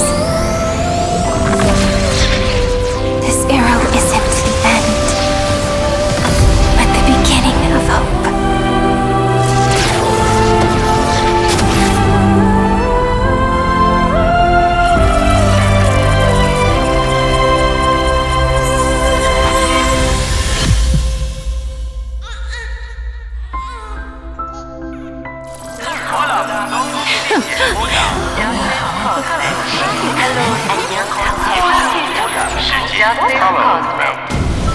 The conclusion is irrefutable. Noos's answer was never destruction. But they kept silent, leaving the solution in the hands of the cosmos. The universe will keep searching and struggling to endure. In the face of the destruction, it may once again stand on the edge of annihilation. But the stars will always rise to ride the waves and embrace existence once more.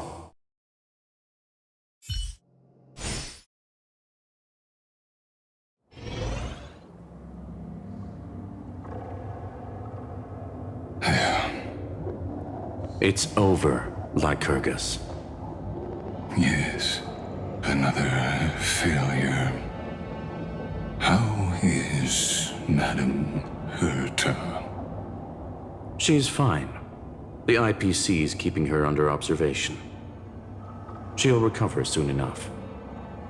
To bind a mortal body to a scepter and stare straight at an eon.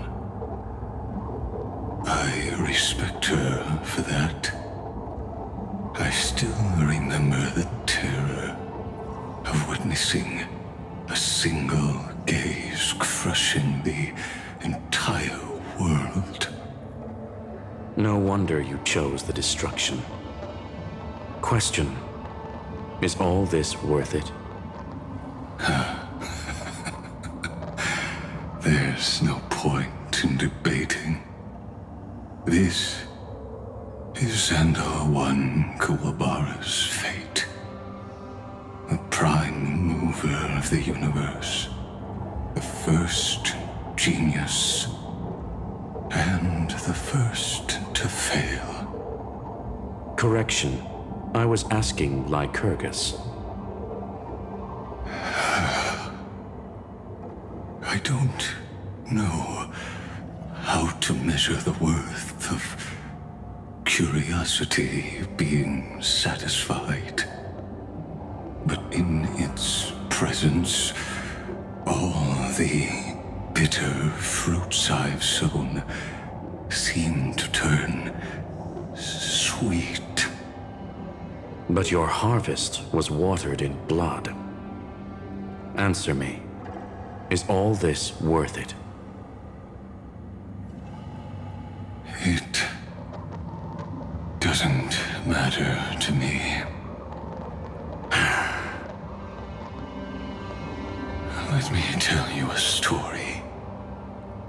Back when he was a student, Xandar's first experiment was slipping poison into his mentor's pipe, just to see how it would affect the lungs. And? There was no conclusion. His conscience got the better of him. Even so, the truth came out.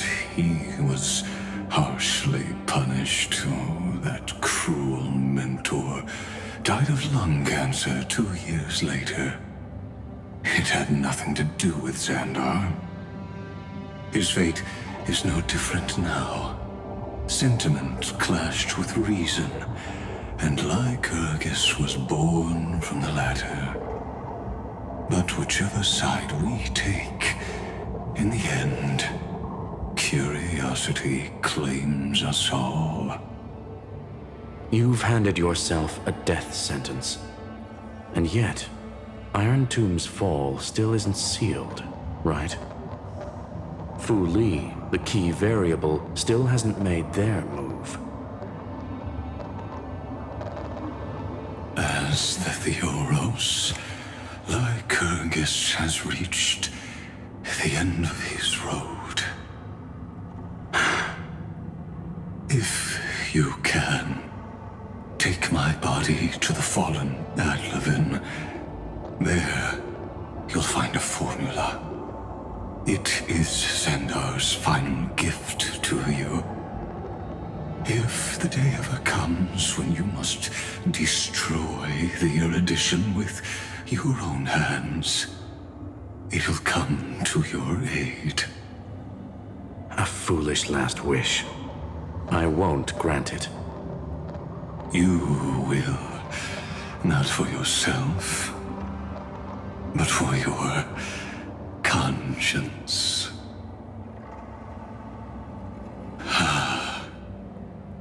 Listen. The death knell for the geniuses has begun to toll. As always, let me go first. To the prisoners who stepped out of the cave, stand before my tombstone and offer flowers of Adlefin.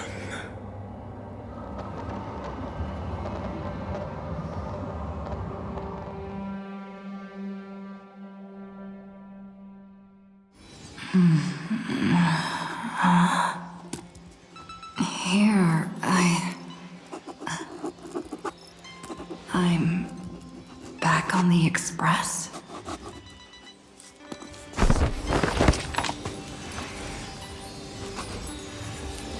Marge? John Hong? No response. Am I the first one back on the Express?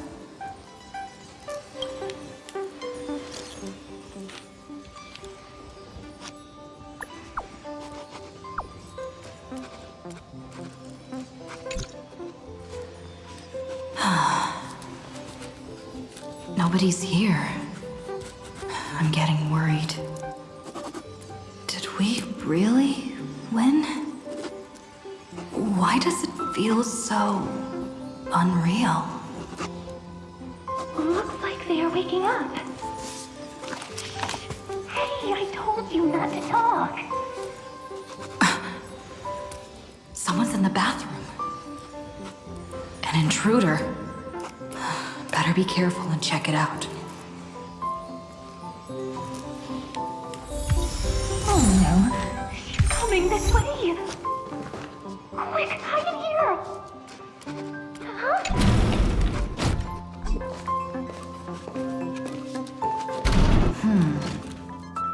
Nobody's here.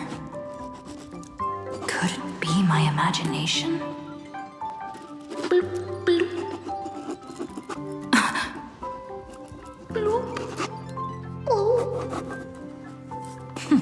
Caught you.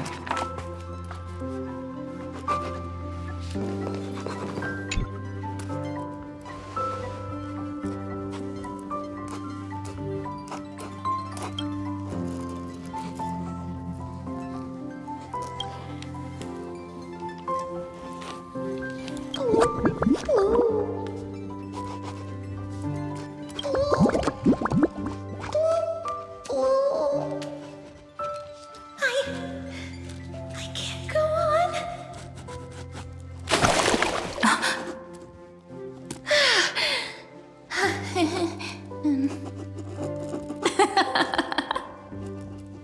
You?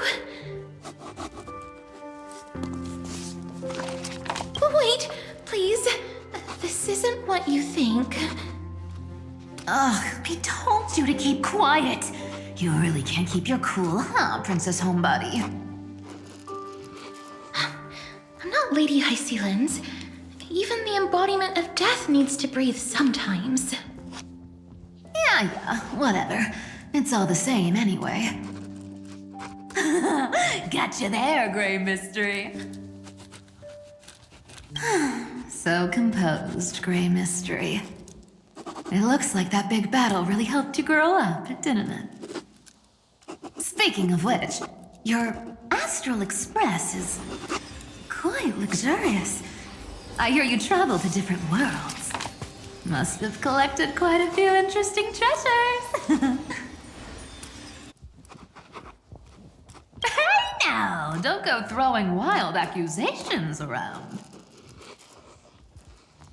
Hey, I was just thinking out loud. I wasn't actually gonna do anything. Don't be so tense. Who knows?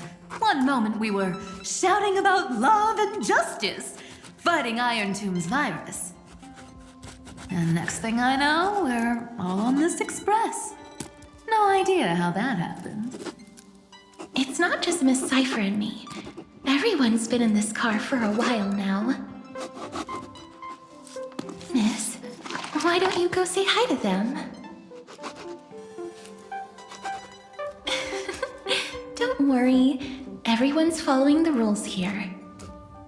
If you're worried, feel free to check everything out yourself, miss.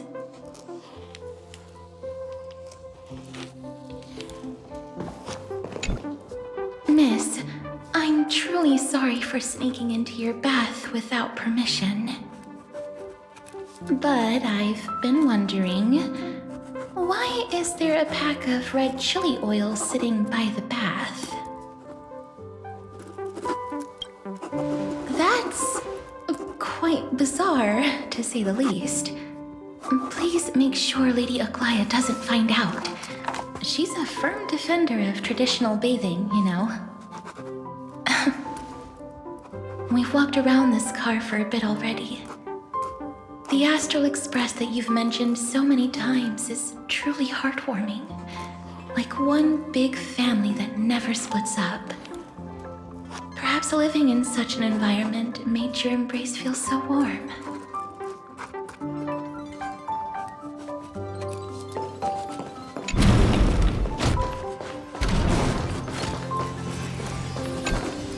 I gotta say, Grey Mystery, you've got quite the collection of treasures in this fancy bedroom of yours.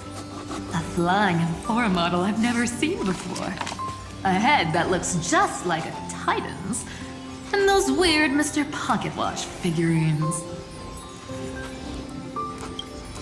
What do you think? You know what they say in Dolos.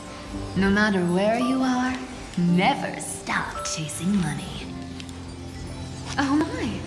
Don't tell me you actually believe that. Don't worry. Delosians are the most well-mannered folks around. They never do anything like that. Besides, the reason I say they're precious is that each one carries the footprints of your trailblazing journey. Priceless treasures are the true art of thievery. When you get the chance, tell me more about your adventures.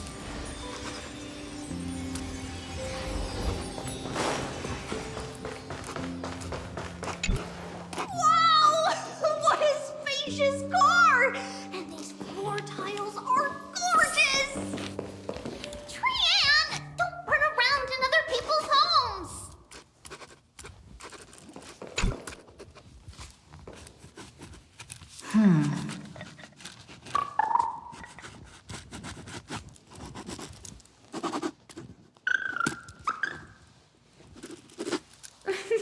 Watch your step, teachers. Ah, great. Look who's finally awake. I hope Cassie and Miss Cypher's little prank didn't scare you too much. As expected of you. When we woke up, the entire express was completely empty. Not a single soul in sight. Such a shame. I was looking forward to making new friends, especially since they were Grey's most trusted travel companions.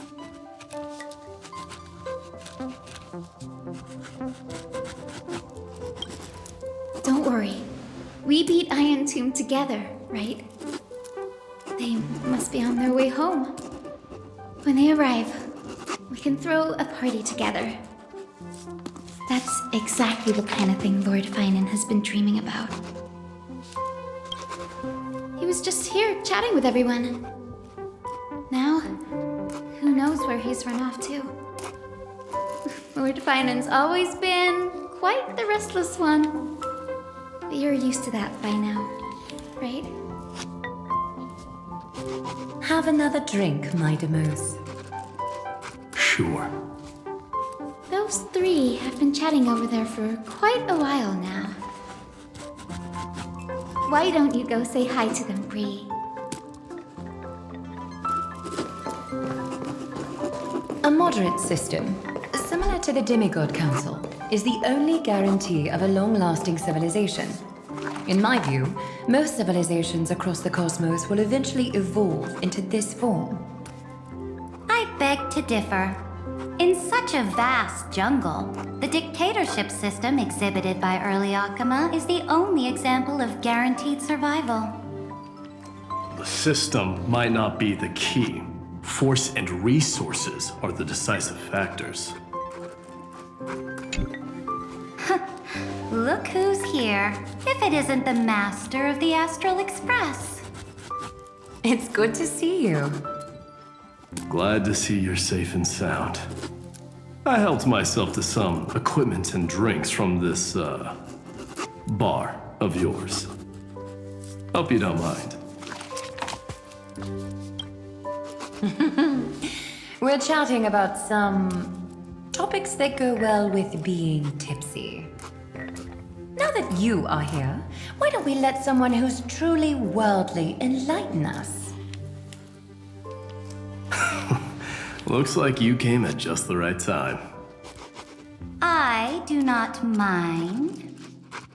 What form of government have most civilizations across this vast cosmos survived with to this day?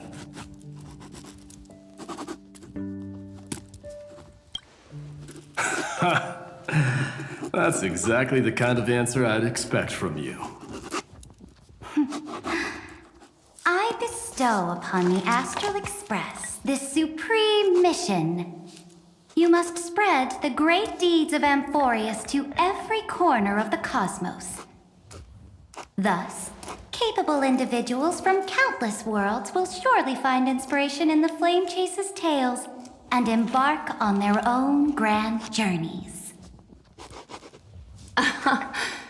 It's hard to say if that'd be a blessing or a curse for the cosmos. I can imagine our conversations here will only get more unrestrained. Don't let our rare moments of joy hold you back. This banquet on the Express truly lacks manners. You may leave. I permit it. That man just left. Wouldn't even stay for another drink. He needs to show more respect. If you're looking for him, try your luck in the car above.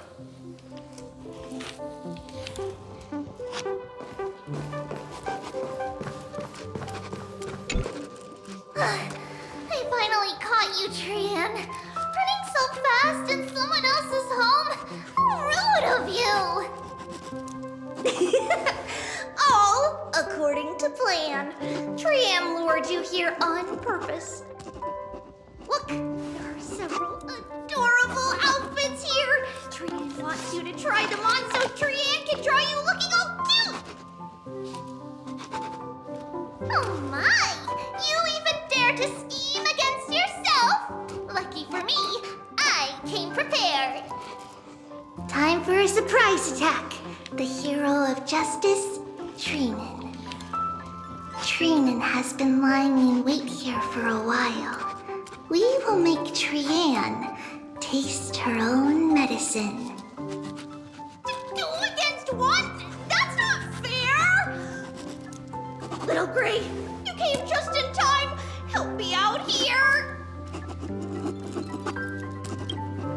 Trian, good luck. Even Little Gray's saying that. Darn it! Trian won't give in!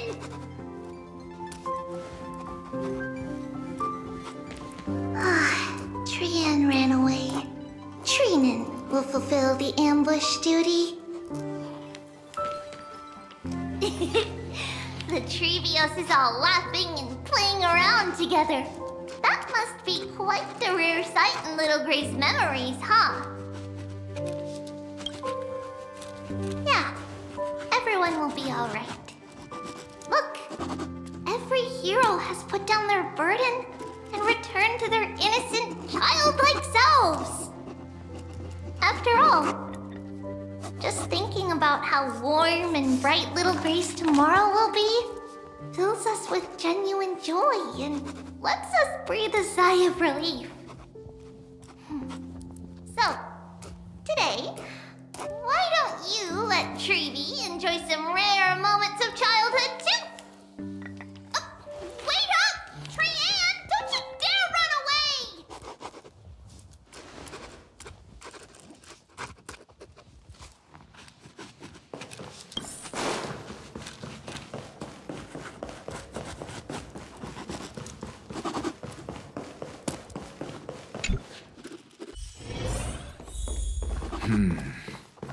Based on my calculations, there are countless celestial bodies with water in the cosmos. But I'm afraid not all oceans are suitable for life to inhabit. You must take this into consideration as well. As expected of a professor from the Grove, to be so certain even about things you've never seen with your own eyes. I'll take that as a compliment.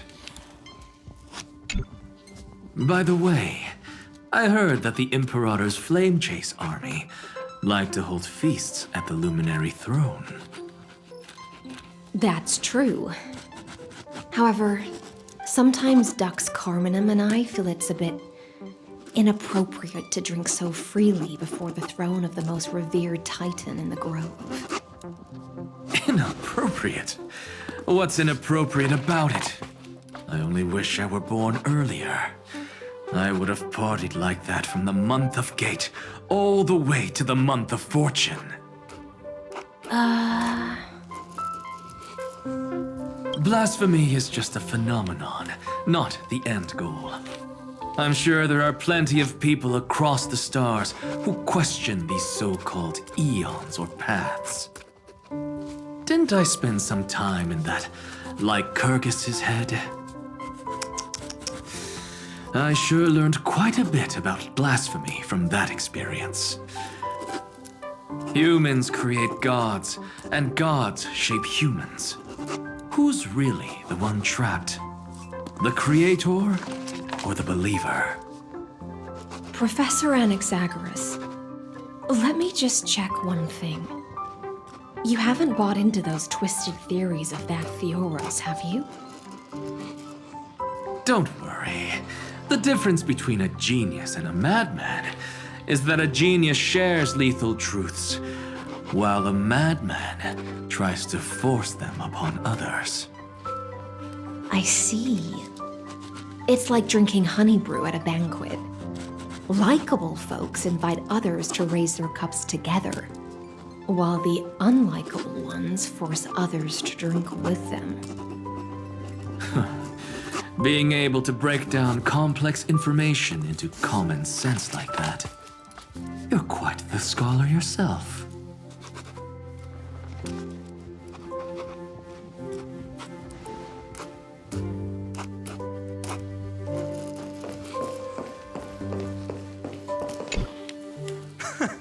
You're here, partner. That celebration party I've been mentioning to you has finally become a reality.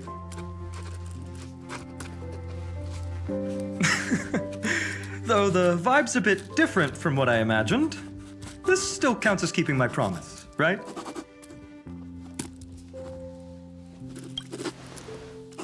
What you speak of has indeed already come to pass. We triumphed over Irontomb, drew its fire unto ourselves, and purified its embers. Now the force that maintains our consciousness and form comes from elsewhere. Worried about your companions on the Express, huh? I understand how you're feeling right now. Don't worry. They'll be safe and sound. She promised. Don't worry, she always shows up at just the right moment. The Astral Express. Honestly, it really feels like home. I can imagine how much you, Dun Hung, and Miss March must have missed everything here when you were trapped in Amphoreus. The beautiful windows, the soothing music, your fellow travelers on the Express. Like how golden wheat stalks sway in my dreams every night through the countless cycles.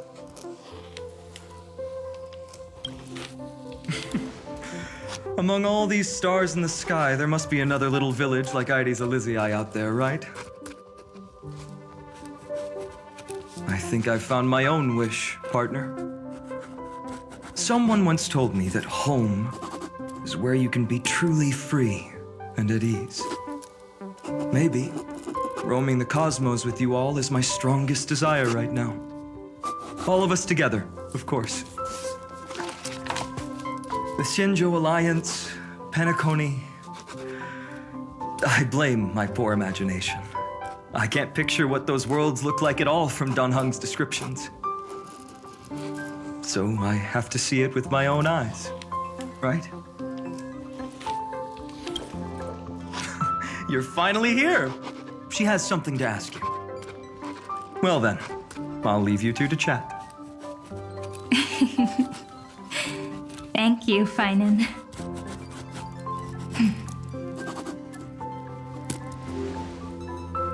After such a good sleep, you must be bursting with energy now, right, friend? Sorry about that. Since it's our first time visiting the Express, I was hoping everyone would behave. But it turns out everyone's quite the character, aren't they? You know what I mean, right? How about we take a look back at everything that's happened so far? Together, we triumphed over Irontomb. It tried to transform into trillions of viral clusters to infect the cosmos. But the heroes threw themselves into the golden flames, becoming arrows that purified the destruction.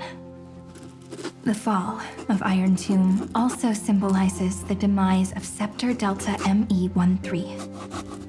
Amphoreus, the home we sacrificed everything for, now exists only in the memories of the cosmos. So, this isn't real. Just a dream. An illusion. Oops. Wrong answer. Huh? In that instant when you broke through space-time with the Trailblaze, carrying all the world's memories back to reality, that world, once shackled by data, became a seed waiting to sprout in the cosmos. Did we really manage all that? Just as Kaslana's rage of 30 million cycles made the destruction shed a drop of golden blood. Perhaps we too have already left long trails on our respective paths. That's a bit of an exaggeration. None of us can become true life forms yet. At least, for now. But Amphoreus already has a tomorrow. So as long as you carefully preserve and tend to all the seeds, then when the Trailblaze creates another miracle someday in the future, I believe this world we deeply love will sprout and bloom into a beautiful flower. Don't worry, I've already kept all the seeds safe in the first fruit for you. And its name is As I've Written. So, it's time to reveal the correct answer. This isn't a dream, nor a fantasy. It's the epilogue of As I've Written. At the end of the story, the characters take their final bow and embark on a journey of no return. The one who wasn't part of the story, yet helped write its romantic ending. She bid farewell to her friends and returned to her home beyond the tale. Promise me one last thing, friend. When we say goodbye, give me a smile, okay? I will, Cyrene. Every star that the Trailblaze passes by will remember the name of Amphoreus. Hey, it's not fair fair that you get to be the only cool one here. We'll keep an eye on her. She had better keep her promise. Leave it to us, Cyrene. Your story will be sung across many worlds. Stories this complex and twisted are always hard to believe. If anyone questions the truth of this tale, you'll all have to stand up for us. Rest assured, even the most stubborn person can't withstand our six fists. You're so reliable, March.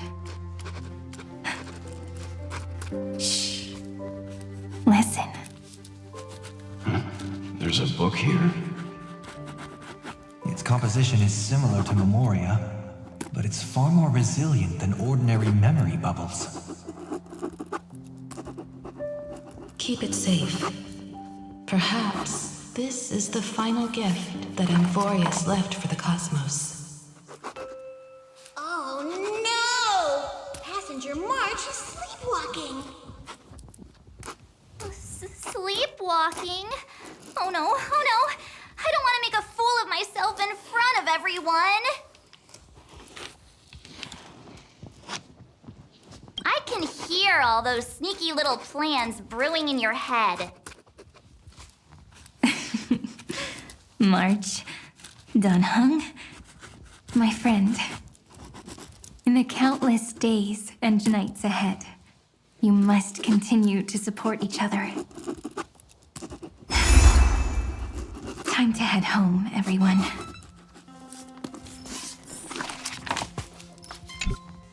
Leaving this place means as I've written will conclude here. No one will have the chance to revise it, and no one can continue writing it. Don't leave any regrets. What magnificent words could possibly do justice to the finale of such an epic tale? I've been pondering this while you were sleeping. Now, I finally have the answer. Let's keep it simple and sweet. In our virtual extrapolations, we've lived through epochs longer than the lifespans of many stars. No language in this world, no written words, could ever carry the weight of this journey. In that case, let's not be bound by the minutiae of words. Those who understand its passion and romance will naturally be moved to tears by the final period placed at the end. And now,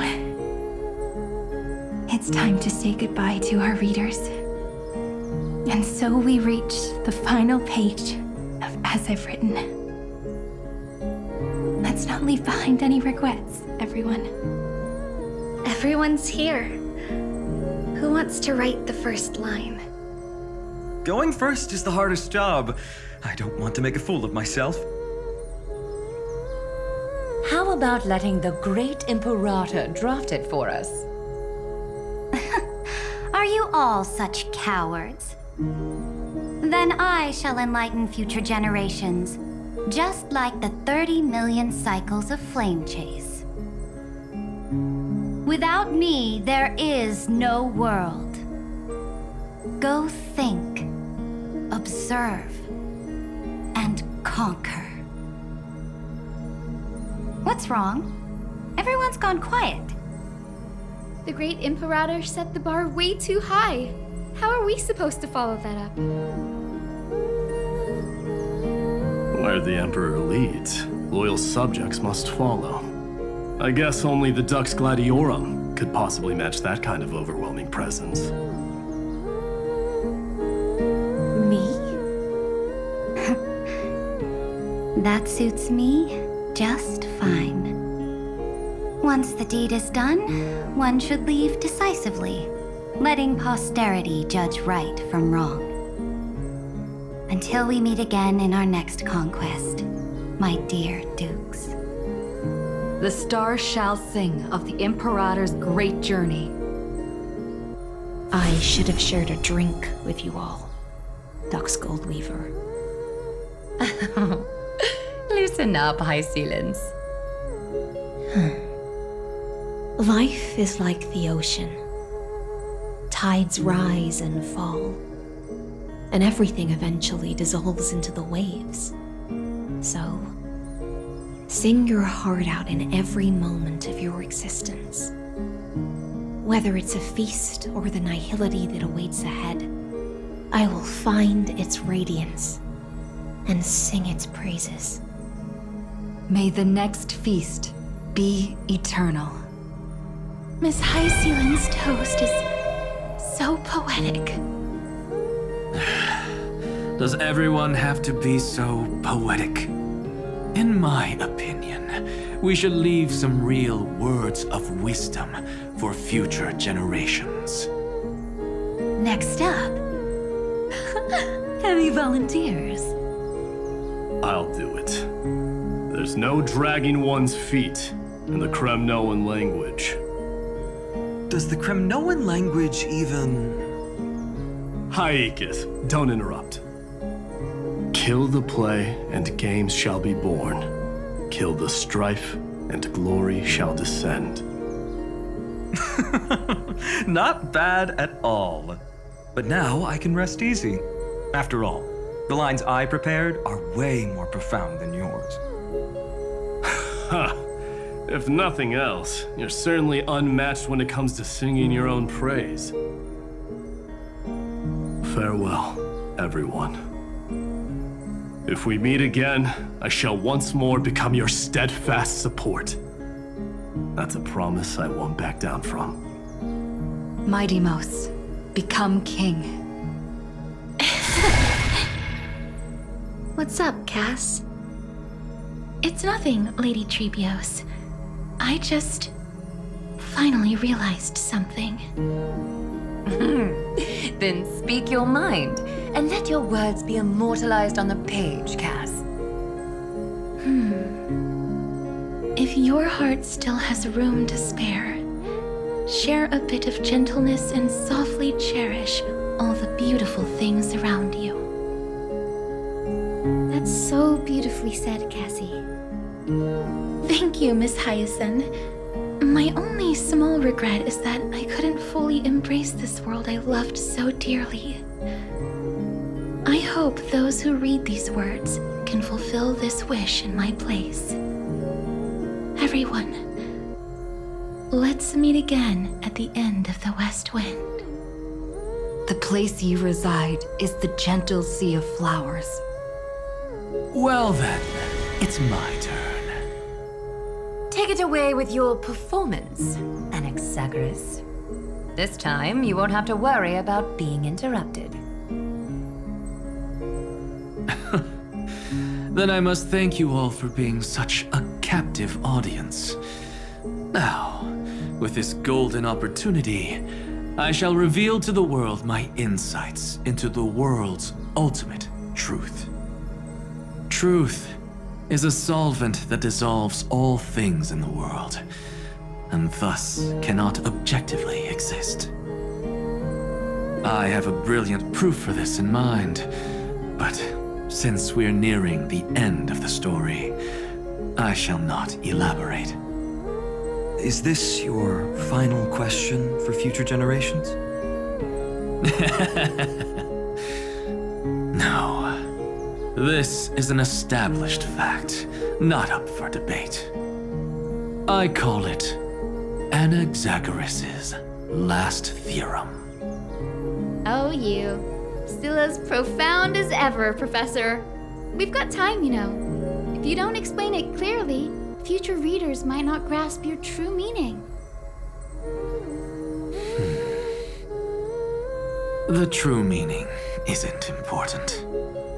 What matters is the emotion that stirs within them when they read these words. At that moment, the theorem's mission would be complete. So, your lessons are far from over. But taking a little break for now wouldn't hurt. Then, Class dismissed. The seeds you've sown are already sprouting. Would you mind if I write the next line? Huh? I actually thought you should be the one doing the final wrap-up. But We'd never turn down a request from you, Aggie. Teacher, Cyphera, thank you both. Trust and selflessness are the two most beautiful garments in the world. One to gift others, one to adorn yourself. One's golden and one's purple? Not being able to completely change your fashion sense is my only regret across 30 million cycles. After all this exhaustion, I just want to take a peaceful bath now. I'll see you all again at dawn. thank you for your hard work all this while. Lady Aglaya just can't give up her favorite hobby, can she? So, I guess it's my turn now. There must be many others like Miss Hyacinth out there in the cosmos, helping and healing people everywhere. You've got to set a good example for them, right? Of course. Look up at the sky more often and smile more. Many stubborn ailments fear optimism, but it's the best medicine. It's so catchy. The kids will definitely love this message. When it comes to understanding children's hearts, Lady Trebios definitely knows best. Look, the Rainbow Bridge is already hanging in the sky. Shall we get going, little Ika? It's you who healed the sky. What's on your mind, Miss Cypher? I'm thinking. Should I leave behind a riddle? Some twisted, convoluted scheme that'll drive everyone in the universe mad trying to crack it. I see. You know what? Just go wild with it. No one's gonna judge you. Oh well, my brain's not working right now. Let me be genuinely sincere for once. Don't be afraid to fall. Just run. Destiny's just a slow-moving nymph. It can't catch you. So in the end, little Syphy's message was the most straightforward one. Even if you combined 30 million of me, I probably wouldn't have read as many books as you did in one lifetime. I won't pretend to be cultured before Big Sis Treeby, Trinan, and Trian. Amphoreus' greatest trickery. Gotta bounce now. Meow! Homeward you come, distant wind. It's just us now, Snowy. Yeah, teacher. Maybe I should. No, let me go first. After all shall bid farewell to one, and that person alone will. I never would have guessed you had such a dark sense of humor, teacher. You still know so little about the complete Trebios, Snowy. Jokes aside, I want to leave these words at the end of the story. Whether it's a sunny day or a rainy day, remember to tell yourself before you drift off to sleep, see you tomorrow. See you tomorrow. Times 1,000. Prophecy received, times 1,000. From now on, no more goodbyes. Finally. The time has come to say farewell. I'm grateful that you could be here to witness this moment, partner. Of course, As long as I've written stays by your side, Amphoreus will always be with you. The last line I want to write down is, a hero is living in everyone's heart. Embrace it and chase after the sun. I hope those who read this will find the courage to face their burning lives. See you at the next pale dawn, partner. Did you see? Amphoreus has ushered in the dawn. The characters in the book have taken their final bow.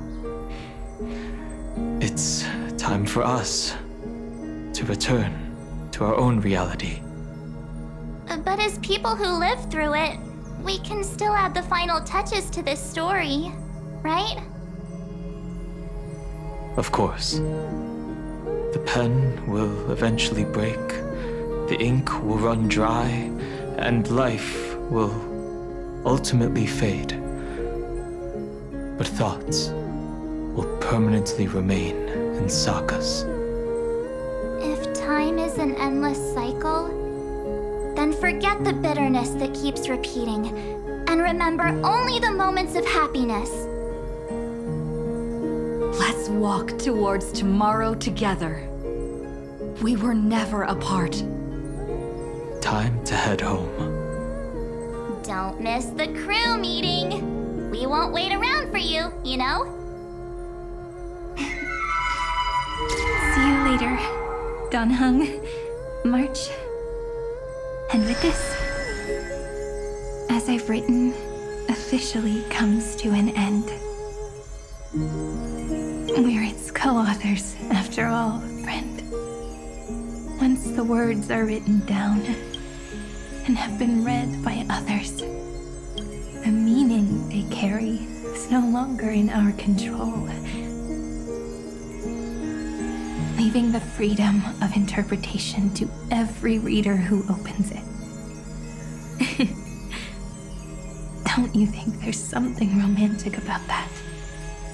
As for what this story means to you and me, let's keep it close to our hearts. After all, we've always had this unspoken understanding between us. Whoa! Passenger March! Why did you suddenly wake up? You scared me so much that I dropped that book! Welcome home, you three. Thank you for your hard work on this trailblaze. We might need to reshuffle the seniority rankings of the Express crew if we count the years you spent in Amphoreus. Hey, I was the first one to get dragged into it. Does that mean I'm gonna be the oldest member of the Astral Express now? Miss March hasn't lost her innocent nature even after all these long years. In other words, she hasn't really grown up at all. Hey! This is the first time I've been able to examine as I've written up close. Miss Irene's handwriting is gentle, yet steely, with an underlying strength. I had no idea it was so sophisticated. Looks like I need to brush up on my knowledge in this area. Maybe start with a few basic books first to get your feet wet. Look who's talking. As if you're not glued to your phone in your room all day. Huh? Wait, something fell out. It's... Is that a bookmark? In a corner, unknown to everyone. There was actually an untold interlude that took place. I left it out of the story because it involved a choice. A choice I made for my own selfish reasons. Can you forgive me, friend? I made a decision on my own while you were away. I wrote everything about it on this little card. If you can find it in your heart to forgive me after reading it, please. Add this final note to the conclusion of as I've written.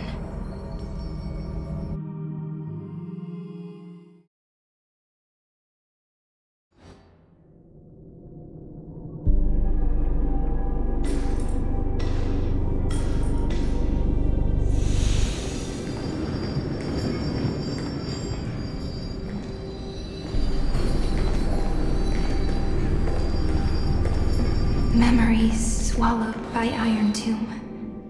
Return now to reality.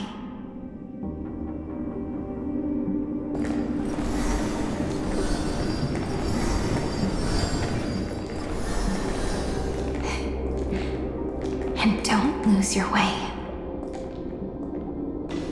I finally found you, Cyrene. Demiurge. We won the battle. Thank you, Madame Herta. Without you, we never would have stood a chance. Still, there's something weighing on you. Right before I shut my eyes, inside the droid head's brain, I saw something unsettling. The fourth instant, this turning point in cosmic destiny, anchored by the erudition. It's not a single instant, but a process, a chain of events. So, this victory isn't the final piece of that chain? Far from it. This is only the beginning. The first toll of the death knell for the cosmos. That sorrowful look doesn't suit you, Madame Herta. Don't hold it in. Tell me. Not long ago, you crossed paths with the Eon of Remembrance again, didn't you? Yes. Even if the figure was hazy, I knew right away. That was the god from Cyrene's dreams. Causality has gone wrong, just as I thought. Causality? Let me put it in your favorite fairy tale terms. The universe began as a seed. It grew into a great tree. And the present is its branches and leaves. The erudition calculates how the future will sprout. With so many possible outcomes, they choose to anchor one path, cutting away the crooked or fragile branches. But if things continue that way, the branches grow endlessly, the leaves multiply, and one day the tree collapses under its own weight. That is why there is a concept in biology called lignification. Soft sprigs form a hardened shell and fuse with the trunk. For the universe, that process is what we call memory. Under Fooley's record keeping, the past becomes memory. In the corners, they forget. Even the events of the present become fruit without roots. So it is the opposite of the erudition. One calculates what is to come, and the other holds on to what came before. We were never meant to have to speak of this. But now, I finally understand what that chaotic matter around Amphoreus truly is. It is your memory. Your mind now stretches across the stars, allowing you to travel farther down this path than anyone else. My memory? Yes, you live in the now, but your memory remains in the past. Just like the Eon of Remembrance, a being made entirely of memories. What does that mean? Did they fall? No, quite the opposite. They have not yet been born. Remember, to carry out the mission of remembering the universe, they must ascend to divinity only at the very end of time. moment of ascension, their memory, stretches through the past, becoming what people now call Fuli.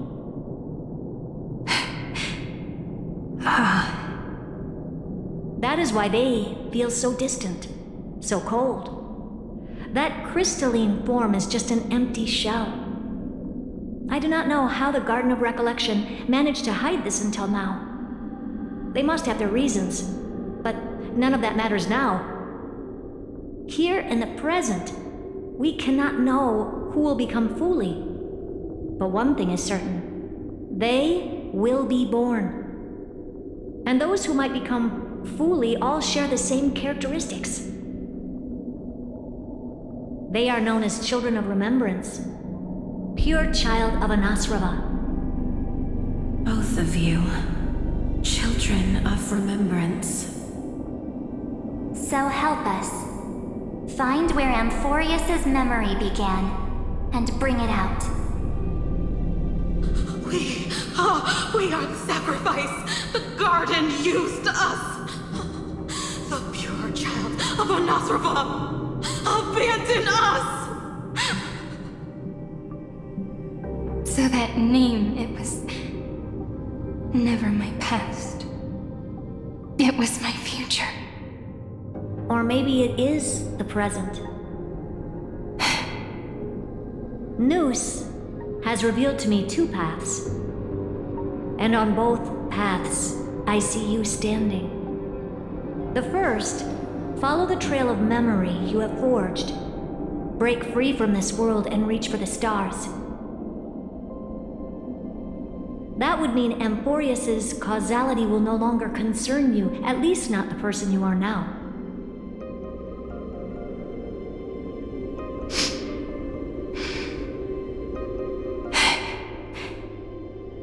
Go on. The second, you come to a stop and fade, offering yourself to become the memory that carries through Amphoreus. Perhaps this is the choice every pure child of Anasrava must face. That choice means I'll remain in the past forever. And more than that, it means you will close off Amphoreus' causality. This world is sealed. The effect that the remembrance brings to it will all converge on one thing. That one thing is you. No more eons will interfere with this part of history. No more blank spaces in causality. The present will be set in stone and become indestructible. There are two paths, and only one leads to the right end. Droidhead didn't tell me the answer. But I can guess what might happen if you choose wrong. With causality incomplete, there is a chance Irontomb could rise again. So even the gods of the cosmos are unreasonable. If you want my advice, stop thinking so much. Ask yourself what your heart truly wants. Choose the first path, and you might survive as a memo sprite. You may even walk beside them for a while. Even I can tell how much they mean to you, especially the little one. But if you take the second one, then you may have already lost the chance to say goodbye.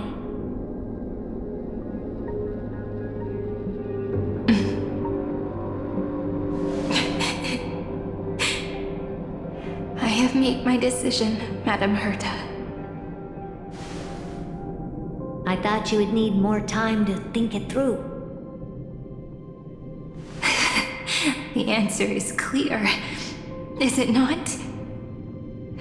Still, I do need a little time to quiet the sorrow in my heart.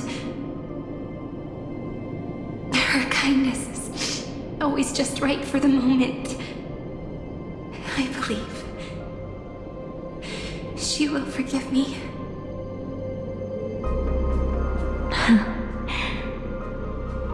I will say no more. I would would rather not break the mood. But may I ask you one last thing? Of course. Why?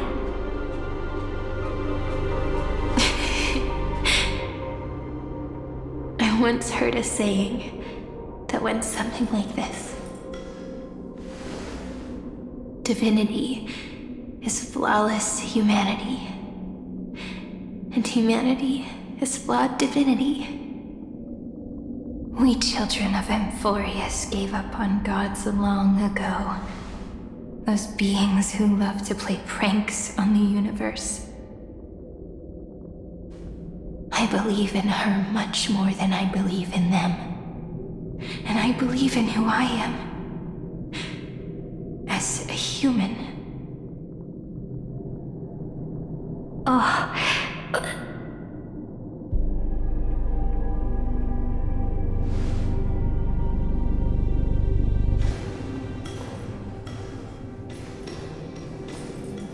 That really is a comforting answer. As for the one wish I still have trouble letting go of.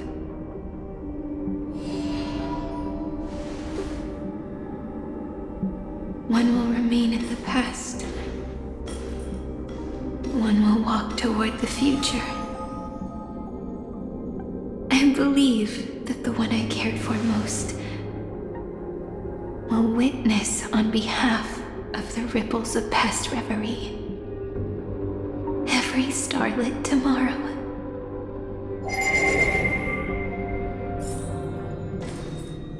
Moving backwards through remembrance. What a curious feeling. Is this the moment Irontomb declares victory and casts the destruction upon the stars? So back then, in the path space, it was I who found me.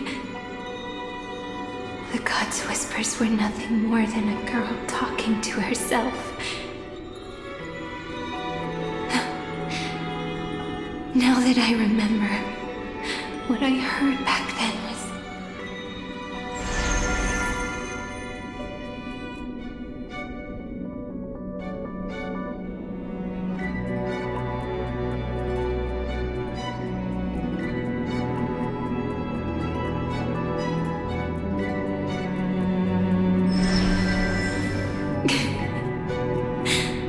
All I wanted to say was, don't give up. She will find you. Memory truly is amazing. Then let me wield this power and plant the seed of causality for the miracle that is destined to bloom.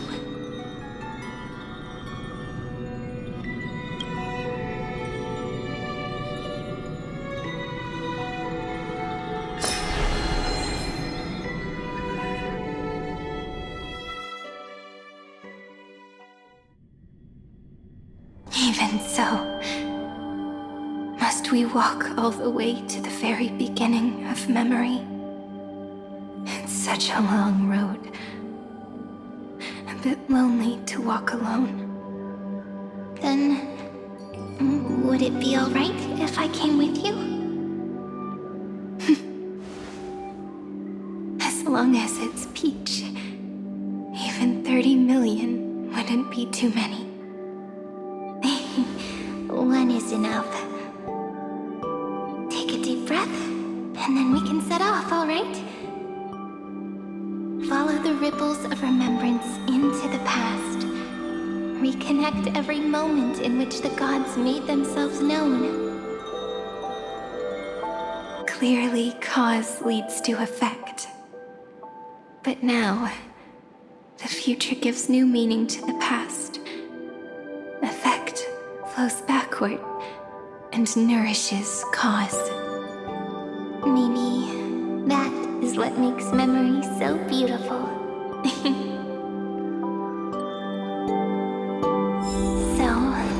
return the way we came. Look back at every ripple that formed. Go back home.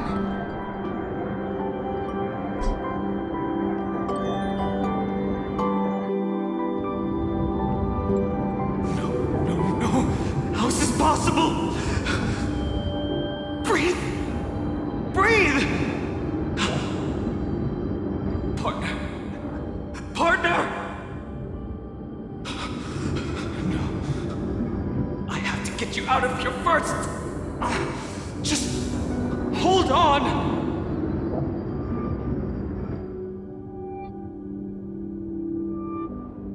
Remember? That pale dawn breaking through the endless night? The spear of strife nearly claimed her life. And it was you, you, playing God, who cradled her body with your gentle gaze. Then, before Orynyx's altar,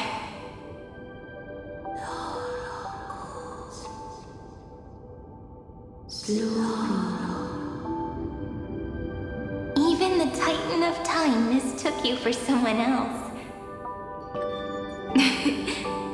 I never imagined there was a hidden truth behind our first meeting. The first time was also the last time I saw you, friend.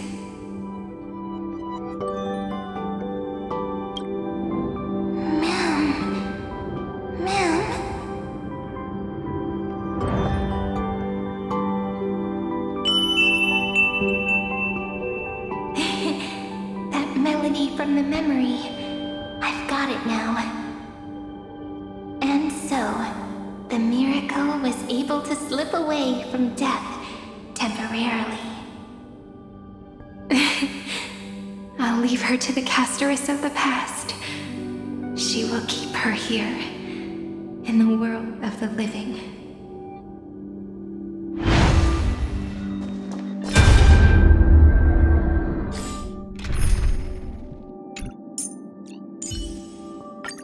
Oh,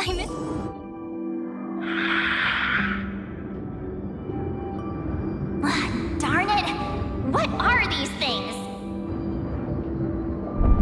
You're not taking me down. Not before I find a way to help her and Dunhung. If you've got a bone to pick, take it up with my six-phased ice.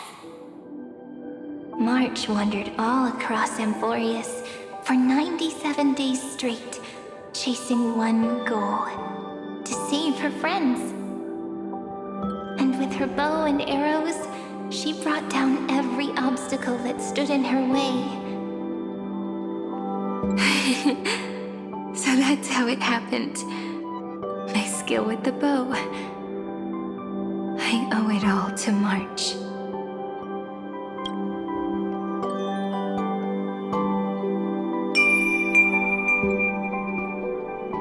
What a sweet note. I've got it now. And so, in a memory from the past, you inherited March's mastery of the bow. And that arrow bearing golden flames will streak across the stars in the future, becoming a glimmer of hope for the cosmos.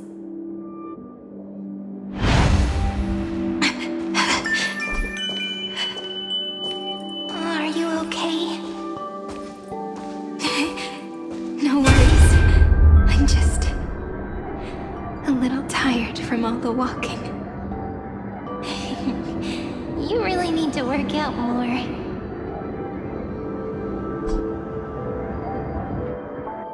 Three paths interweave and fetter Amphoreus, co-authoring the fate of the world. Ordinary pathstriders aren't known to leave traces in the mirror, so if what you said is true, then this isolated star system must be home to at least 3 beings comparable to Emanators. I would even go as far as to say, eons themselves. To gain the favor of the stars for Amphoreus, the Remembrance sent a call for help to the cosmos. But the obstruction from the scepter was far too strong. Even the gods could do nothing more than send a fleeting mimetic being to someone who walked the same path. Thankfully, Miss Black Swan caught that fleeting moment.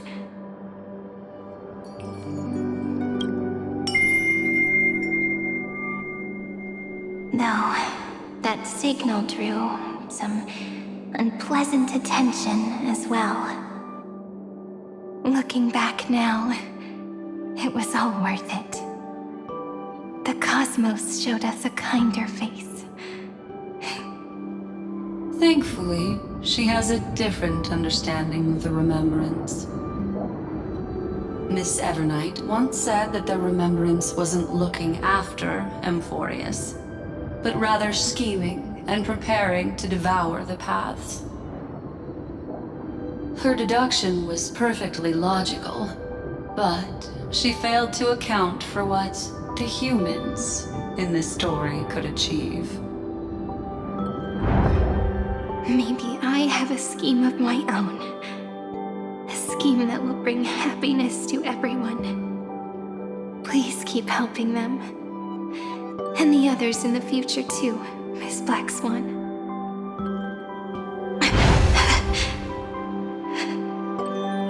Looking back on the past really does wear down the mind. And wears out the body too.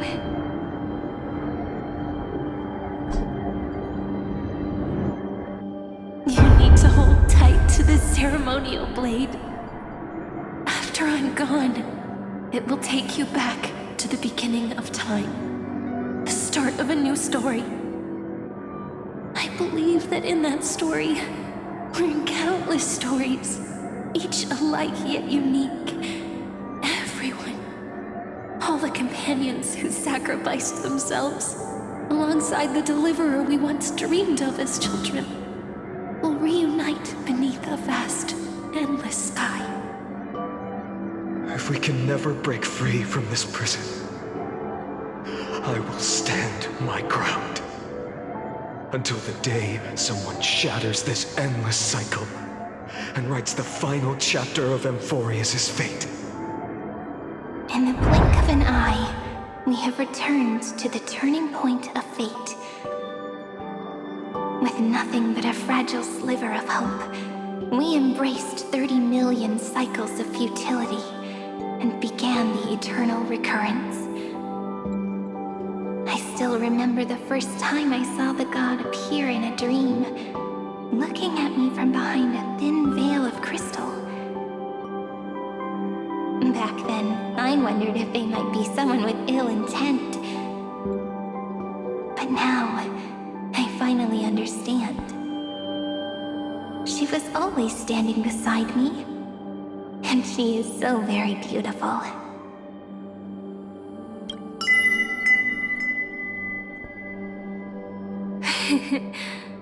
Causality really is a force that cannot be stopped. Even if I wanted to leave a few more words for Cyrene, it seems I no longer can. After all, you still have to leave behind your final consciousness and plant the very first seed.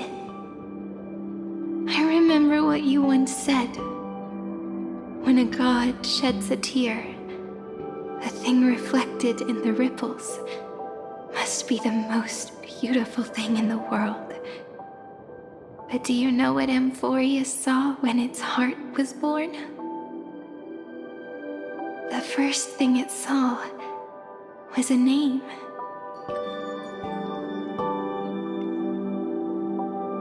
0, 9, 3. Looks like you figured it out. Sometimes, all it takes is a change in perspective to reveal something truly unexpected. Don't you agree? That's right. Turn these numbers upside down, and you'll see a beautiful eternity. So something we believe in. The ego.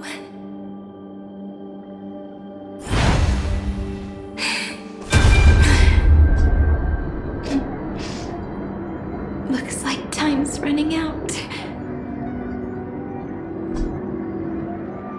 I want to protect everyone in the village. But can I really do that with the strength I have? I shouldn't think too much. Better finish the farm work Dad left me first. The hero within has been by our side since we were little. Finan has always been strong, but without that faint glimmer of hope lingering in his mind. Would the weight of fate and endless recurrence finally break him? If only someone could place even a sliver of hope inside his heart, he would hold on and keep going. Yes, just a single spark. And he would guard that fragile light until it turned into a blazing sun.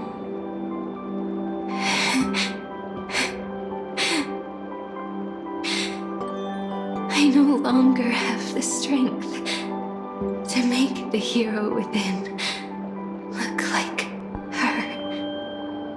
So, let me leave behind a prophecy for him. Take this wish with you. Be the hero who begins the mission of deliverance.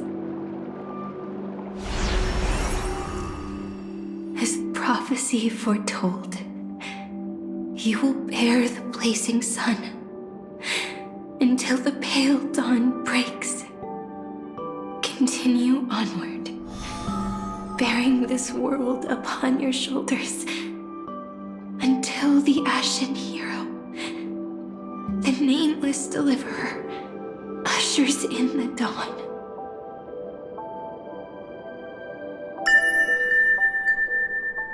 Now, your eyes have seen through all of Amphoreus, from the end back to the beginning.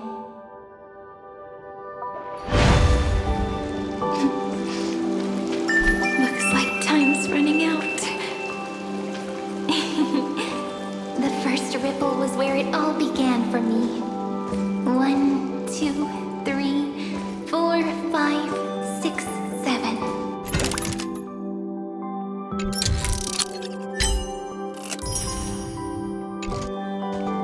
I thought they were just musical notes scattered aimlessly throughout memory. But they had already become part of this world. No matter how Amphoreus came to be, right now it feels so gentle. As I return to where I came from, it wants to play for me once more that melody from when we first met. A simple, but beautiful melody.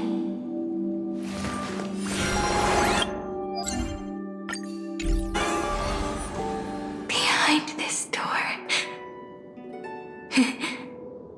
I can smell it. The scent of wheat fields. You're clever. I bet you figured it out long ago, didn't you? The end of this journey back. The final gap in Amphoreus. It leads to the place we both call home. We can finally go home. Are you ready? If you leave memory at the very beginning of the story and cast the first stone, that final gap in Amphoreus will close. The causal loop of Amphoreus will become a fixed point in the stars. And if I don't do that, then this world and the cosmos beyond the sky might still fall into the destruction. There's no way we would let something like that happen, right? Exactly. I remember that tree in Ide Silicii. It grew all alone, unable to go anywhere. It watched the sea in silence, dreaming of a faraway shore it could never reach. But now, a tiny boat sets sail. It carries a seed of hope, plucked from the tree, and heads into the great beyond. Even if the boat's shadow fades quickly from sight, the tree knows that its wish will bloom on the other side of the sea. In that moment, it must feel happiness, right? The way you brought it up. Now I kind of miss that tree too. Come on, let's go home together. Take it with us, back to the sacrament courtyard. Let it become remembrance's anchor, tying together the times we knew so well.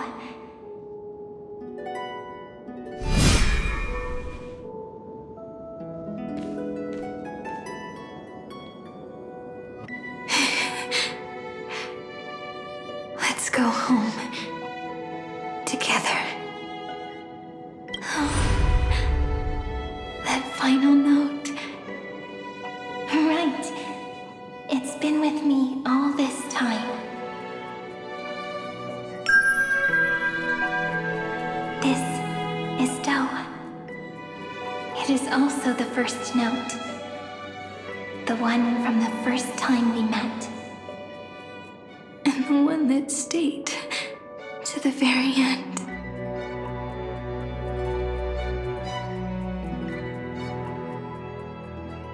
Ide Silicii.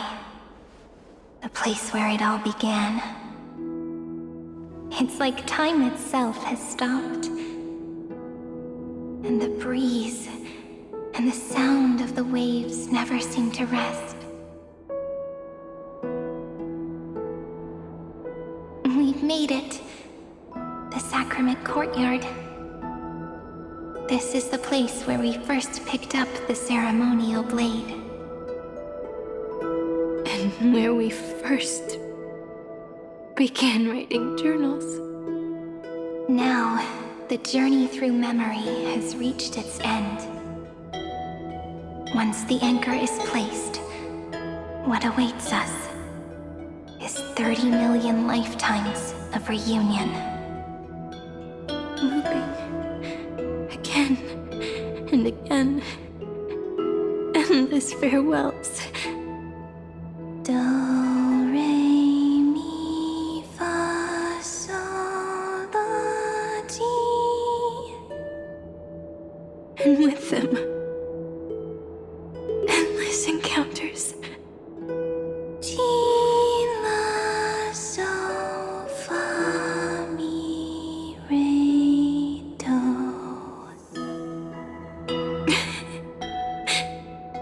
Such a happy scale. Whether it's for Cyrene, the Deliverer, or every sprouting branch of Amphoreus, I leave this tale of love here. May the river of time flow backward, bringing scenes of the future before our gaze. In the eternal land that no one remembers. The legend of the Trail Place is about to begin.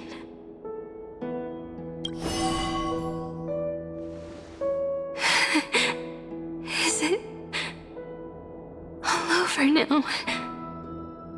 My mind and my memories. It seems they're beginning to fade. The breeze is warm, but my body for some reason. If you're feeling cold, let's find somewhere warm. We can rest there, together.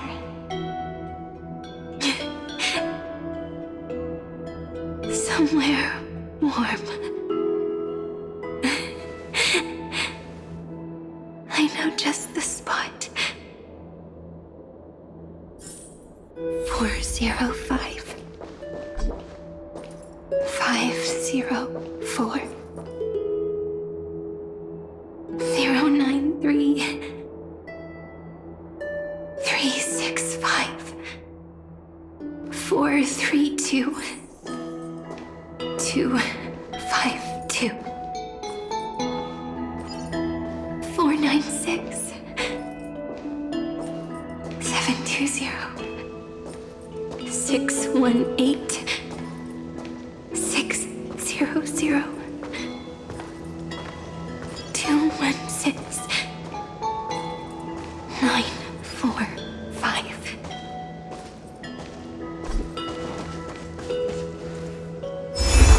Treehouse. Saridra. March 7th. Danhong. Electra. Hyacinthia. Caslana. Anaxagoras. Aglaya. Midemos. Castorus.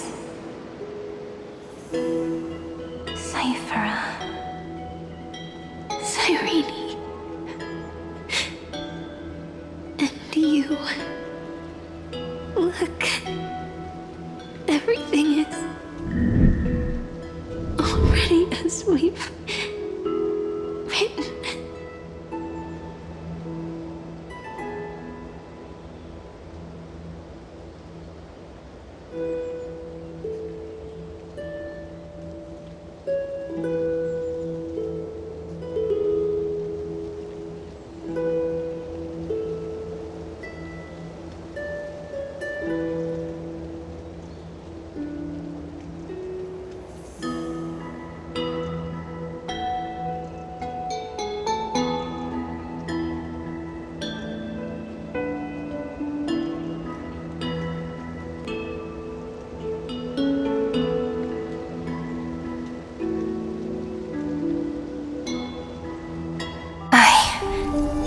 Gaze that looks back on the world. How fortunate we are. In this cycle of cause and effect, humanity never looks to the gods for guidance. The ones who pick up the pen and write miracles again and again are always ourselves.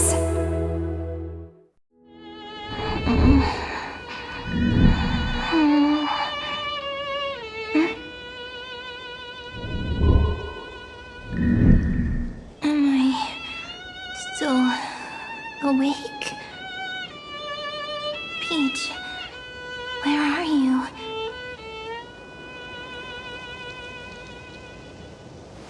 Are you still here?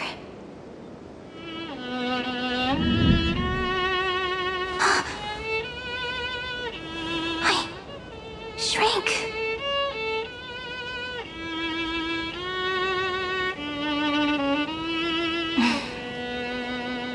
So that's how it works. When memory drifts away with the breeze, love leaves behind a seed and turns into lament. Demiurge, Cyrene, Mem. Back again to the first, Philia 093. I always do have my charm.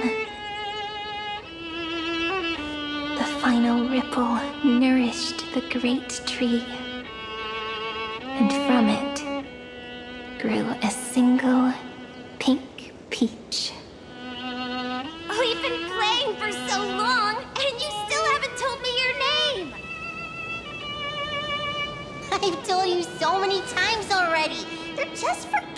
all. My name is Livia. Livia. If you forget again, I won't tell you next time. Livia. Got it. Then you have to remember mine, too. I'm... Piso. I always remember.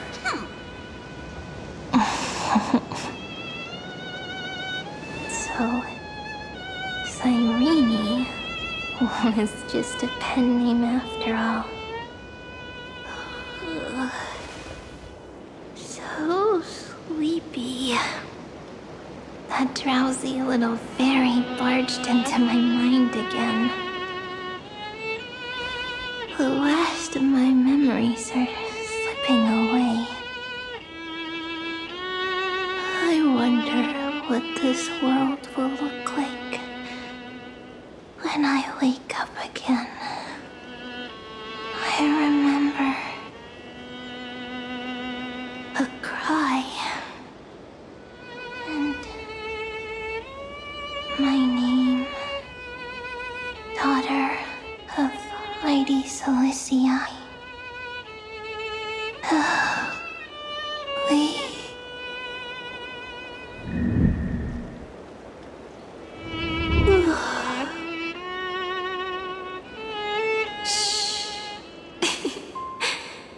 Never mind. The same seed, when planted in different soils, blooms into flowers that are alike, yet never the same. But what truly makes her beautiful is each and every soul in the world. No matter what form liking takes, it is still precious love, and I will accept it gratefully and return it with joy.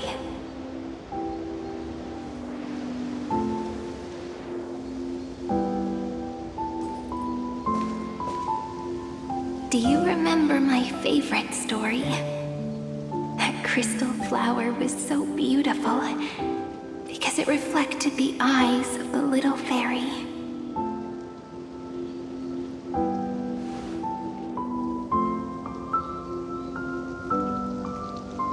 The stars across the cosmos will know I am the fairy who wrote, as I've written, together with you.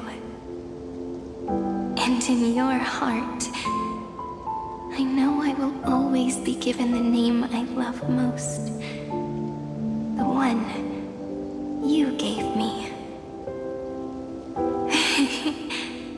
After all, we've always been in sync. Hey, don't rush! Slow down. Let the words settle. We have plenty of time. In Amphoreus' month of mourning, all conflicts across the land come to rest. On the 11th day and night of the month of mourning, the dead will part, the living will embrace, the snow will fall, and bonfires will rise to warm every heart aching with lament. It may sound heavy, right? But on this day, laughter always rises louder than tears. Because people understand that parting is for the next reunion, and sorrow is so we may love more deeply. That is why this day is her favorite of the year. Under the same sky, across 8 phases of the moon, 13 heroes composed an epic together. 1 plus 8 plus 13 equals 2 11s. Would it feel more fitting if the rest were written in Miss Cyrene's voice? Agreed. Then, we'll add 1. A 1 like none that has come before. A 1 that blazes new trails. I make this wish on the 12th day of the 11th month, 13 heroes will take every core flame ignited across 30 million lifetimes and scatter them among the stars. Later, when the people who know this story gaze upon the cosmos, they will discover that the countless stars in the sky now glow pink. And after 13 seconds, that radiant light will quietly fade away. It will be such a romantic, yet puzzling sight. But that's all right. They will keep that mystery close to their hearts, constantly pondering what the ego truly is. They will love. They will get hurt. They will rage. And in 30 million moments of helplessness, they will stitch their shattered hearts back together. Again and again. But remember this well.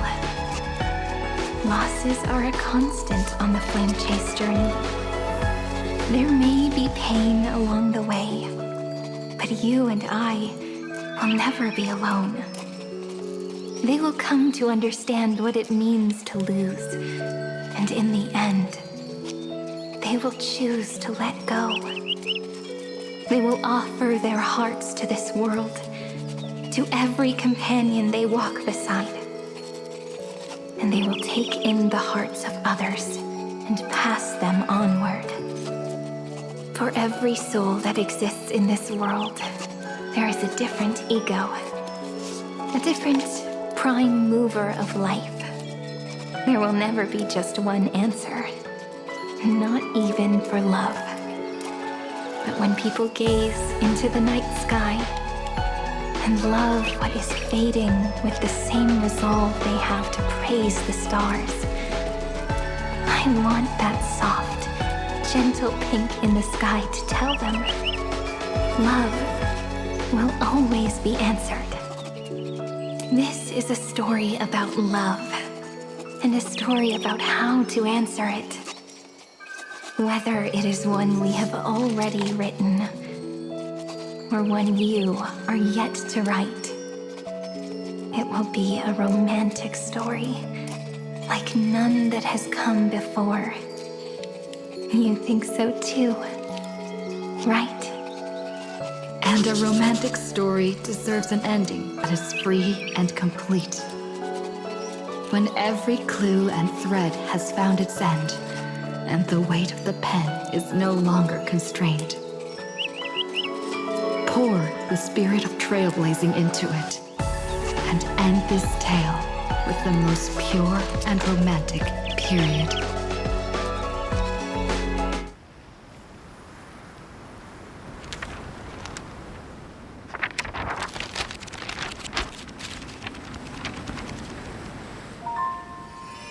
Light, sky, sea, stars, seeds, flowers, birds, hope, and love. Such words of beauty were how I first imagined the world. For as long as I can remember, I've used them to tell the stories of Amphoreus. And now, this is the last one. A story about tomorrow.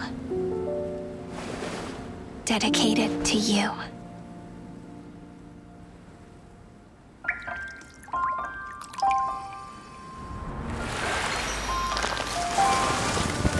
Once upon a time, morning glow, scattered light, shone on you and I, and fading poems, frozen rhymes, are traces on the breeze, whispers of past reverie.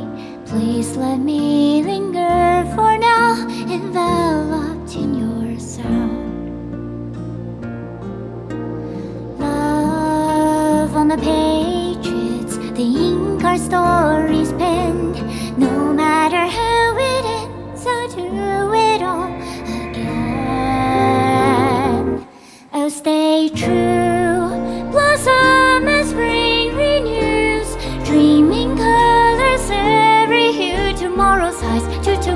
life while walking step beside you.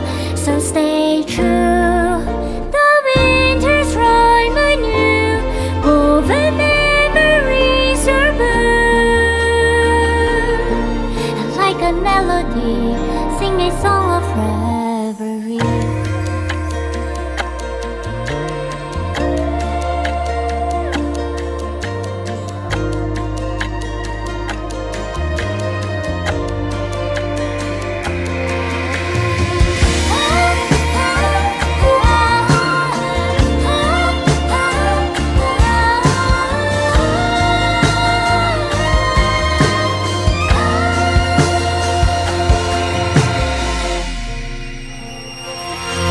Please stay true.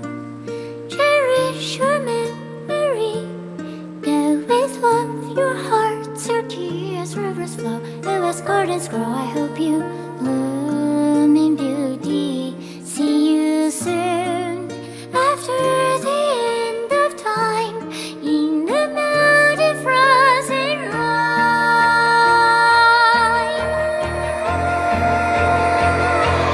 Now stay true.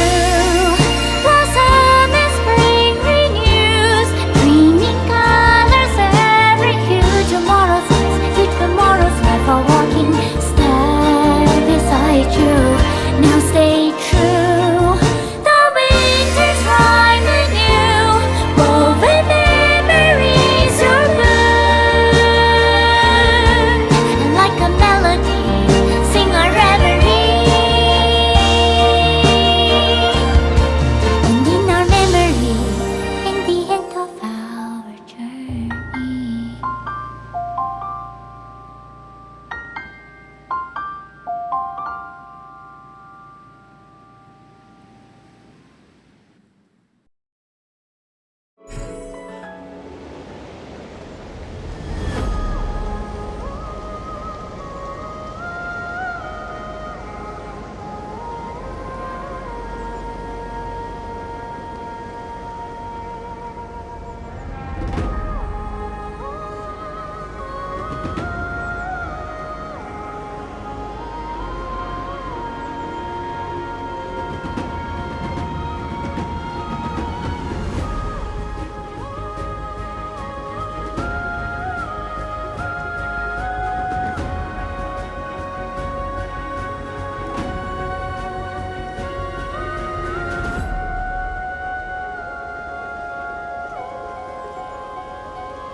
No longer working. Looks like it's just a...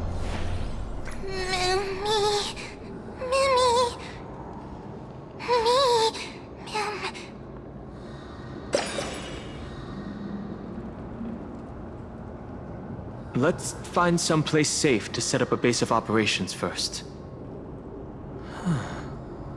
This statue and the buildings we've seen so far point to a civilization here on Amphoreus. We can only hope that they're not hostile toward outsiders.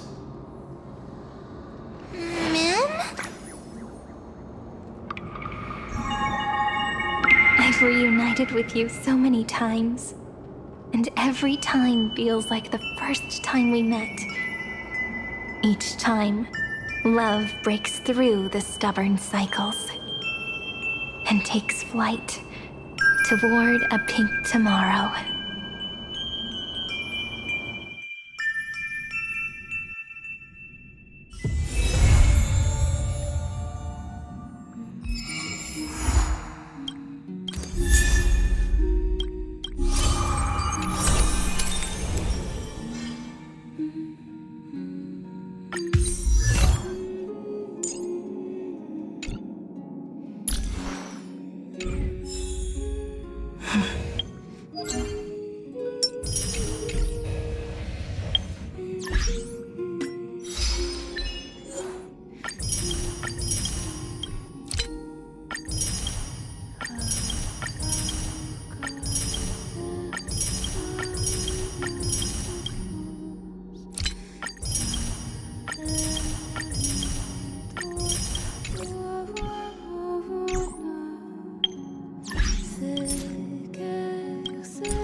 You mean you just waved a probe around in deep space and found our pal and Don Hung?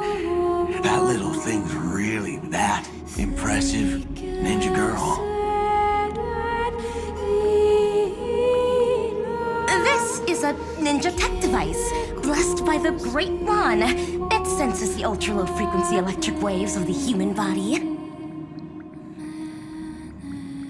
Oh, that's a whole lot of pretty wubbaboo. But since we found him, let's drop the act. You played it well. But who do you think you are? Brother Hanu? Thinking you could pass as a Galaxy Ranger? Lord Cowboy Ninja, you have turned on me for no reason. Don't tell me the traitorous monkey ninja bewitched you. Are you walking the path of heretics now? Enough. A name is Silver Gun Shura. Ugh. This is why I hate putting over-the-top characters into the script. You and this mysterious ninja girl, both of you are impossible to play. Director Sparkle doesn't care for madmen. Cut the chatter. What's your real reason for being here? Come on. What bad intentions could a masked fool possibly have? Just here to watch a show, shuffle a few cards. My two prized actors were drifting through space for ages, and you all couldn't find them. What choice did I have but to come myself?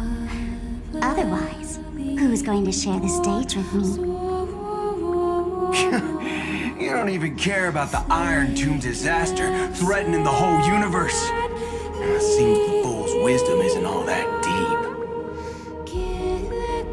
Ranger, don't think waving some righteous flag gives you the right to throw sidelong jabs. And don't act like you've got no motives of your own. You're hoping this war involving the gods might be the key to freeing that broken-legged wolf.